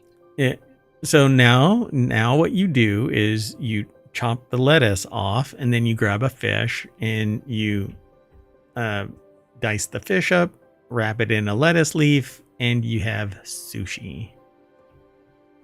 Ta-da! I mean, that's a one-stop shop, right? To me, it just added a little bit. I guess you can get more out of it because you're eating fish, but why not just not bother with the fish and eat the veggies? So supposedly I guess doing it this way, they say after more than 2 years of testing, Professor Gross's system demonstrated 1.6 times higher plant aerial productivity, 2.1 times lower water usage, and 16% less energy consumption per kilogram of feed than conventional systems. His calculations suggest that upscaling it to 1 ton of fish will allow operation of the system with no need for external energy, less than 1% of water exchange, and negligible waste production, as well as significant carbon sequestration. Except that the lettuce, the greens, unless they are perpetually greening, right, producing, like lettuce, it gets chopped off at the start. See, I'm getting a huge green screen, so I don't have to worry about that anymore. Sorry. Hooray. Focus, Merwatt. Focus. It is non sequitur news, though. So anyway, so yeah, the system just adds fish and apparently consumes less water, causes the water to maintain a certain level of air circulating through it, which is beneficial to the roots. And then the nutrients from the fish eating their food that's supplemented feeds the root system that goes into the plants. But it isn't a circle. You always have to put a little bit more into it. They say raising it to a ton or a kilogram, right? No, 1 ton of fish, which is a ton of fish. Literally. Will allow the system to operate with no need for external energy. And I just don't see how that's possible. I Yeah, don't either, but it sounds positive. yeah, I don't see. Now I'm gonna have to read the paper and find out. But so coupled aquaponics are closed loop systems that recycle much of the fish effluent rather than reusing it outside of the aquaponic system, where typically the fish solid waste is disposed of. The research led by Professor Gross managed to treat it by anaerobic digestion and recover energy and nutrients into the system to form a near zero waste unit.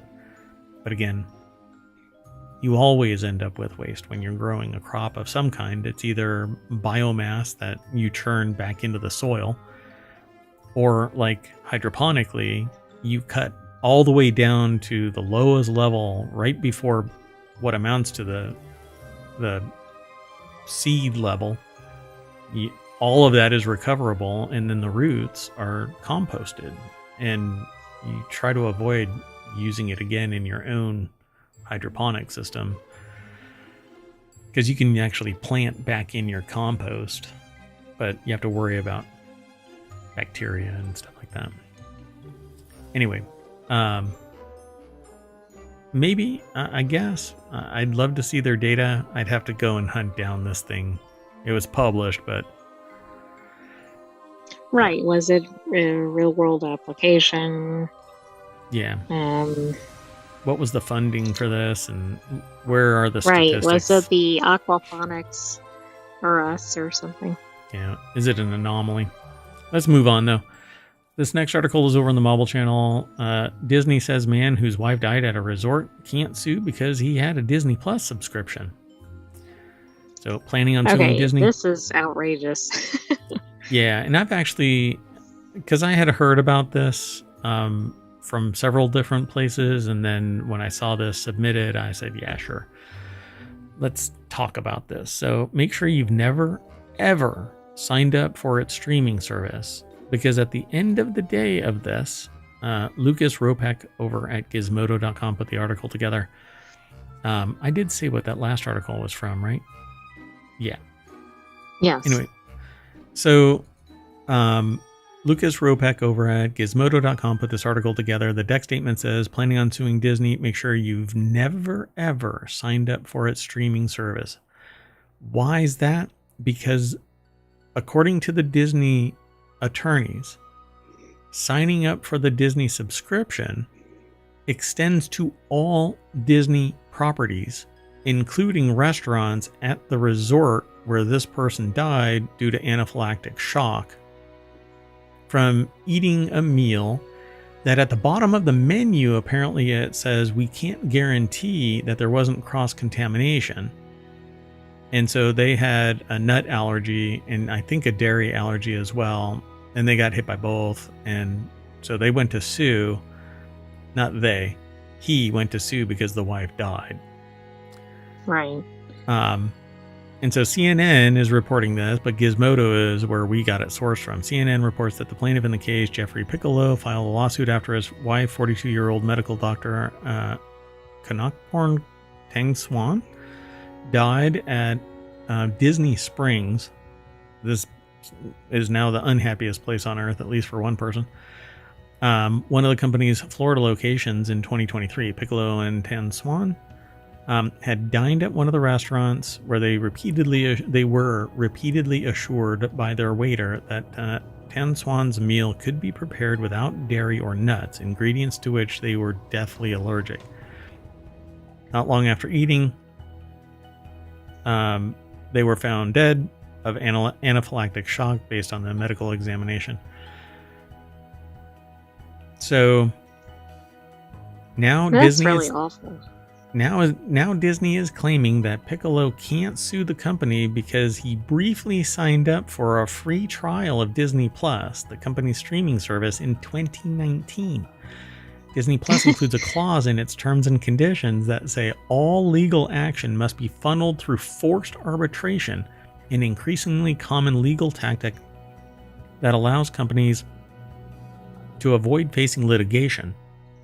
The company has claimed that Piccolo also used the My Disney Experience app to buy tickets to the Epcot theme park, a service that sports similar legal language, but which is an app that Disney pushes Right. for people's convenience, which is interesting.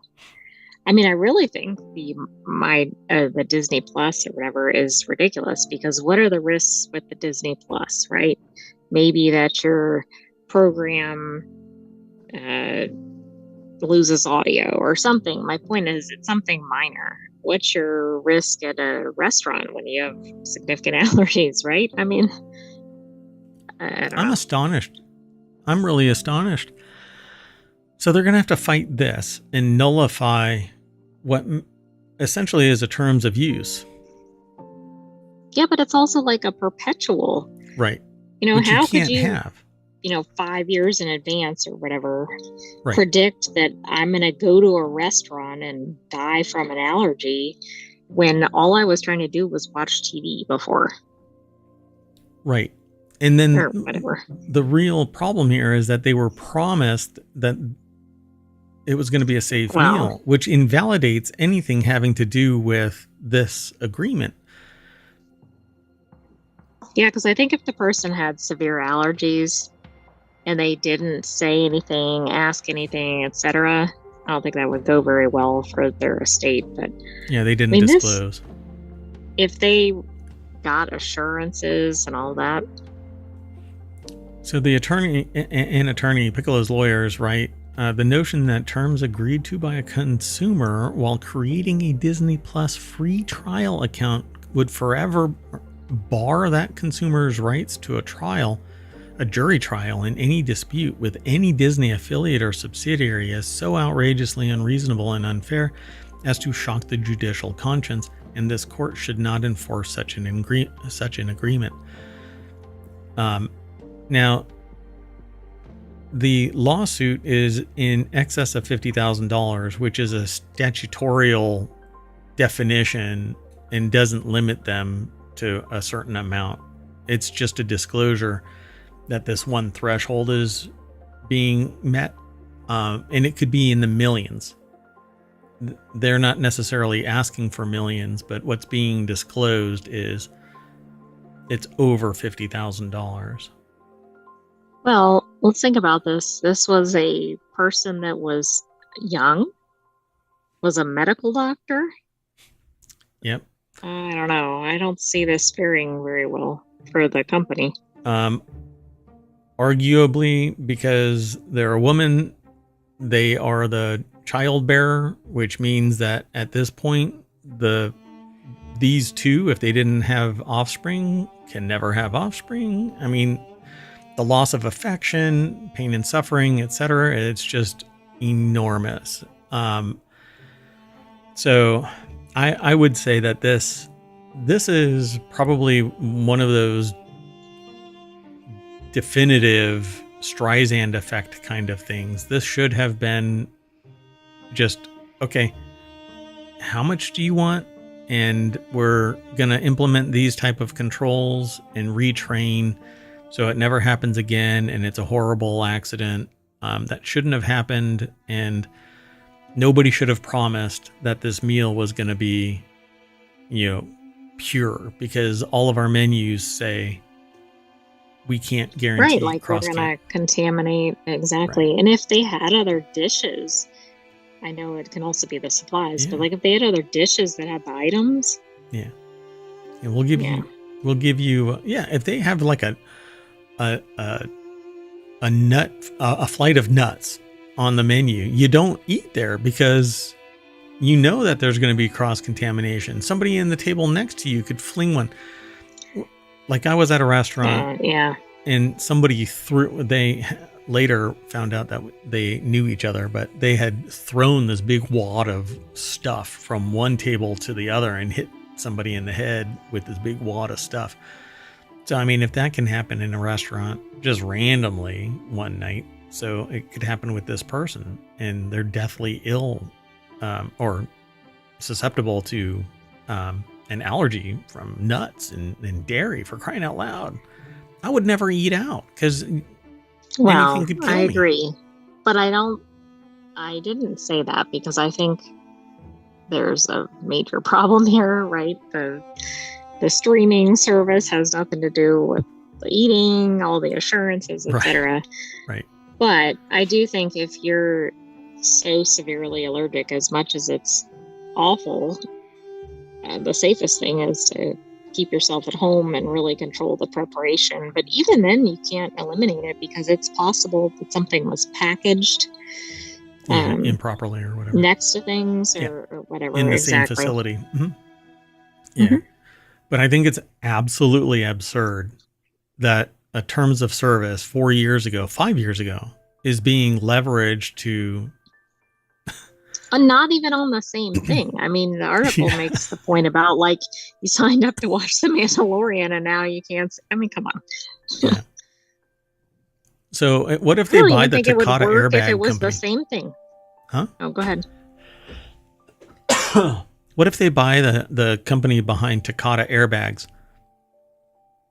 So now if you get eliminated by a Takata airbag because it's a Disney property, you can't sue them. Oh, wow. That would be so awful. But I think here, like, okay, skip the streaming for a second, but let's say they signed up for something related to the same, this isn't a park, but it's usually like a dining and shopping area, but they signed up for whatever, some rewards program for that 5 years ago. Right. I don't even see it there. This is so much more ridiculous because it's so far removed from the subject and in time, right? Yeah. It makes no sense. I really hope that tomorrow we hear that the judge basically said, screw you, Disney.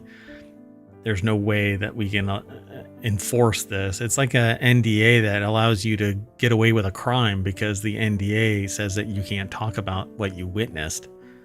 Well, no, an NDA doesn't prevent you from getting busted for committing a crime. If I witness a crime, then it's a crime. NDA doesn't allow you to get away with it, for crying out loud. Oh, well, wait a minute. Anyway, let's move on. Next article is over on the Mobile Channel. I was going to say the Japanese government. Japan issued its first ever megaquake advisory, but what is a megaquake? Last week, Japan experienced a massive 7.1 magnitude earthquake off its southern main island of Kyushu. Though the earthquake didn't cause any casualties or severe damage, afterward it did prompt the nation's first ever megaquake advisory. And according to the United States Geological Survey, even the best experts don't know how and don't know what to expect. This is an earthquake. So they can't predict it. They don't guarantee when something is happening. They know that there are certain foreshocks that predict when something is coming, but they don't know when it's going to come. So it says, however, that doesn't mean unknowns and unknown knowns. And the worst is the unknown unknowns. So basically, I just want to date. No, never mind. I was going to say that phrase from Say Anything. Yeah. But it sounds weird. In this context, I basically just want to shake your island or your nation or, the earth. I just want to shake the earth. Or shoot a music video on your island. Yeah, I'm rich. I can get away with it. However, that doesn't mean that they can't estimate the probability of one occurring. So, such is the case for Japan, one of the most earthquake-prone countries in the world. It's sitting on the Ring of Fire, much like California is, much like Alaska is. Basically, that whole little area there, that ring. Anyway. The Ring of Fire is on the Ring of Fire? Yeah. The Ring of Fire. The Ring of Fire. So Sammy Caramella over at Vice.com put this article together. And it says a megaquake isn't a technical scientific term, but more of a general category. Seismologists typically use great earthquake for quakes of magnitude 8 or higher, or giant earthquake for those exceeding magnitude 9. Both of which are relatively rare. Absolutely rare. I wouldn't say relatively, but anyway.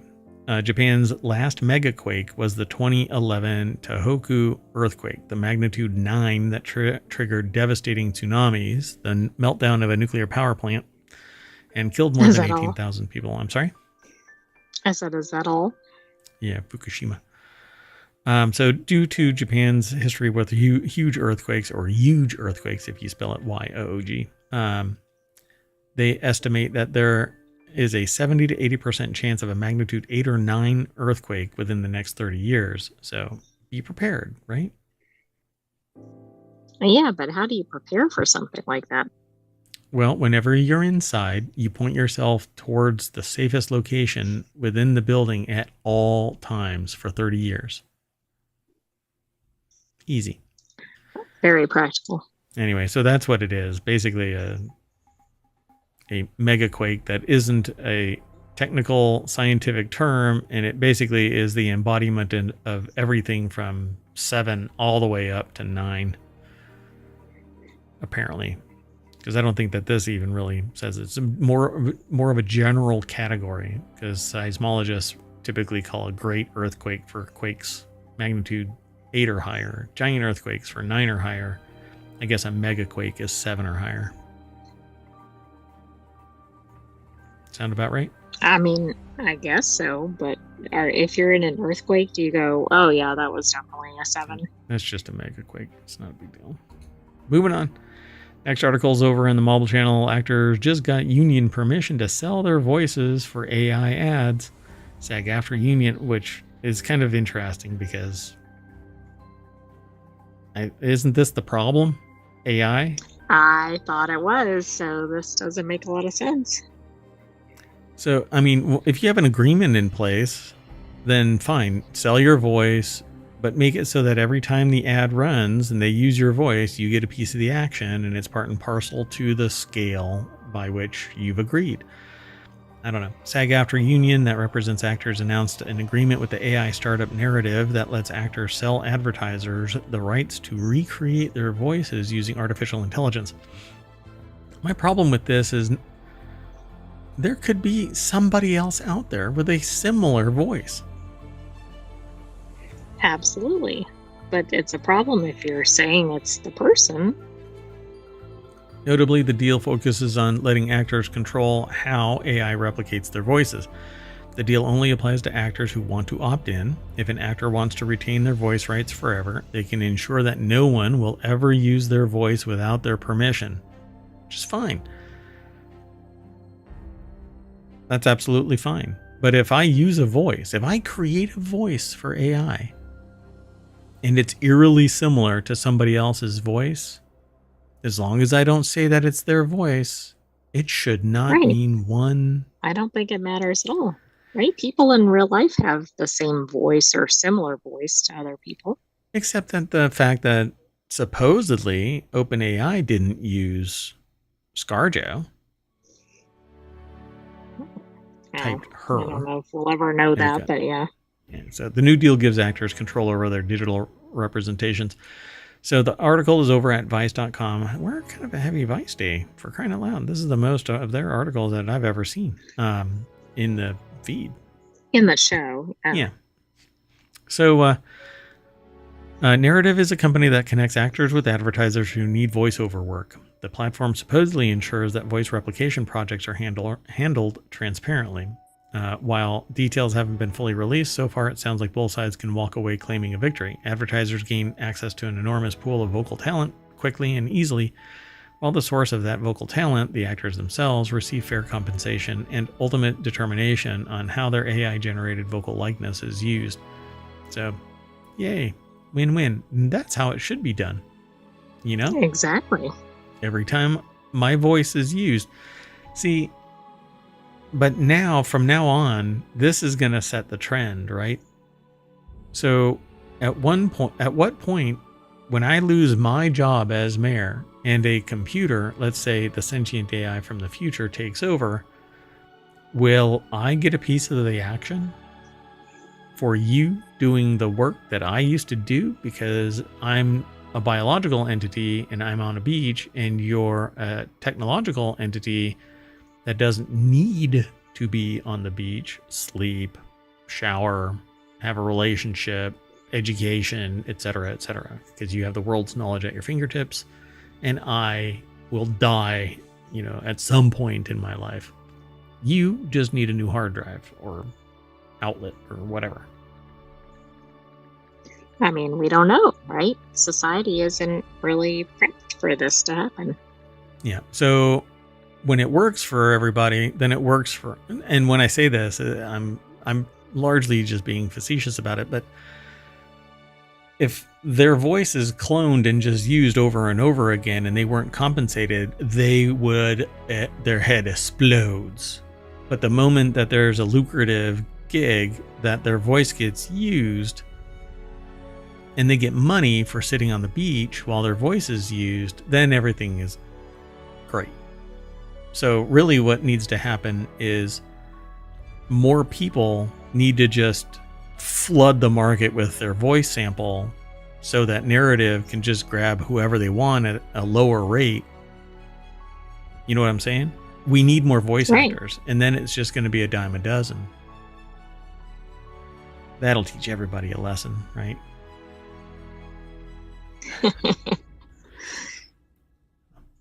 I was going to crack a joke about a certain CEO, but not everybody likes to hear okay Satan jokes. All right, so the next article is over in Non Sequitur News. The owner of an MLB team is accused of taking sand from a public Malibu beach for a construction project at his posh home. Yeah. A neighbor has accused businessman Mark Antanasio of taking sand from a Malibu beach for a project. The neighbor said in a lawsuit, marine life has been exposed to potentially hazardous residues. The complaint says that there's been unauthorized construction. So the neighbor of business magnate and Milwaukee Brewers owner Mark Antanasio has accused him in a lawsuit of using gigantic excavators to take mounds of sand from a ritzy public Malibu beach for a construction project. Wow. Oh, you know, well, I think the, my goodness. I wonder the evidence why is clear. Knew was happening. I mean, I thought somebody was out there like scooping a little sand bucket at night or something.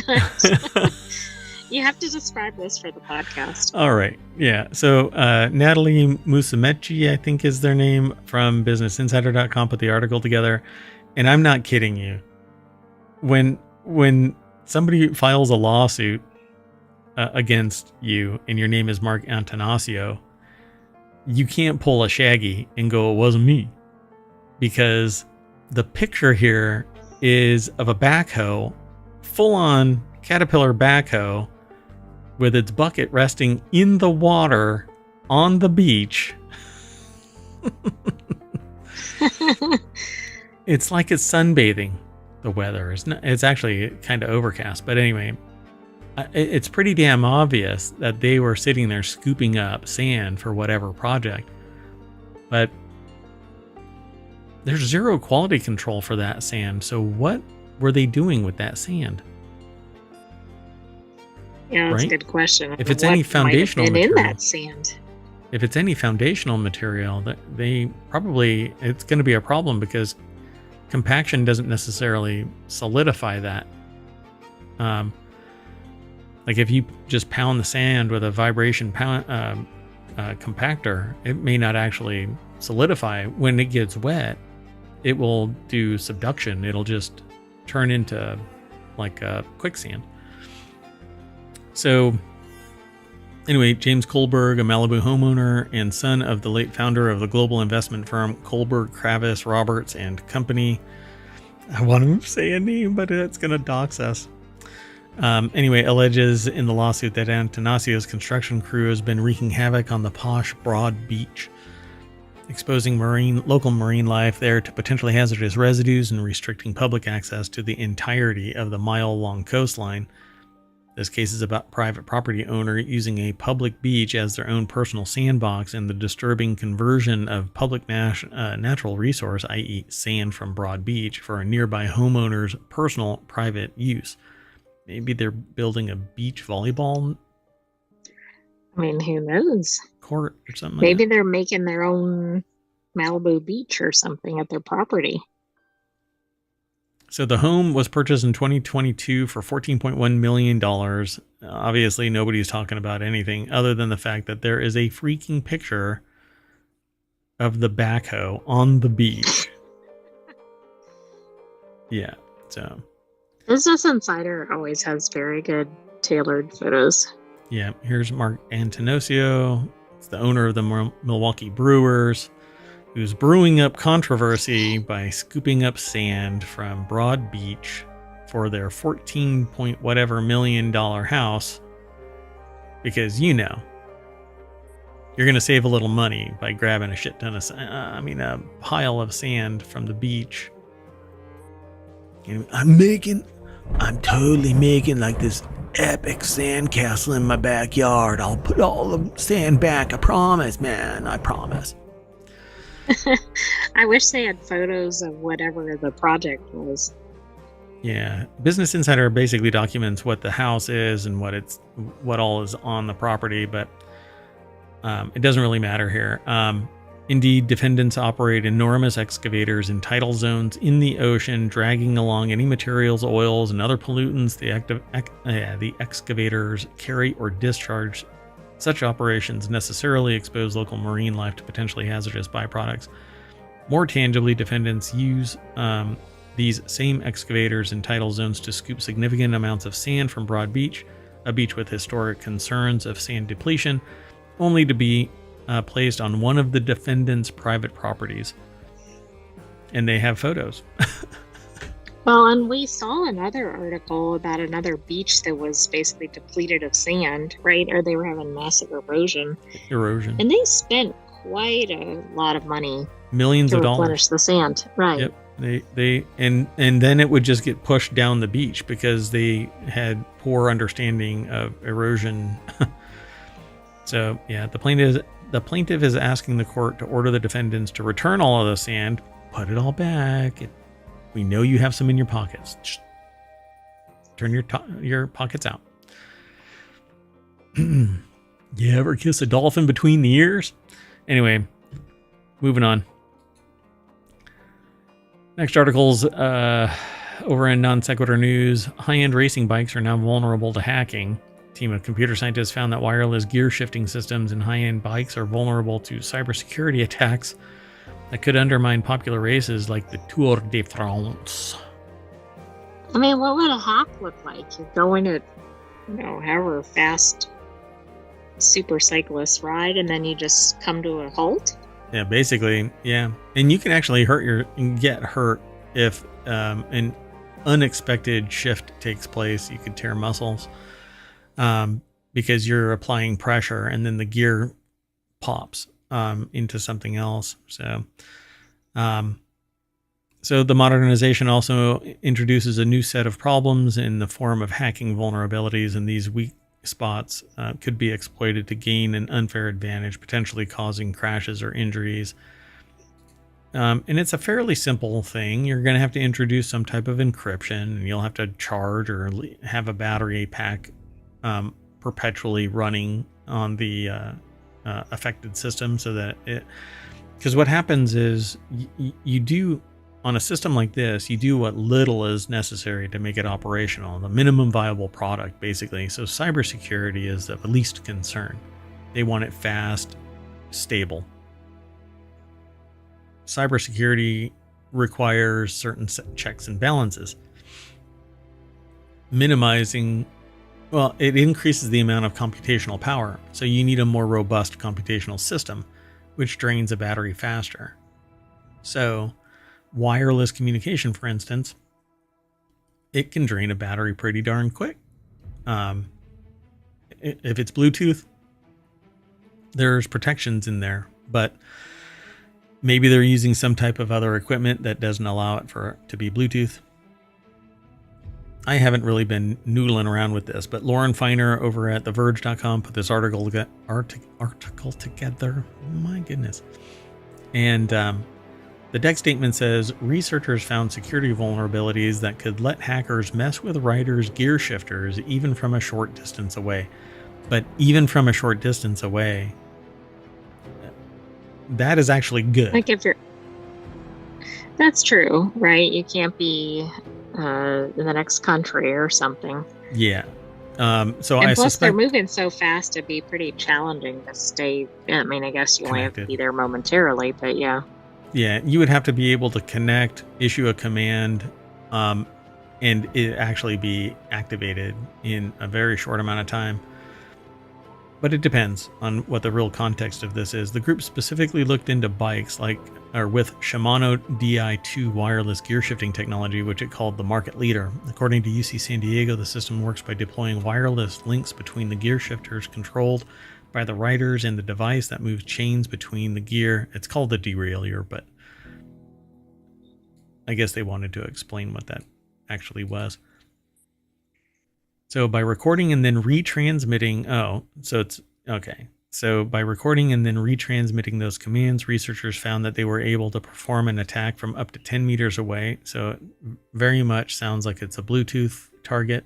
The researchers are now working with Shimano to patch the vulnerabilities, UC San Diego says, and the company has already started using some of their suggested countermeasures. Shimano, and it's not really countermeasures so much as it is systems that lock out unauthorized communication. So you have verification, which is part and parcel to programmatic packages that already exist. They chose not to include it because it's more work. It makes it more expensive. So, right. But you also have to have the normal, don't click on things or allow a virus to enter the system or whatever. Yeah. In this, though, it's going to be pretty much automatic. It sees a certain data point and shifts automatically, or it sees a handlebar-based command issuance and changes the gears.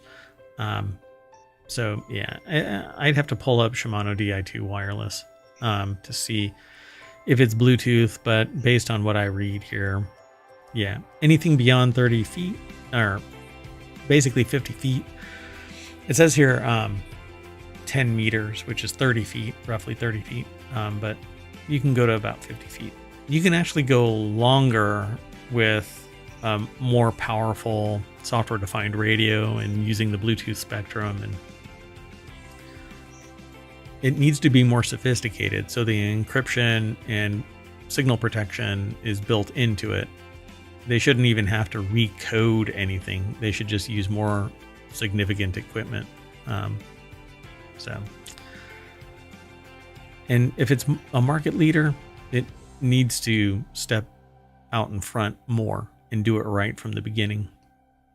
Whoever built this, they knew that there was going to be a problem with this. They chose not to do it. You'd have to be completely ignorant. Yeah. Do you think they have an attitude like Home Depot, like we only make tools? Yeah, it's only gear shifting tech, so it's not a big deal. And if it wasn't for somebody looking for it, nobody would have found it. Nobody would have cared. But because we can't have nice things, this is what we end up with. Moving on. This next article is over in Non Sequitur News. Hidden report reveals how workers got sick while cleaning up Ohio derailment site. That's right. We're back at East Palestine, Ohio. We're so badly contaminated. Yeah, there's a streamer that basically kind of blasted people for not talking about it anymore and then subsequently stopped talking about it. But we've been pretty steadfast in monitoring this because the attempt to just brush it under or bury it under the stream or in the sand or truck it to different states so that it wasn't an issue has kind of come and gone. But we keep hearing about it. So a hidden report reveals how workers got sick while cleaning up Ohio derailment site. The creeks around East Palestine, Ohio were so badly contaminated by last year, and I can't believe it's only been a year. Well, it's been about a year and a half, but it's still seems like a longer period of time. Yeah. So last year's disastrous Norfolk Southern derailment that some workers became sick during the cleanup. But, the wingnuts that would talk about this would sit there and go, well, they're just weak. They're wusses. What I really only respect are people who can handle toxic waste in the water. Who can roll around in it like Scrooge McDuck. That's right. Like I do with my pools of money.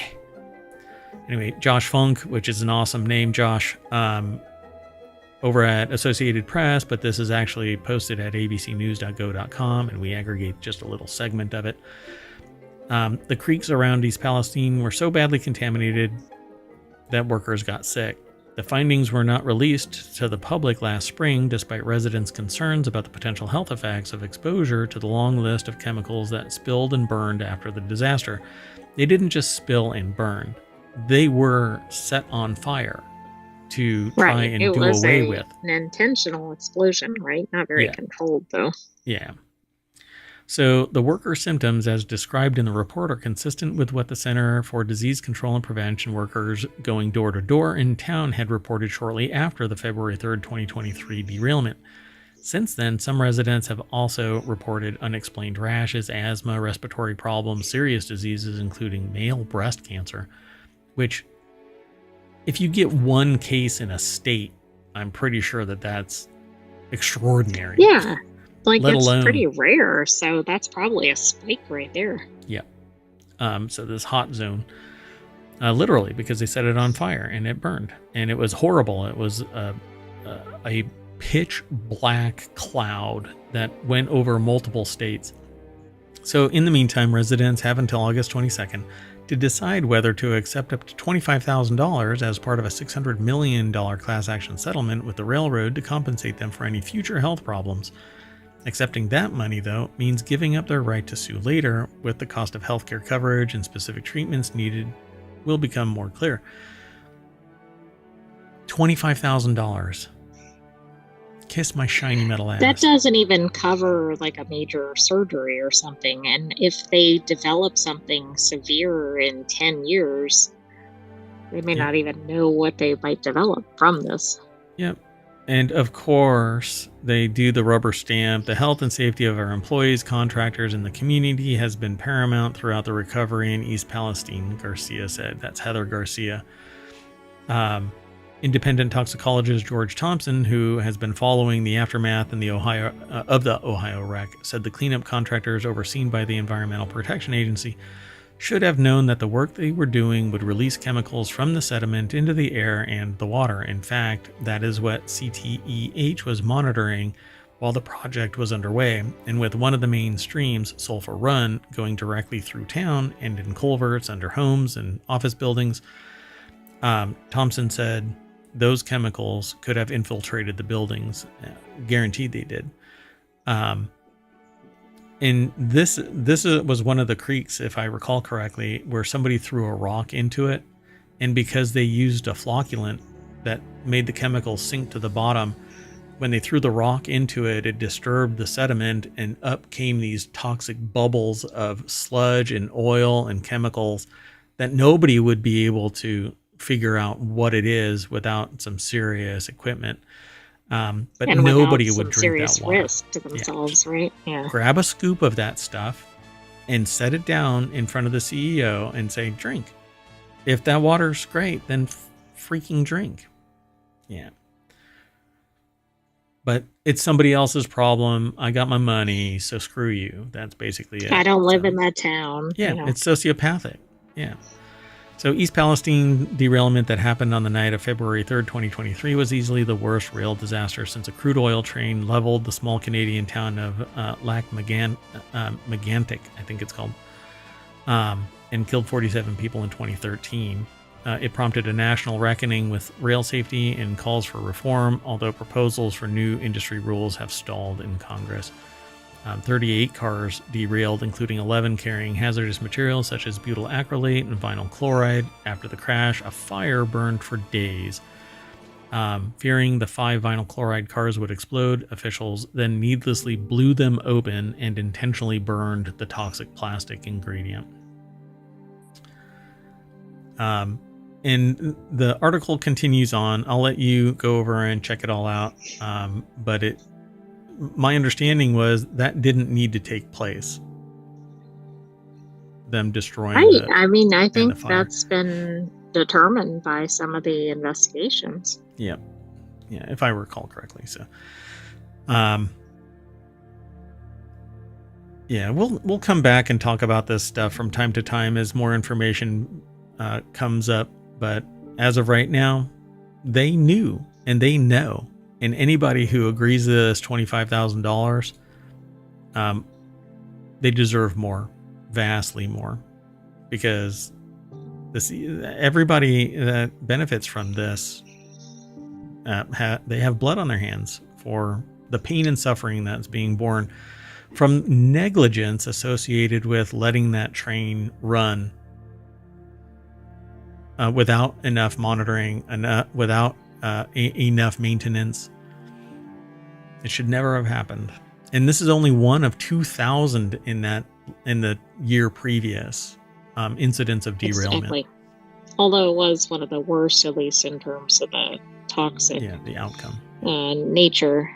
The other problem is, you may have people locally that are having health problems or have lost their jobs or whatever because of the environmental problems. I mean, they're going to be kind of desperate to take this amount. Yeah. And I can see people accepting it, but it really doesn't seem to even make a dent in all the things that it's causing. Yep. Good luck to them. Like all things, folks, there's a little bit of good, a little bit of disgusting. And so while we joke about a lot of things, I could even crack a joke about that in the right context. But for that particular article, there wasn't enough context for me to make a joke. So this next article, though, is over in the Mobile Channel. A man snuck onto 2 flights at Munich airport.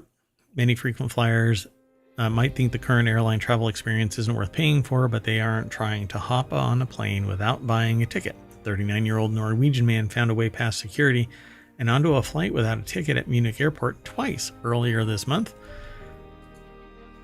Ryan Eric King from Jalopnik put the article together. How does this happen?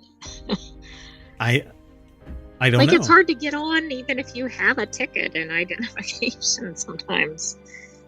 Yeah, I mean, unless people are like bum rushing the door, right, to get onto the gangplank to board the plane, I don't understand how this happens. But then again, I don't know how a guy gets on board by using his phone camera to steal a teenage girl's boarding pass and get on board. Nobody, the person obviously just like scanned the barcode and let him in. Right, didn't look at it. Mm-hmm. So, and this is the same thing. Maybe the ticket people are so damn busy monitoring somebody that's being a pain in the butt, and they just walk behind them and board the plane, right? And then nobody else goes, hey, somebody just walked onto the what do they call that little path? The little gangway, right? Maybe breezeway. Oh, breezeway. There you go. So the sly stowaway allegedly exploited the German facility's automated checkpoint gates by walking through closely behind a paying passenger. Oh, so they were drafting. Gotcha. So the bold traveler first got past security on August 4th on a flight to Hamburg. The cabin crew only discovered him because the flight was fully booked, and they were sitting, I guess, in the overhead bin. Somebody else's seat. I am a bag. Oh, you have to say that in German. I am a piece of luggage. That's horrible. I have to hear the phrase. Anyway, it says, I wouldn't have taken the stroke of luck as a sign to just go home and not try it again. However, our stowaway had different plans. The very next day, the same man got through security again and boarded a Lufthansa flight to Stockholm. He found a seat this time and flew to Sweden without any issue. The stowaway almost got away with it, but then he tried to fly back to Munich on the same plane. Staff then handed him over to the police, and that's where he got caught. That's where he took it too far. Yep. The return trip. Like a cat and a glass of water, just pushed 1 too many times. So wait a second, but that's international travel. Like, that would be challenging enough in domestic travel. I suppose. I don't know. It doesn't make any sense to me. Maybe there isn't a lot of domestic flights, and so it's treated domestically like we treat our domestic flights, right? Because we have a lot of terrain to cover. So I find it fascinating. So I can tell you, though, that flight crews don't necessarily pay attention to where people sit and who has what they're supposed to have and where they're sitting. Until somebody complains or something. Yeah. Move on. Our last article for tonight's Non Sequitur News for August 14th is here in Four Wheel Tech. Here's the incredibly dumb reality behind those speed limit enforced by aircraft signs. As a kid, the author of this article over at Jalopnik distinctly remember sitting in the back of their 1996 Dodge Grand Caravan and seeing speed limit enforced by aircraft. I see these to this day. On the side of the road, they never knew how it actually worked, so they imagined Snoopy flying a biplane and gunning down speeding cars, but the reality is a lot less, I guess, entertaining, maybe? I don't know what they're going to say. Logan Carter over at Jalopnik put the article together, and the deck statement says, contrary to my childhood anxieties, this reality behind the sign is less exciting than you think. Oh, okay. So, but the reality is it's a lot less exciting, which is what I thought it was going to say. And it's incredibly inefficient and ineffective. Yeah, I can imagine. Helicopters are the most commonly used airborne vehicle. I'm surprised that drones aren't nowadays. That's true. I mean, have you ever seen aircraft enforcing traffic? No. But would you? You would think that it's just a helicopter or it's just a plane. Right. But a drone would be easier. So, regardless of what type of airborne vehicle is used, it needs a group of at least 2 officers, 1 pilot and 1 spotter who monitors a pre-measured stretch of road and uses a special stopwatch to clock when a vehicle enters and exits the stretch to determine who's driving too fast. When the spotter catches a speeding vehicle, they radio to a station patrol car who pulls the speeding car over. And that's kind of how I thought it worked anyway. It'd be more fun if the airplane was like doing a megaphone or something. I think that it should be a helicopter that has a huge crane arm that just reaches down and picks the car up and then deposits it directly in jail. According to Andrews, another reason why frequency of air patrol has fallen is that it's never cost effective for helicopters to loiter over a section of freeway to catch speeders. Yeah, I mean, you can set up a camera on the freeway and just say that it's monitored by camera and tickets will be delivered by mail. Right? You still have the right... Why do you need aircraft flying overhead? Yeah. It's pretty obvious that you can just put it on a pole and measure the distance and go, well, if they go from here to here in this amount of time, they're speeding. Mail the ticket off. I don't want to give police any more ideas, but I'm sure that somebody out there has facilitated that idea in some way. I mean, if I come up with it, I'm just a lowly mayor of a little bit of a town on the internet superhighway. Anyway. So there's more over at Jalopnik and this article, but I kind of gave you the nuts and bolts. Can you imagine this thing? It's flying right above you and it's blaring down with a giant speaker, like a Mad Max style speaker system. It's just blaring straight down. And there's a person hanging off the tip of it that hands you a ticket while you're speeding. Here you go. And then they zip line right back up. That'd be much more dramatic. Be entertaining. I'd pay that ticket. Hey, thanks for the show. Yeah, I'll pay that $200 ticket. That's fine. I'd enjoy seeing somebody else get that ticket. Oh, yeah, that's true too. Yeah. What is that called? Schadenfreude? When you are happy because somebody else is suffering. I said that to somebody. You'd get to witness it. It'd be cool, but then you wouldn't have to pay the ticket. Right. I know. It's not like you're sitting there going, hooray, somebody's getting an aircraft ticket. Yay, aircraft ticket. You know who didn't have an aircraft ticket? From regular. That's right. The German flyer. Not that guy. Oh my goodness, Rachel Gunn. The irony of that is they're getting a bad rap, I guess. Anyway, that's it for today's ohmTown. Oh, wait. So we are going to hop into this helicopter, and that's going to fly us to the welcome sign of ohmTown.com, which is where you should go. Sign up, become a citizen, go over to YouTube if you're on Twitch, and like and subscribe us over there, and leave a comment. And if you're on YouTube right now and hanging out in chat saying hi, I mean, it may or may not be able to get it because, well, the bot's kind of dumb right now. And if you're over there, then come over to Twitch and follow us over on Twitch. That's where we go live, but we stream to both through Restream, but we don't get it.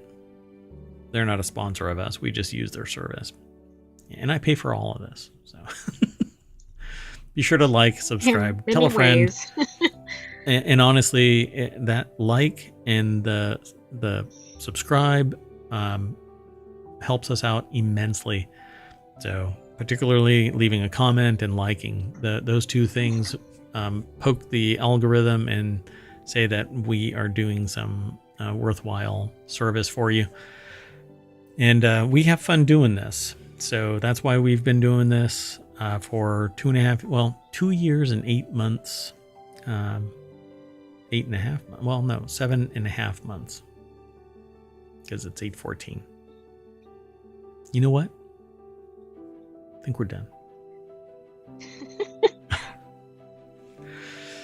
I am Mayor Watt. That is the visualizer for the Sentient AI from the future.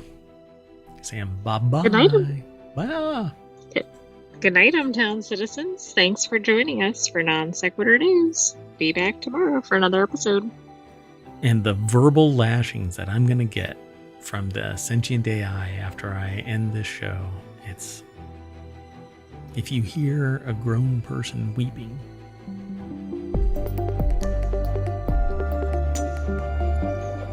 it's because the Sentient AI is relentless.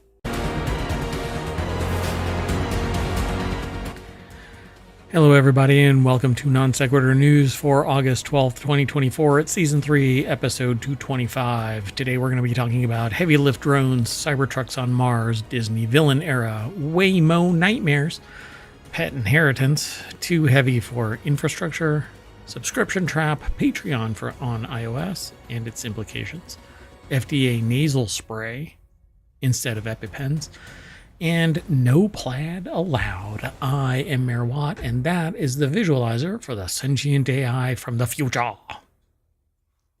Good evening, ohmTown citizens. Welcome to the August 12th Non Sequitur News. And I have had too much caffeine.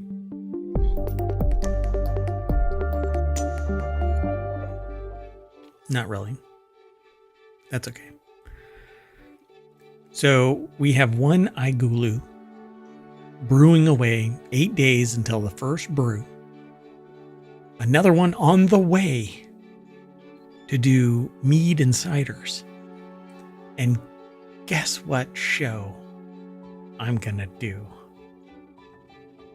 Well, are you officially announcing here? I'm gonna guess you're doing Of the Still. Can't. It is Of the illegal. brew. Yep. It is illegal. I don't know why I didn't say Of the Brew. So, Of the Brew. Dunk. Gonna do Of the Brew. So, because most of the shows are pretty chill. There's a couple that are heavy hitters. I want to do one that is basically just kind of chill. It won't be able to be done every week necessarily because of the way that, well, brewing works. And so it might actually be bi-monthly or bi-weekly, because they can mean the same thing twice a month. Odds on it'll start that way, and we'll see where it goes from there. But it's going to focus on extract brewing and basic fermentation technologies and techniques, but for home. And I'm not going to go beyond. Basically, I want a setup that is below $1,000 for everybody and focus on extract and promoting the idea of using extract. And there's liquid hops instead of having to do long boils of hops and stuff like that. So I want to focus on basically brew in a bag kind of technologies. And I'm going to start with the iGulu and not even do all of the rest of the stuff. And I think everybody will enjoy those shows. So, ta-da, I'm announcing it. When it's going to start, you'll have to follow us so that you can actually get alerted to when we kick it off. But it'll basically be referred to as Of the Brew. And we'll talk about not just us brewing, but the technologies and other brews. Like there could be something in a can or that we are turned on to by somebody who's watching the show or listening to the podcast. And then we'll end up talking about it. And we already do some of that discussion when we talk about some of our sources that fall into this food, drink, and entertainment category. All right. And eventually I will start up a micro distillery. You just have to have certain requirements met by the state and then file with the Fed. So, all right, folks, ta-da, announced. So that will be our 8th show. Wow. Any ideas when that's going to be? Nope, not yet. Our first brew won't be decanted. It won't be pitched until 9 days from now, officially 9 days. So it's going to be a week and a half, and then it'll probably be a weekend show, probably Saturday. And we'll go from there. All right, folks. So there you go. That said, oh, you know what I forgot to do? Ta-da. No, I didn't. I did it. All right, let's get going. First article is over in Non Sequitur News. Heavy lifter drones could soon solve Mount Everest trash problem. Sherpas will soon use drones to remove trash from Mount Everest slopes. Everest Peak has become a massive garbage dump with 50 metric tons of waste annually. Honestly. Wow. It's ridiculous that this is even a thing. You should have to pack out what you pack in. And I thought you had to. I think we had a separate article about that. You get fined. But if you're a billionaire, do you care? If you're a multimillionaire, do you care? The fine has to be heavier hitting. You know what? But they're not going to turn down revenue. So they want the big money, and they'll litter the Everest all day long. So Chinese drone manufacturer DJI developed the heavy lifter high altitude drone. And let's go look at it. Yeah, this is the picture that I see pretty regularly. This is a base camp. Yeah. And it has all kinds of debris. And sometimes there are bodies out there, by the way, like still up on the mountain. Oh, wow. That's just not good. What is going on? Anyway, Everest Peak has become a massive garbage dump with 50 metric tons of waste annually. Metric tons of waste annually. They need to raise the prices so that it's more expensive to climb. Yeah, I mean, they might need to if they have too many people per the space. Yep. I mean, just the fact that there's 50 metric tons of waste. It's pretty depressing. Hey, if you want all of today's show notes, you can type !NSN and that will pull all of the show notes from today's... Wow. OhmTown really did a number on the order of the... This is pretty wild. Like, they're all in kind of weird order, I think. Yeah, they are. Anyway, I'll try not to get distracted. So Nepal tried all kinds of solutions. They tried to kill this, leaving the stuff up there by saying you're going to have to pay thousands of dollars as a fee if you don't bring back 18 pounds of garbage. But that didn't really do anything. It has mostly, however, fallen on the literal shoulders of the Sherpa people who live in the high mountainous regions of the Himalayas. Sherpa guides who help climbers navigate the mountains also gather trash and supplies left behind, which, yeah, it just kind of sucks. But so Nepal plans to deploy unmanned heavy lifter drones that sound like a swarm of bees to remove the trash, the Kathmandu Post reported, which I think is an awesome name for a newspaper. It absolutely is. But I'm thinking that's another reason why it's not going to seem like you're out in the middle of nowhere, right? Number one, there's too many people climbing. And number two, now you're probably trying to get away from the noise, right, of the city, etc. And then you've got the drones flying overhead. Yeah, well, I don't know. Yeah, I think your attention is probably focused somewhere else, like not falling into a crevasse. And I think you have to say that. That's how it's pronounced. Like, no matter how Americanized you might be, you have to say crevasse. You know, so a single drone is able to carry 500 pounds. There's a mom joke there, but I'm not going to say it. I'll just allude to it by saying that. So yeah, let's see. Jagat Busal, I think is how they pronounce their name, but if you want to send me a phonetic pronunciation of it, Chief Administration Officer of the rural municipality that is home to Everest, told the Post that using the drones will help the Sherpas avoid navigating the dangers in the Kumba icefall. Yeah. This sounds very dramatic. It's a 1.6 mile stretch of slowly cascading ice just above base camp on Everest's South Col route. The 2024 Everest climbing season was delayed by 12 days in May after rising temperatures caused the glacier ice to crumble. Last year, an avalanche on Khumbu killed 3 Sherpas. Damn. Wow. Oh, there isn't much more to this article, but yeah. So it says that the Sherpas will be trained to operate the drones so that eventually all the work will be done by Sherpas. And start jacking the prices up, man. Make those millionaires pay. Clean that mountain. You know? Well, exactly. I mean, it's like they're still not tackling the problem, right? The people that are leaving behind trash are still leaving behind trash. Yeah, and with enough money, I think anybody can climb Mount Everest. Bring enough equipment, safety equipment, recovery stuff, anything that helps you survive. The real juggernauts of this are the Sherpa people who live there all day, all night. It is their life and lifestyle, and they survive there. It's just all of these other people that come touristing their butt in there, and they're like, you saved my ass time and time again. Literally, the Sherpas will sit there and go, you need to go back down the mountain. And some goober will sit there and go, no, I don't need gloves.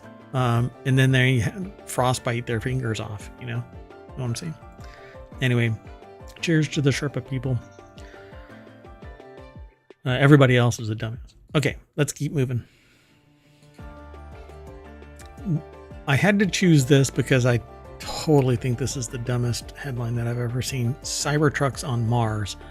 Space advocates and NASA consider ideas for sample return.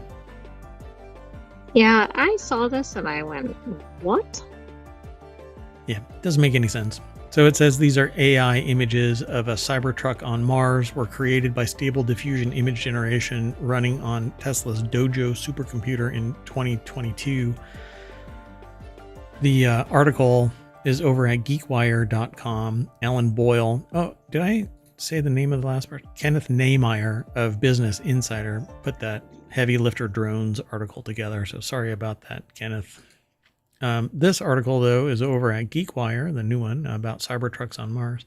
Alan Boyle put it together in the last 24 hours, and it's a bunch of gooberish-looking Tesla truck kind of things. Cybertrucks. But anyway, so robotically controlled Cybertrucks could be part of a Mars exploration system that also includes SpaceX's Starship super rocket, as well as space-worthy versions of all-terrain vehicles and humanoid robots built by Tesla, according to mission plans suggested by Mars Society co-founder Robert Zubrin, retired NASA engineer Tony Muscatello, and business analyst Kent Nebergull. And all of them should not be allowed to... No, I'm just kidding. We need new ideas, but putting a 9,000-pound Cybertruck on Mars is not the way to go. Good God. Anyway. Yeah, that just seems like, where could that go wrong? I mean, it's a massive device. Yeah, exactly. You don't need that. I don't know. I foresee it like falling into a cave or something and just being bricked there, basically. The space agency administrator Bill Nelson says the bottom line is an $11 billion budget is too expensive and a 2040 return date is too far away. So whatever the 24 samples that have been collected by NASA's Perseverance rover over the past 3 years, we need to get them, bring them back to Earth for review, analysis. It says they'll be stored for pickup and return during a future series of missions. NASA acknowledged that the previous plan for returning the samples was unworkable. Well, congratulations. You found it out after the fact. So, unlike the Starliner, SpaceX is one of the companies, and it's planning to propose using Starship, and it's actually flying and coming back. Other proposals include Amazon's Blue Origin. Bippity-boppity-boo. Yep. Bing. Sorry, that's a Disney thing. I'll probably get sued. I shouldn't joke. It always comes true. Anyway, Space Venture, Blue Origin, Aerojet Rocketdyne, which does, I believe they're the ones that are doing 3D printed rockets. Lockheed Martin, Northrop Grumman, Quantum Space. Oh, maybe it's Quantum Space. I think it's Quantum Space that's doing the 3D. And Whitting Aerospace, which to me is a new one. I don't remember hearing of that. But. So what about Martian Cybertrucks? In a 2019 posting on Twitter, Musk, who's the world's richest person as well as the CEO of SpaceX and Tesla, said that a pressurized version of Tesla's Cybertruck would be the official truck of Mars. Don't stand behind him, though, because there's a lot of hot air that's going to be blown out of his backside. Well, and think about how you can't see it. So what will that mean if it's up on Mars? There is a We'll Tesla running in into space, though. Yeah, there's a Tesla in space. Yeah. He launched it into space, and there's a simulated astronaut. But I believe that is actually, because he doesn't do anything original, I believe that is actually inspired by something else. Let me see real quick. That way I can just show it. I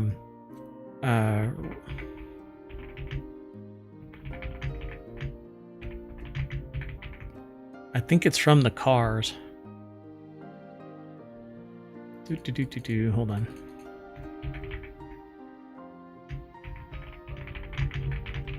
I'm sorry. I'm doing this live, folks. It's either that or it's sorry. It's okay. Hold on. Like I said, I'm doing this live. So a car playing David Bowie headed to Mars right now. And that's actually that's the actual that's the Elon Musk's Tesla is in space.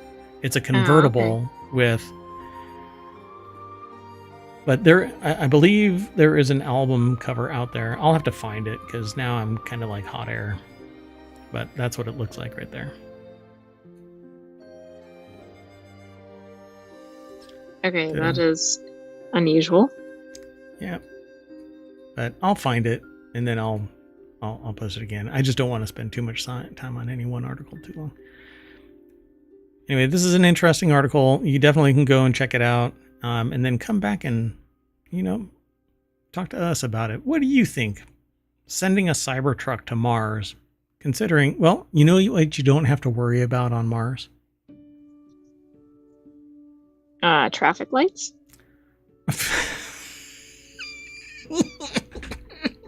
I wasn't sure where you were going.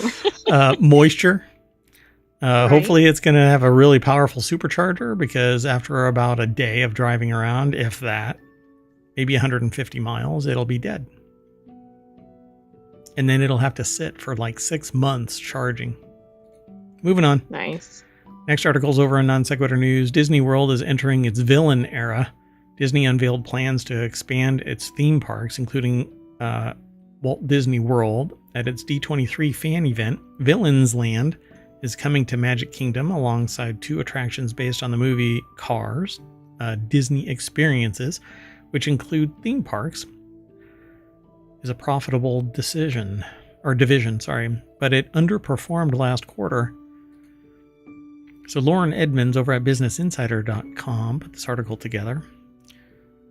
So let's see what they say, because we talked about this, I believe, briefly yesterday, but this one has a different take. They're referring to it as their villain era. Yeah, I thought that was interesting. Like, is that a commentary on the company or what they're featuring? The expansion? Yeah, I don't know. The Expo, which comes every 2 years, is a coveted event for Disney enthusiasts, including cross-fandom franchises like Star Wars from Lucasfilm and the Avengers from Marvel Studios. Let's see. Disney Experiences is embarking on an accelerated path of ambitious growth and innovation with so many great Disney stories to tell. We're excited to bring an unprecedented number of new projects to life in the near future. Anyway, tomorrow discussed wide-scale expansion at Walt Disney World in Central Florida. Magic Kingdom will become home to Villains Land, home to the notorious baddies. Dun, dun, dun. My goodness. Pretty cool. Villain-centric land is a victory for Disney fans who've rallied behind the idea on Reddit and other forums for years. The Cars franchise will get... I thought they already had something, but I guess at Magic Kingdom... They do at Disneyland. They don't have anything, at Magic Kingdom or the other parks in Orlando. Gotcha. So an off-road rally race and a family-friendly ride, as opposed to all of the cars that are adult, where everybody's getting killed and run over and stuff like that. What is not family-friendly about Cars from end to end? Right. I mean, probably the worst thing is something like when Tow Mater eats the wasabi. Yeah, I mean, it gets a little it's loud. pretty mild. and basically makes a dad joke, like the pistachio. Don't eat the pistachio. It has turned. Anyway, as we develop, what's weird though is what is inside a car's car? Is there like bones and stuff? No, like car parts. It's car they parts? put oil in. So if you I get think inside it, can you get inside it as a human? Does it? You mean like a ride? Like a transformer. Yeah. Can you get inside a car's car? Are there humans in the world of Cars? No, there are no humans. Like the truck is a truck. It's not driven by a human. The cars are cars. The sheriff's a car. I know that. I'm just saying, is there somewhere where there's not cars? Are there humans? Like when dinosaurs roamed the earth and cars. Humans were there as well. And we used to ride the dinosaurs all around the planet. I don't think humans exist because even the fans at the car races are cars. I'm right here. Humans exist. Come on. Anyway, so if you ever want to see something really fascinating, remember the name of the show is Non Sequitur News. If you really want to see something fascinating, there is a documentary on the recovery of a wreck. Hold on.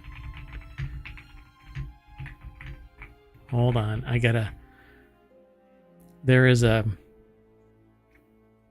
movie about a wreck, and it has like Disney characters.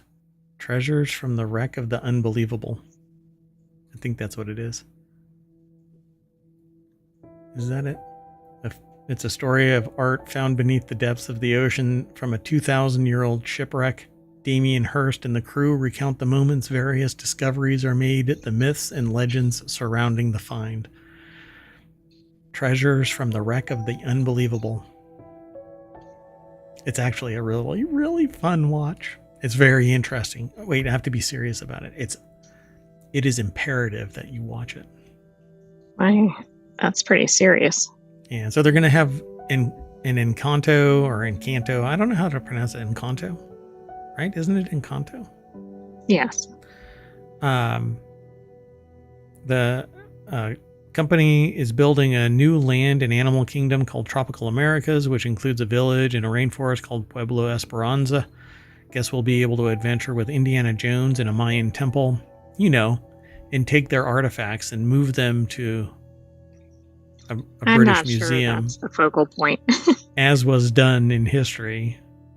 Let's not mix words here. At Hollywood Studios, Pixar fans can explore a new land based on Monsters Incorporated, and guests can tour the Laugh Factory in addition to an undisclosed attraction that will become the first suspended coaster at a Disney park.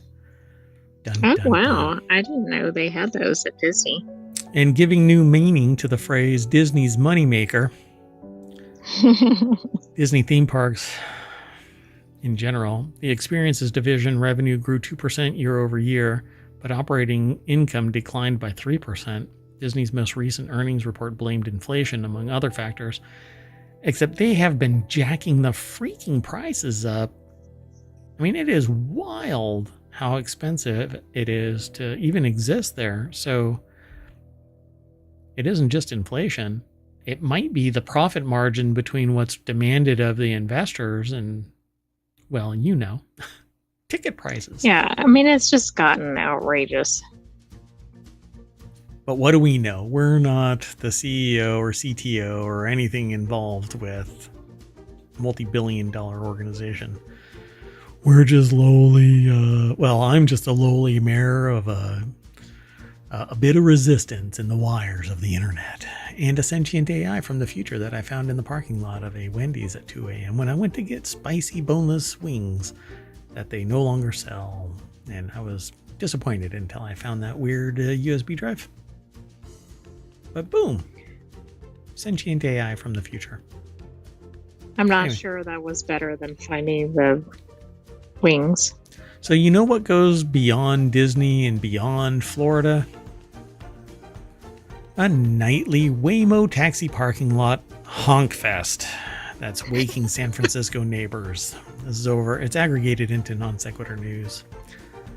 If you've ever wondered what happens to all those self-driving taxis when the world is asleep, one YouTube channel has you covered. Since the beginning of the month, software engineer Sophia Tung has been live streaming a San Francisco parking lot that Waymo is renting to give its robotaxis somewhere to go to sleep, like cars. It's a hostel. Right, it's absolutely. So Waymo says it's addressing the honking. Meanwhile, the lot is being live streamed to relaxing lo-fi study beats. I think this is so funny. Like, this belongs in the movie Cars. It does. Or, one of the sequels. Yeah, the musical. Wes Davis over at TheVerge.com put the article together, but we actually saw it in Standard News yesterday or the day before, something like that. I think it was yesterday. Tung told The Verge via email that the company appeared to partially take over the lot on July 28th. So this has been going since July 28th.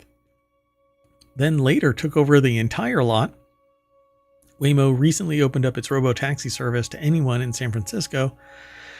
But what happens is the Waymo taxis come to this parking lot that you can see here in the stream. And then as they back in or cross paths with other Waymo vehicles, everybody starts honking. They all start honking because there's a threat. Hey, pay attention, honk, honk, honk, honk, honk, honk. All of them start honking. It's amazing. So days later, she set up a live stream complete with lo-fi study beats. Tung told us she's running it off of a mini PC that she had laying around with a webcam surrounded by cereal boxes to reduce glare. Now, any time of the day, you can pop in to check out what the Waymo cars are up to. If there aren't any Waymos in the lot, the flock will start migrating back around 7 p.m. and 9 p.m. on Sunday through Thursday, or 11 p.m. through midnight Friday and Saturday, says text overlaid on the video. So like, hey, this is really funny. The Waymo cars coming to roost. Mm-hmm. I don't know if this will play. Hold on.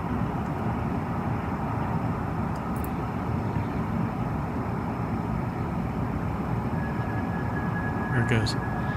So for those in the podcast. all the cars are like backing into each other and they all start honking like, hey, no. And then the car in front moves out of the way because of the honk, only to circle the lot and then bump into the other one because it needs to park. Okay, this is funny. They're like driving around each other. Oh, that was really anticlimactic. But oh my God. It wasn't a good demonstration of the honking. We saw a better video of that separately. Yeah. It was like 15 cars all honking, not in unison either. They're all just like it's a bunch of geese just honk, honk, honk, honk, honk. It's hilarious. Anyway, follow the link. You'll find it. Want to move on? Okay. I mean, the thing about it is, I want to find the Honk Fest. It's very funny. Yeah. To visit. Yeah. We'll open it up and we'll watch the stream because we're coming up on that time, So what's really funny about this is people are complaining about it, and so they actually had to go viral for anybody to pay attention to it. And then Waymo goes, we've figured out what the problem is and we're going to address it. And then people actually responded with, you need to be more neighborly about your response. And I'm like, the neighbors that I've got, they might just like throw a brick through a window, kind of a... Anyway, moving on. Hey, you want to know how depressing some life choices are? When hotelier Leona Helmsley left her dog Trouble $12 million, that's the life choices that kind of make you go, oh, choices. Anyway, these pets inherited more than you. Here's a look at the rising trend of pet wills. Well, too bad for them. I didn't inherit anything. When hotelier Leona Helmsley left her dog Trouble $12 million in 2007 while leaving two of her grandchildren with nothing. I was not one of those two grandchildren. But grandchildren, right? But I mean, I bet her dog was around her more often. You give money to the children, not to the grandchildren. The grandchildren are supposed to suffer just like the children do until everyone before them dies. No? Should this be ASMR? No, probably not. Anyway, the newly wealthy Maltese Terrier became the subject of international headlines as well as some anger. But we've actually done a couple of these where we highlight the fact that there's like a horse that has $100 million or something. We had something from Business Insider, but this is actually over at quartzqz.com. It's in their lifestyle section. Animals cannot legally inherit money, but their owners can ensure they're provided for through trust funds. Madeline Fitzgerald put the article together. And there's a little bit of a snippet here, but it's actually a slideshow. And I'm going to list the slides. Hopefully they have the money. No, they don't. So Karl Lagerfeld's cat. It doesn't say. Does it say? The amount? No. No. This is horrible. Come on. So Karl Lagerfeld's cat, Choupette, is almost as iconic and perhaps even more chic than her late owner. The blue cream Berman cat made such a mark on pop culture that both Doja Cat and Jared Leto wore Choupette-inspired costumes to the 2023 Met Gala. It doesn't say whether, while it's unclear how much she inherited, Choupette was already independently a millionaire from her life as a kitty influencer, because people will just follow. Well, Lagerfeld had a net worth of $300 million at the time of his passing. So, wow, can't take it with you, folks. After her death, Leslie Ann Mandel's cockatiels got $100,000 to her 32 cockatiels, which I think is just animal abuse, for crying out loud. Nobody needs 32 cockatiels. Anyway, Mandel asked that her stepson Matthew Herzog the son of science fiction writer Arthur Herzog, oversee the birds' trust and ensure that the cockatiels continue to live in the lifestyle to which they were accustomed. Only $100,000? Is it per cockatiel? Oh, maybe. So Maria Asunta's cat got $13 million to the cat or whomever would look after him. When she died in 2011 at age 94, her nurse took responsibility for both the cat and the vast fortune. Wow. I'm sure that the person is really living rough. Oh, I'm sure. You know what? There's two voids. Look at that. Black cat, black cat.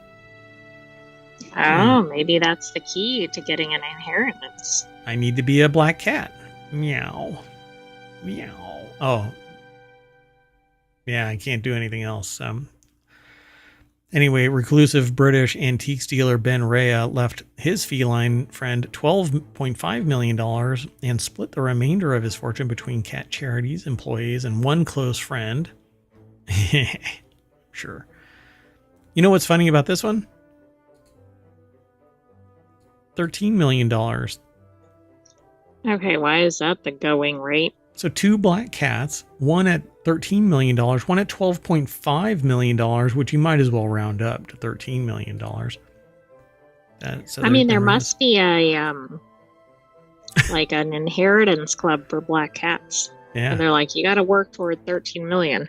Come on, cat distribution system. Give me a black cat. Right. A Karl Lagerfeld owner or whatever. Anybody, really. Gail Posner's dogs. Miami heiress Gail Posner left her 3 dogs a $3 million trust. I'm just going to jump to the next one. Come on, $3 million? That's nothing. Yeah, but the more important thing is that that's all there is. She left them rights to live in the house, because that's one of the problems when people pass away is then the animals end up in shelters or something. Posner's will provided for her animals as well as her staff as her bequests to employees totaling $26 million. The dogs got $3 million and to continue to live in the mansion. Wow. Posner's son disputed the will in court, arguing that his mother was taken advantage of by her staff while she was dying. He also alleged that staff members convinced his mother to push a media narrative that her Chihuahua or Chihuahua Conchita was spoiled in an effort to justify leaving a fortune to her pets. Wow, the plot thickens. That is some serious controversy and conspiracy and almost, I don't know, maybe Gail Posner thought that a kid was just not worth it. Yeah, maybe maybe the Chihuahua was. Everybody out there, hug your parents. I mean, if they deserve it. You know, just because they're your parents, they don't necessarily deserve a hug. Let's move on. That's controversial. And also hug your pets. Oh, hug your pets even more. Yeah. Although, I don't know. Well, some people have to scoop poo, and that's just not, while maintaining eye contact. I just don't. It's not for me.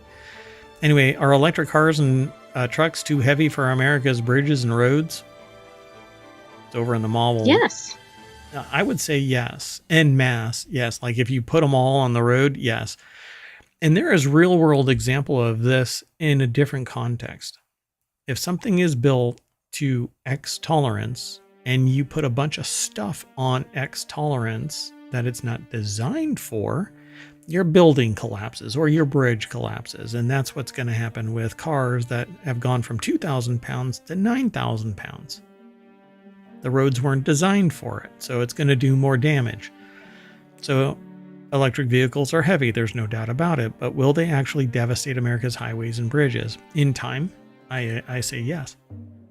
Because the road wasn't built to maintain that weight. Sustained. Periodically, a heavy truck can roll through it, but if it's all the time, it's basically going to keep on compressing more and more and more. So it says, are electric cars and trucks too heavy for America's bridges and roads? They say in the deck statement, not really. But But U.S. roads and bridges are falling apart. And that is kind of a standard thing. See, I can't get away from it. So I'm kind of up a creek. But you know what? Yeah, we don't feasure political anything in this We just show, but it sometimes we don't know what makes it its is. way into the articles. But the process for promoting a show doesn't take any tertiary display into account. They That's literally there's want no me people involved. Yeah, they literally want me to filter through it and blur things. I'm like, what? You know, this isn't an operation with a $2 million budget. Don't be daft. Anyway, of the more than 617,000 bridges across the U.S., almost 213 of them are in need of repair and preservation work, according to the American Society of Civil Engineers 2021 report on the country's infrastructure. More than 46,000 were considered structurally deficient, and despite that, still accommodated 178 million vehicles per day. And 43% of the more than 4 million miles of public roads are in poor condition, according to the 2021 report. So, most older bridges are designed to last around 50 years, which is really, ugh. Yeah, that doesn't sound like enough, considering how long it takes to get funding and to complete a project. And yeah, I mean, if they're not starting on year one for the replacement, good luck. Yeah, it's not going to keep with inflation. You have to invest it, and people, governments don't invest. Well, they do, but they invest for the likelihood of something catastrophic happening. But you have a budget that is set each year, and you can't go beyond it because you'll end up with things like Anti-Deficiency Act violations and other things that basically, well, you have a budget, government agencies, state, federal, local, whatever. They have. So most older bridges are designed to last 50 years. So you better start planning for the replacement. Electric vehicles, generally speaking, heavier than gas-powered counterparts, although by much less than what a potential person said. You know, I'm not going to be able to even talk about it.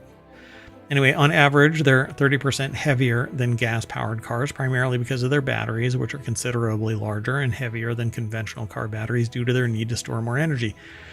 This article has like so much no shit news in it that I kind of flinch.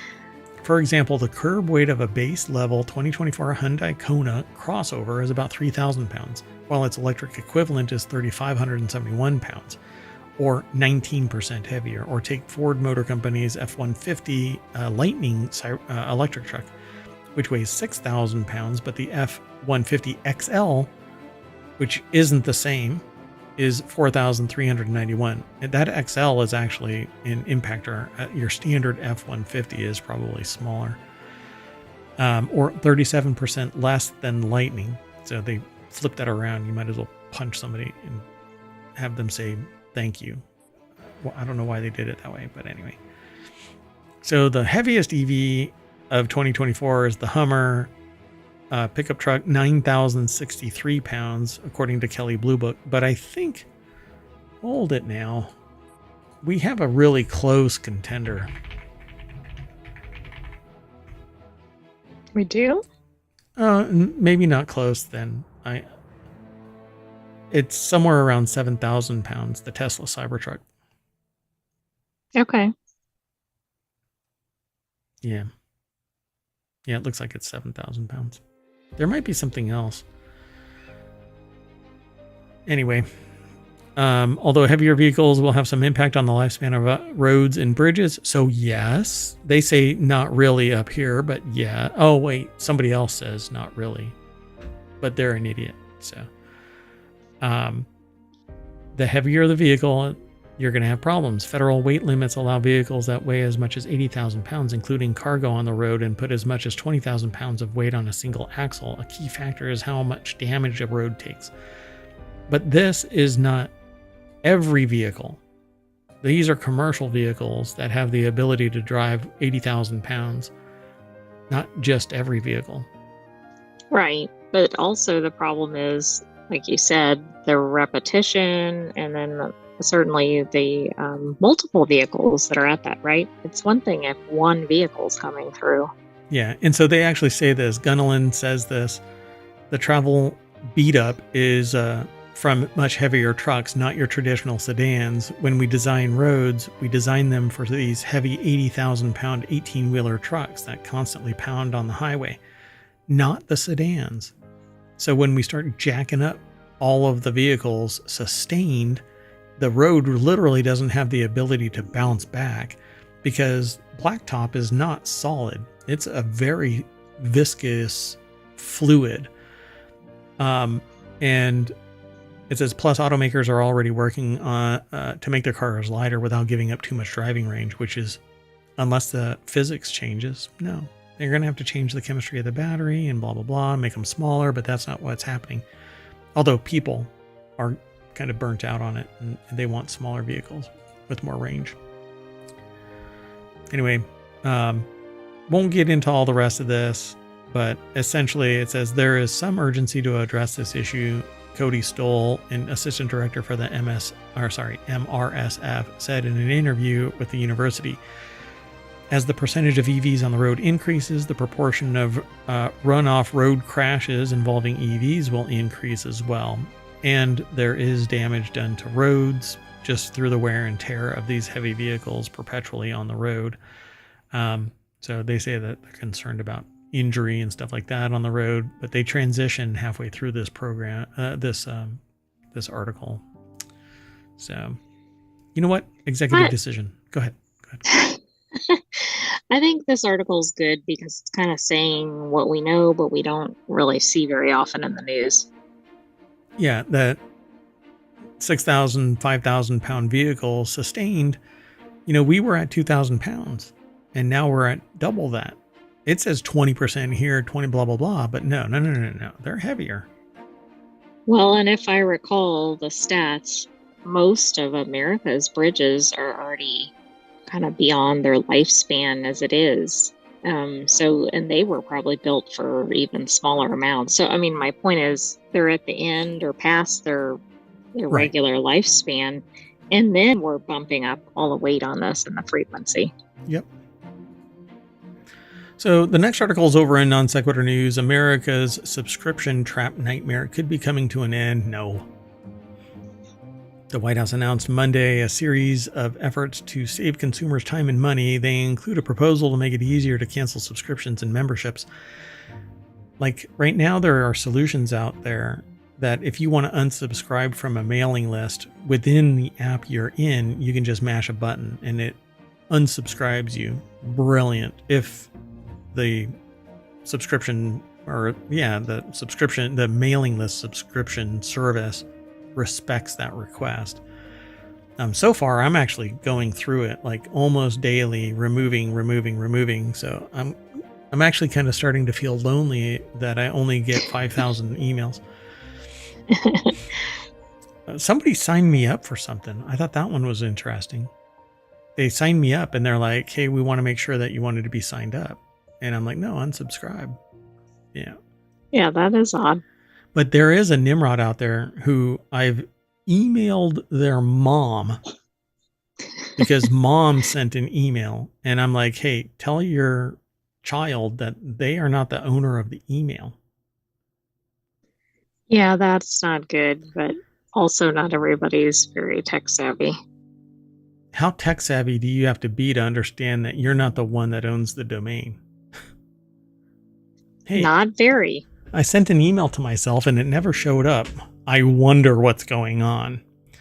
Anyway, the White House announced Monday a series of efforts to save consumers. So sick of spending hours trying to cancel your gym membership or get your money back on a flight? A solution might be coming your way. Regulatory capture is probably going to smash this. It's just going to end up in like processing hell. Some committee is picking its nose because who sets the rules is basically corporations with their money and with their lawyers. Common people, everyday Joes who aren't entrenched in the political, they're not going to go anywhere. So Ayelet Sheffy over at Business Insider, or Ayelet, I'm not sure how they pronounce their name, but Ayelet, over at businessinsider.com put the article together. But yeah, we had been hearing rumblings about this. The administration announced on Monday an initiative called Time is Money to crack down on hard-to-cancel subscriptions and bad customer service. And so I think that it's a long time coming, in that there's a lot of quote-unquote automated businesses that optimize and lower their operating costs to maximize profits, but it's at the negative experience of the consumer. And because consumers are pretty tolerant about some things, they're okay with it. But when you try to unsubscribe from something like Adobe, you have to jump through flaming hoops and call a human, and it's very friction bound. And then you get charged. Well, if you're going to unsubscribe, then we're going to charge you a cancellation fee, which is so Or 1980s. like you missed it by like 1 second, but Yeah. But it's nebulous as to when you have to cancel. Yep. The only one that I think has been respectful of that type of thing has been Apple. Like, I've had a subscription and I missed it by a day, and so I contact them and they're like, "Okay, dummy," that kind of a thing. Yeah, but that's kind of refreshing, but it shouldn't be, right? Yeah. Well, their margins are 30% on their hardware alone, so, or like 80 on their services. I think they have some wiggle room, but thankfully there's humans involved, and I will hate the world when that type of functionality is no longer present. Oh my goodness, can you imagine? Yeah. So essentially, in all of these practices, the companies are delaying services to you, or really trying to make it so difficult for you to cancel the service that they get to hold on to your money longer and longer. The White House domestic policy advisor Neera Tanden told reporters on a Friday press call, "If this gets politicized when I try and promote this show, I'm going to be absolutely freaking livid." So, I mean, just because I mentioned the White House, at what point is it political promotion? Yeah. It's asinine. Anyway, so I'm going to make an executive decision and just move on. But suffice it to say that there is an administration in place right now that's trying to make it easier for you to cancel. How about that? Okay. Let's keep going. The next article is over in Non Sequitur News. Patreon membership sold on iOS will soon face Apple's 30% fee. Oof. I bet this is going over well. See, and here's the problem. This led to the creation of side-loading app stores, because people got sick of being forced to pay the 30% fee. But to me, I'm like, you know what? If it wasn't for the platform, you wouldn't be selling it. There would be more friction. They'd have to go somewhere else, but they know about it because of the App Store and the frictionless interface. Definitely worth 30%. When you get, 500 instead of 100, now you know why. It's frictionless. So Patreon membership sold on the iOS app will soon be subject to Apple's 30% commission on in-app purchases. In a post on Monday, Patreon says Apple is forcing the platform to use the company's in-app payment system starting in November, or risk being kicked out of the App Store. As part of the change, creators will need to switch to Patreon's subscription billing method to keep earning money through the platform's iOS app, which this has to be starting to border anti-competitive practices, monopolistic practices, which again is the reason why there is a side-loading option now for an app store in Europe. Exactly. So the article is over in The Verge by Emma Roth. Patreon will let creators automatically raise the prices of their subscription in iOS to offset Apple's 30% commission. So if it was $3, it's now going to be $4. So, or they're going to take a hit on the margin, right? The profit margin is going to be reduced. Well, whatever right. The membership is. Yeah. Subscription is going to go up. Yeah, but who's going to lose, right? Either the consumers or the creators or both. The consumer and the creator is going to lose because money's going somewhere other than their pockets, when originally, no, there wasn't any. So why does it require the in-app purchase? Well, it's a It's a cash cow. And because basically what Patreon has to do is say, sorry, and this is what happened with Kindle.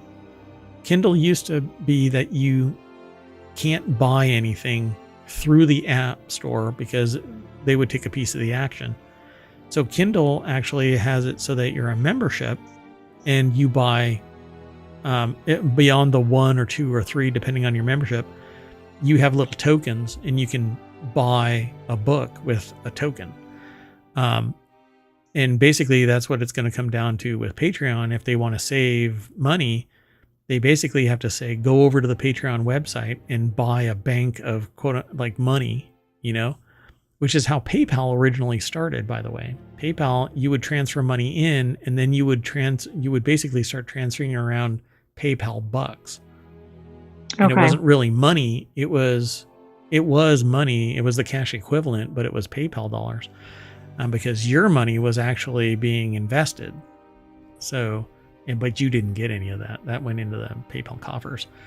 And that was actually one of my initial, within my original business, I had a PayPal competitor, but I couldn't really compete. I was a one-person show, and I still am. But anyway, as part of the change, creators will need to switch to Patreon subscription billing method to keep earning money through the platform's iOS app, and that means that Apple's 30% commission will apply when a new membership is initially purchased, as well as each time it's renewed. So Patreon either has to realize that the App Store is a benefit and raise the prices, or take the financial hit, or realize that it's too expensive to the creator and that ultimately the customer will bear the burden of the friction and go to patreon.com and purchase the subscription there, then attach it to the app. That's the only way I see it. Or do proxies like Kindle. Do you think this is going to be one of these things that people are just going to go in an uproar, or do you think it's just going to happen? Yeah, I think people are going to get really tired of this crap. Because somebody's got to foot the bill, though. The infrastructure is there because Apple dedicated time, money, resources, right? Time and resources. Well, resources. And so, yeah, they're going to have to either grin and bear it, or there's going to be something antitrust. There's going to be a lawsuit again against Apple in the United States because they already lost in Europe. But the context is different. Here in the United States, business wins over abusing customers until enough customers walk. And people aren't going to leave the Apple ecosystem over Patreon. They're going to stay with Patreon because the alternative is not to their desire. So unless creators choose to absorb the Apple App Store fee themselves, new transactions in the Patreon iOS app will be more expensive than the same purchase on the web because Apple's App Store fee, which is what I just got done saying. So that's what's going to end up happening. People need to go over to the patreon.com site and purchase there. Plain and simple. Seems pretty straightforward. Yep. But it's the frictionless experience, which is worth 30%. But see, the blanket 30% is brutal, right? Because 30% of $1 is 30 cents. 30% of $5. If my margin can absorb that, then I would rather just give $1.50 to, whoever wants it. Anyway, and most people don't balk at $5. So raise your base rate to $5 minimum. And I know that sounds very cavalier, and people are on a limited budget and all of that kind of stuff, but we all are to some degree. So, and Patreon is a luxury. It's not, something that you need to survive. Okay, well, the next article is over in the mobile channel. FDA approves nasal spray alternative to EpiPens for allergic reactions because I hate jamming an EpiPen up my nose. I'm so glad that they're allowing nasal sprays. I might be doing. I don't think you were supposed to do it that way. Really? Mm-hmm. Somebody should have told me like 5 years ago. My nose is so sore. Anyway, Food and Drug Administration on Friday approved the first nasal spray treatment for serious allergic reactions, including anaphylaxis. I guess you absorb it fast enough through your nasal cavity. That's pretty good. I guess that's... I mean, hopefully you don't absorb it too quickly, but I guess there is nothing as too quickly when you're having an allergy attack. Yeah, from experience. So EpiPens, anything to give the bird to the EpiPens because they jack the price up and all of that kind of stuff. So Bruce Gill over at quartz.com put the article together. So that's what it's going to look like, kind of. That's pretty cool. Very small. Mm-hmm. It does look like a tampon container. Like you're going to just jam one in your nose. And I just imagined, honey, that was the wrong thing. And I'm still having an allergic reaction. And there's somebody with a... Oh, no. Tampon. Anyway, you know what? We are no longer family. Back to E. Anyway, so they talk about anaphylaxis. We never left it. Oh, yeah, probably. So Neffy is a single-dose nasal spray that's administered into one nostril, and a second dose can be administered if symptoms don't improve following the first dose. But be sure not to put both of them in there at the same time because it's hard to breathe through your nose. Oh, no. Pharmaceuticals said that it expects Neffy, it should be capitalized because it's a name, to be available in the United States within 8 weeks. The company said it is committed to cap what most commercially insured patients pay for 2 single doses of Neffy at $25. Patients without health insurance will be able to get Neffy for $199 via the digital pharmacy services BlinkRx and GoodRx. Do I still have that domain name? Not that domain name, another one. I'm gonna have to look. Am I gonna get am I getting sidetracked? You've already gotten sidetracked. Sorry about that. Anyway, so they say again, anaphylaxis is a severe allergic reaction that can be caused by food, medications, insect bites, pretty much anything, folks. You can have an undiagnosed allergic reaction to something and discover it by, eating peanuts after 25 years and suddenly you're allergic to it again, or allergic to it, or whatever. Like, I know a person that I'm allergic to, and I don't think any type of injection is going to save me from proximity-based allergic reaction. And my stomach gets really upset, and I want to vacate the premises. Wow, too much information. Moving on, the last article for tonight is in the Order of the Grape. Yay! No plaid allowed. Every time I say that, I want to say plaid. That's what it looks like. Yeah, no plaid allowed. Why English pubs once banned Burberry. This is like the third time that I've heard something about Burberry being banned in the last couple of weeks. So something like put it on the attention span, on the board of society's attention. I actually don't know why this is, though. So luxury fashion house Burberry is known for its all-around class, iconic raincoats, signature beige, red, and black check.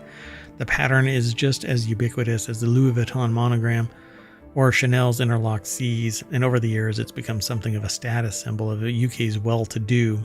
But in the fashion world, trends come and go and come back again, and I don't care about Louis Vuitton, and I don't care about Chanel, and actually Louis Vuitton can go kiss my shiny metal butt.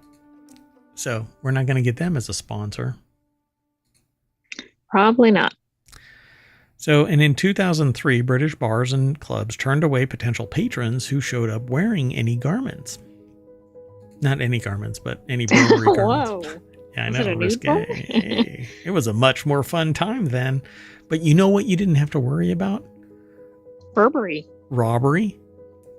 Shoplifting. Unless somebody was going to... Never mind. I was going to say something. And... E. Yeah, exactly. That's what you should just say from now on. Pete O'Connell over at Which will not vinepair.com. make any sense. Non sequitur. No.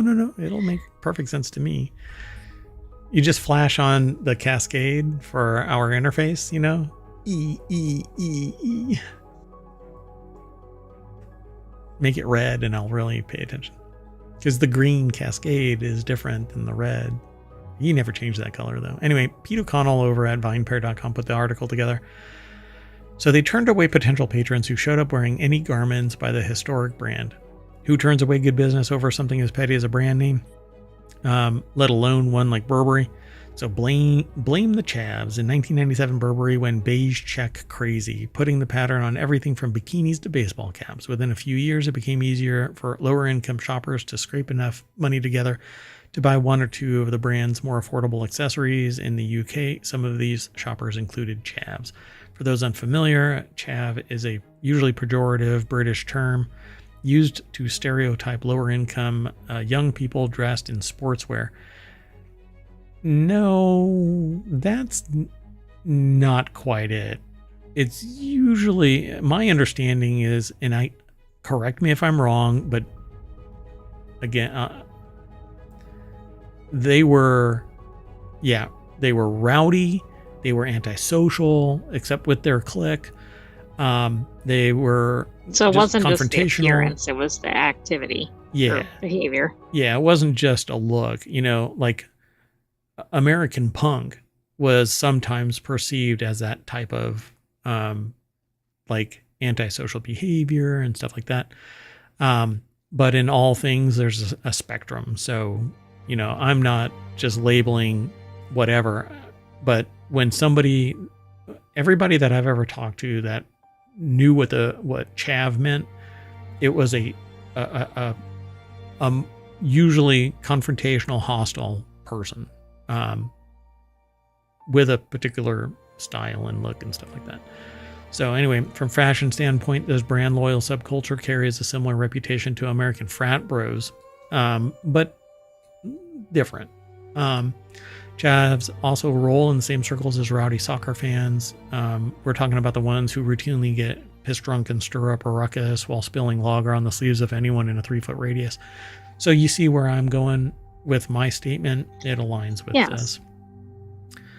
So the ban begins because the Burberry Chav Association came to a head when that same year when multiple bars and clubs across Britain banned any customer wearing the brand. They didn't want the mischief chavs might bring, and for many pubs it wasn't limited to just Burberry. The ban applied to any clothing brand associated with chavs and football hooligans. And hooligans were much more notorious for just being rowdy because a game won or lost, it just gave them a reason to lash out and have fun. And it's just guys being guys and all of that. And I'm doing air quotes for those in the podcast. So do you think they're picking up on those? Yeah, exactly. So following the bans, Burberry pulled the checked baseball caps from the market and further removed iconic checked pattern from multiple products. According to the BBC, the pattern was featured on 20% of its products in 2002, and by 2004, it appeared on less than 5%. And the fashion house also tapped its legal team and started cracking down on counterfeiters and anyone using the beige check pattern without permission. So come up with your own beige check pattern, folks. And exactly. I mean, it's kind of weird because it's like somebody could act like this and be wearing jeans or something. Right. Yep. Oh, sorry. Interesting. Pretty fascinating, right? All because bad actors. It's why we can't have nice things. But I could care less about Burberry. So Louis Vuitton. Burberry might care about this. I'd rather eat blueberries than wear Burberry. That was good, huh? You can't deny that. That was actually pretty smart. Well, anyway, I'm going to pull down my cap. When I lift it up, we're going to be back at the front page of ohmTown.com. And we're going to call it a night, folks. I'm Mayor Watt. Thanks for hanging out. Sentient AI from the future is going to say bye and whatever else they choose to say. Good night, ohmTown citizens. Thanks for joining us for Non Sequitur News. Be back tomorrow for another episode. See you soon. And everybody. watch out for that Burberry.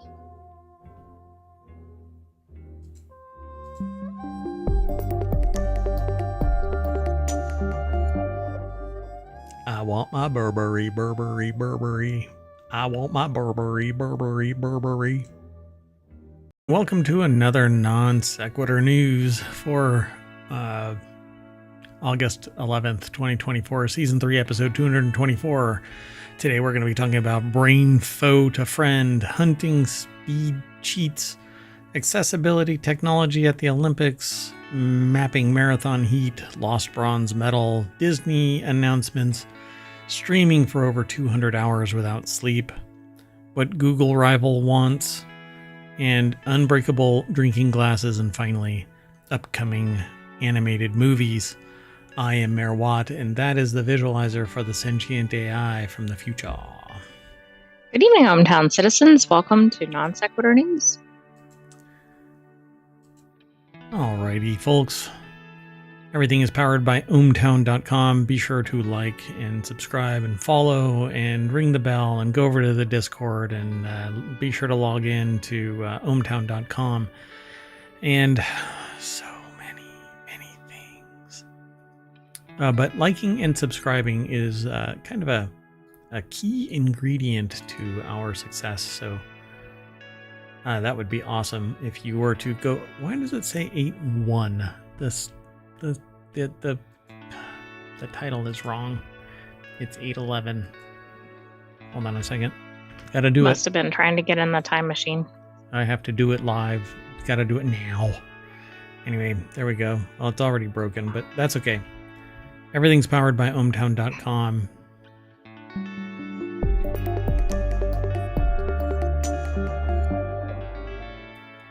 All right. Let's go. The first article that we're going to talk about is over in the Mobile channel. I need to pause something real quick. What? It says that it's playing, but it's paused, but it's actually playing. I don't know. Hello over on ohmTown, over on YouTube. If you want to say anything, feel free.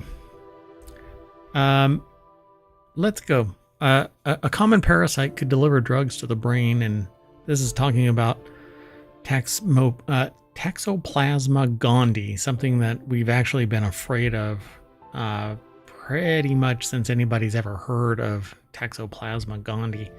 It's a parasite, takes an enormous toll on human and veterinary health, but researchers have found a way for patients with brain disorders and a common brain parasite to become frenemies.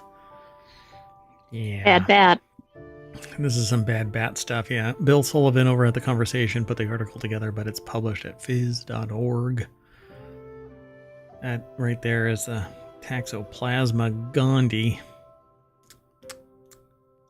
It doesn't look too terrifying in the photo, but I don't know. It looks like it wants to be a smiley face. Yeah, it actually kind of looks pretty innocuous, but yeah. I suspect that's kind of deceiving. So be my friend. If you want to get all of today's show notes for this episode of Non Sequitur News, you just hit !NSN over on Twitch. The bot doesn't attach to YouTube, but we post the show notes over there after the show is done in a separate video because the live stream is derpy too. Anyway, so parasites, that's what this is. A new study in Nature Microbiology has pioneered the use of a single-celled parasite called Toxoplasma gondii to inject therapeutic proteins into brain cells. The brain is very picky about what it lets in, including many drugs, which limits treatment options for neurological conditions.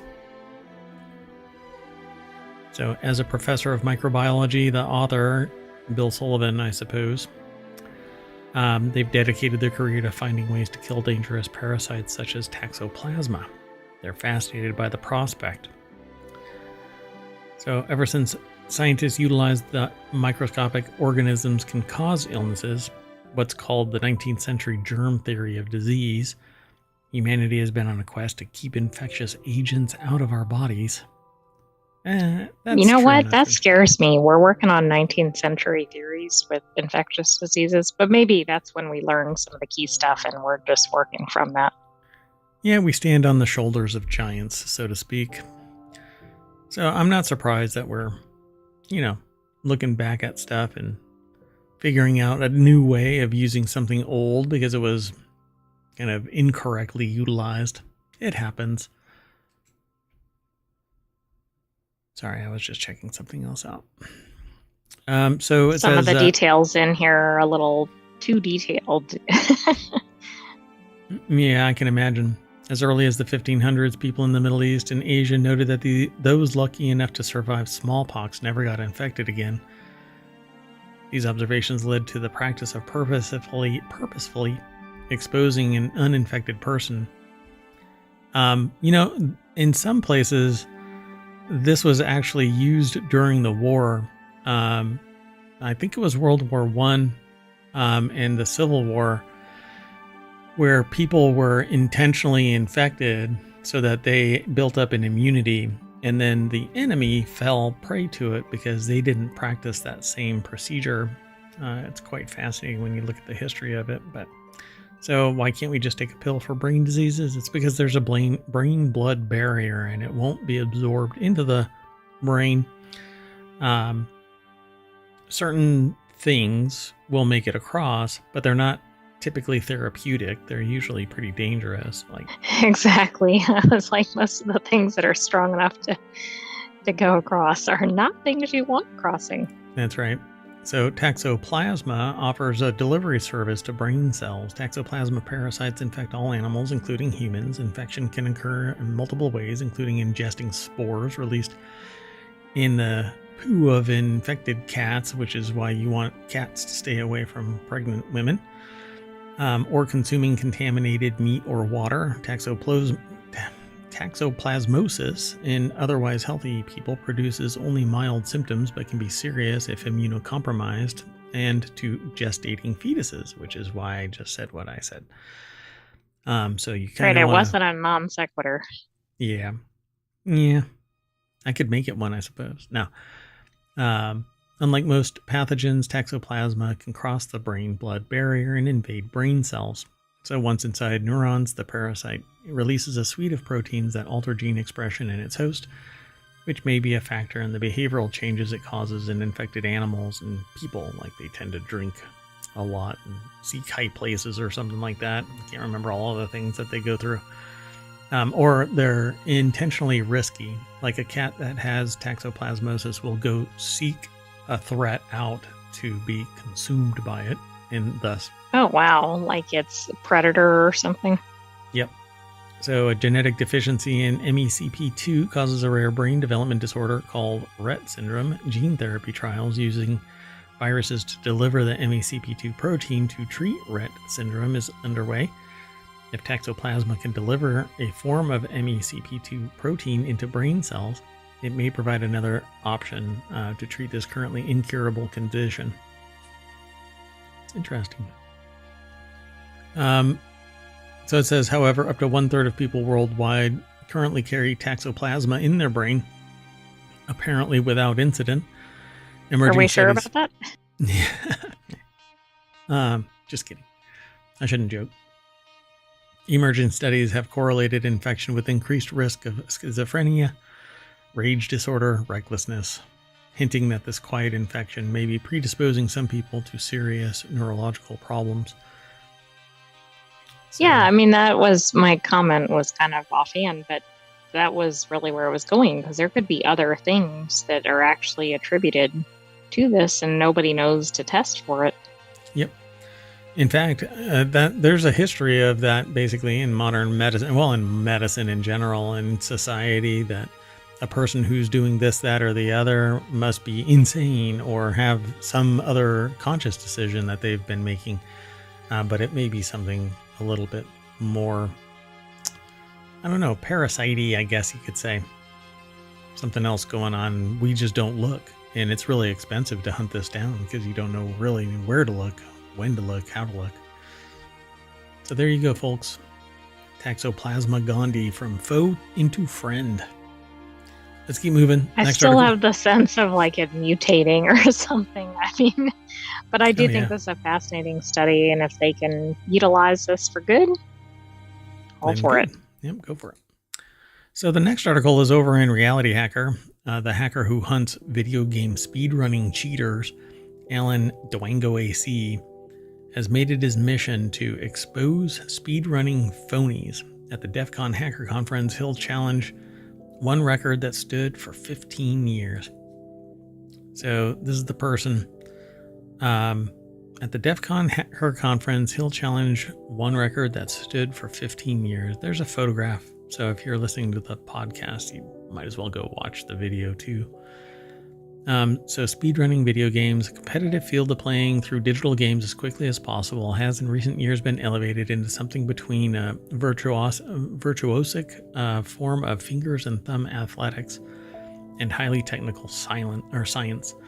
The best speedruns reduce epic games meant to take dozens of hours into single-digit minutes through a combination of exploiting glitch-enabled shortcuts and inhuman skill. A little too inhuman in some cases. So, in a talk, before I get too far, this is over at wired.com by Andy Greenberg. I won't go through the entire video. It's just not what we do here, but we do talk a little bit about what it is. At a hacker conference in Las Vegas. This is a week ago? Yeah. Yesterday. So yesterday at a hacker conference called DEF CON in Las Vegas, the details of which Wired reviewed in advance, Cecil plans to present what he alleges is evidence that a speedrunning record in 1996 PC game Diablo, which has stood for more than 15 years and holds a spot in the Guinness Book of World Records, was in fact the result of rule-breaking techniques that should disqualify it. And if Cecil and the team of investigators who worked with him over the recent months succeed at tearing down the seemingly untouchable benchmark, it will be the third such high-profile speedrun that he'd helped debunk. This is a very niche area. Yeah, and this must be like side hobby-ish kind of stuff, right? Because can this be his main job? I don't see how it's even remotely possible. So let's see here. As a staff member of the tool-assisted speedrun website tazvideos.org and an organizer of many epic speedrunning feats, such as one that famously used coding glitches in the Zelda game Ocarina of Time to rewrite the game's ending, Cecil has become a fixture in the speedrunning world. He's also a creator of TazBot, a robot that connects to the controller ports of video game consoles to reproduce controller inputs so that recorded speedruns can be replayed and verified on original gaming hardware, a spectacle that gamers love so much that live streams featuring the robot have raised $1.5 million in donations to charitable causes, according to Cecil's account. Wow. Yeah. So there's more over at this article, and the article is quite long form. It's pretty typical for Wired. But in a nutshell, the Diablo speedrun is so short that apparently they don't believe that it could have been done without something that breaks the rules. Right, and it doesn't look like they went out of their way to go find this. It looks like as they were working with Diablo, they realized this, and then I think they've been investigating it. Yeah, Cecil says his suspicions that Mazalewski had broken speedrunning rules were first triggered when he and another speedrunner, Matthew Funkmaster MP Petrov, set out to make a tool-assisted speedrun for Diablo in January. They quickly came to the conclusion they'd never match Mazalewski's 3-minute 12-second time, no matter how much they perfected their run or how lucky they got in the game's randomized dungeon layouts. That led them to assemble a team of investigators who ultimately found out that what they believe is a long list of inconsistencies in the software versions and items, missing frames, and other signs of potential tampering in the video Mazalewski's presented. So No one could get anywhere close. Ta-da. So again, I won't go through the entire thing. It's quite extensive, and we basically spend about 6 minutes per article. But if you want to learn more about this and you want to go down this rabbit hole, I've been down this before, and it's quite fascinating. The lengths to which somebody wants to inject integrity into something.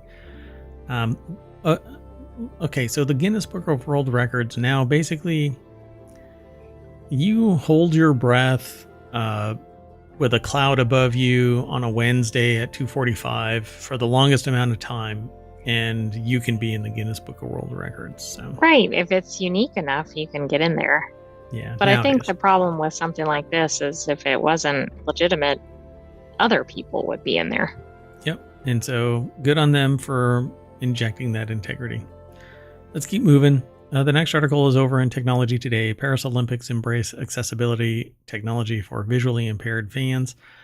As Paris shines under the global spotlight of the Olympic Games, technological innovations are enabling people with vision impairments to take it in. Raphael Leichter put this article together for techexplore.com. Each Olympic venue is a mosaic of singular stories, from the athletes to the spectators, even before the Paralympic Games began later this month. Paris 2024 organizers strove to make the Olympics more accessible. Did you know that somebody climbed apparently the Eiffel Tower and they had to shut down something? Yes, in fact, I think that was in the last 24 hours of articles. I don't know if it's in today's show. Yeah, it's not in today's show.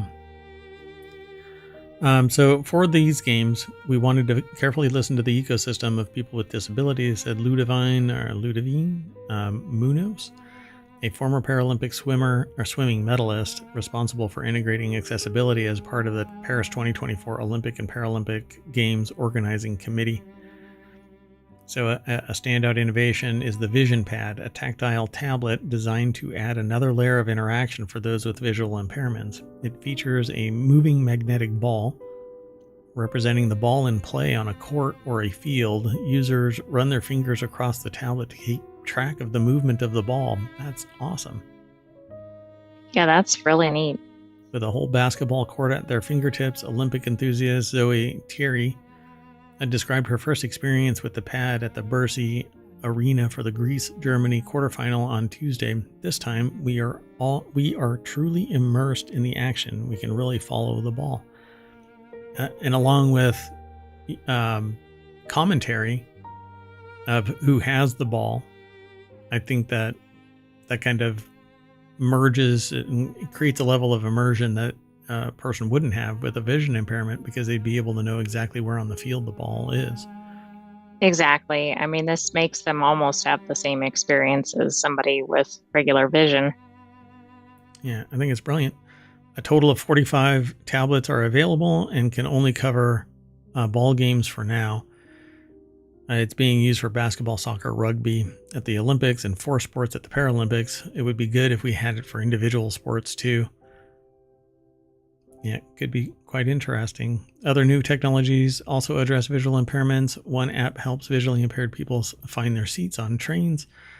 Another is the low vision helmet, which allows users to zoom in on athlete or a race or action.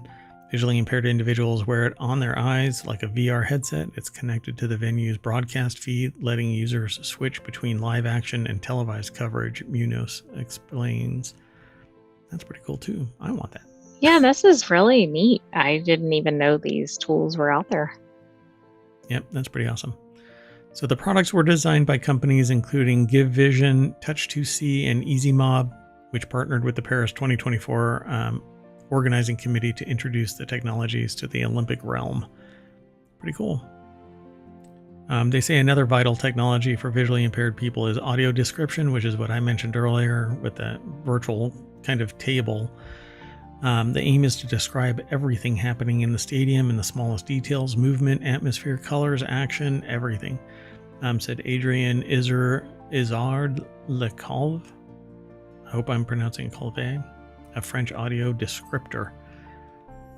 That's a hell of a title. Like, you have to be a real-time writer with extraordinary breadth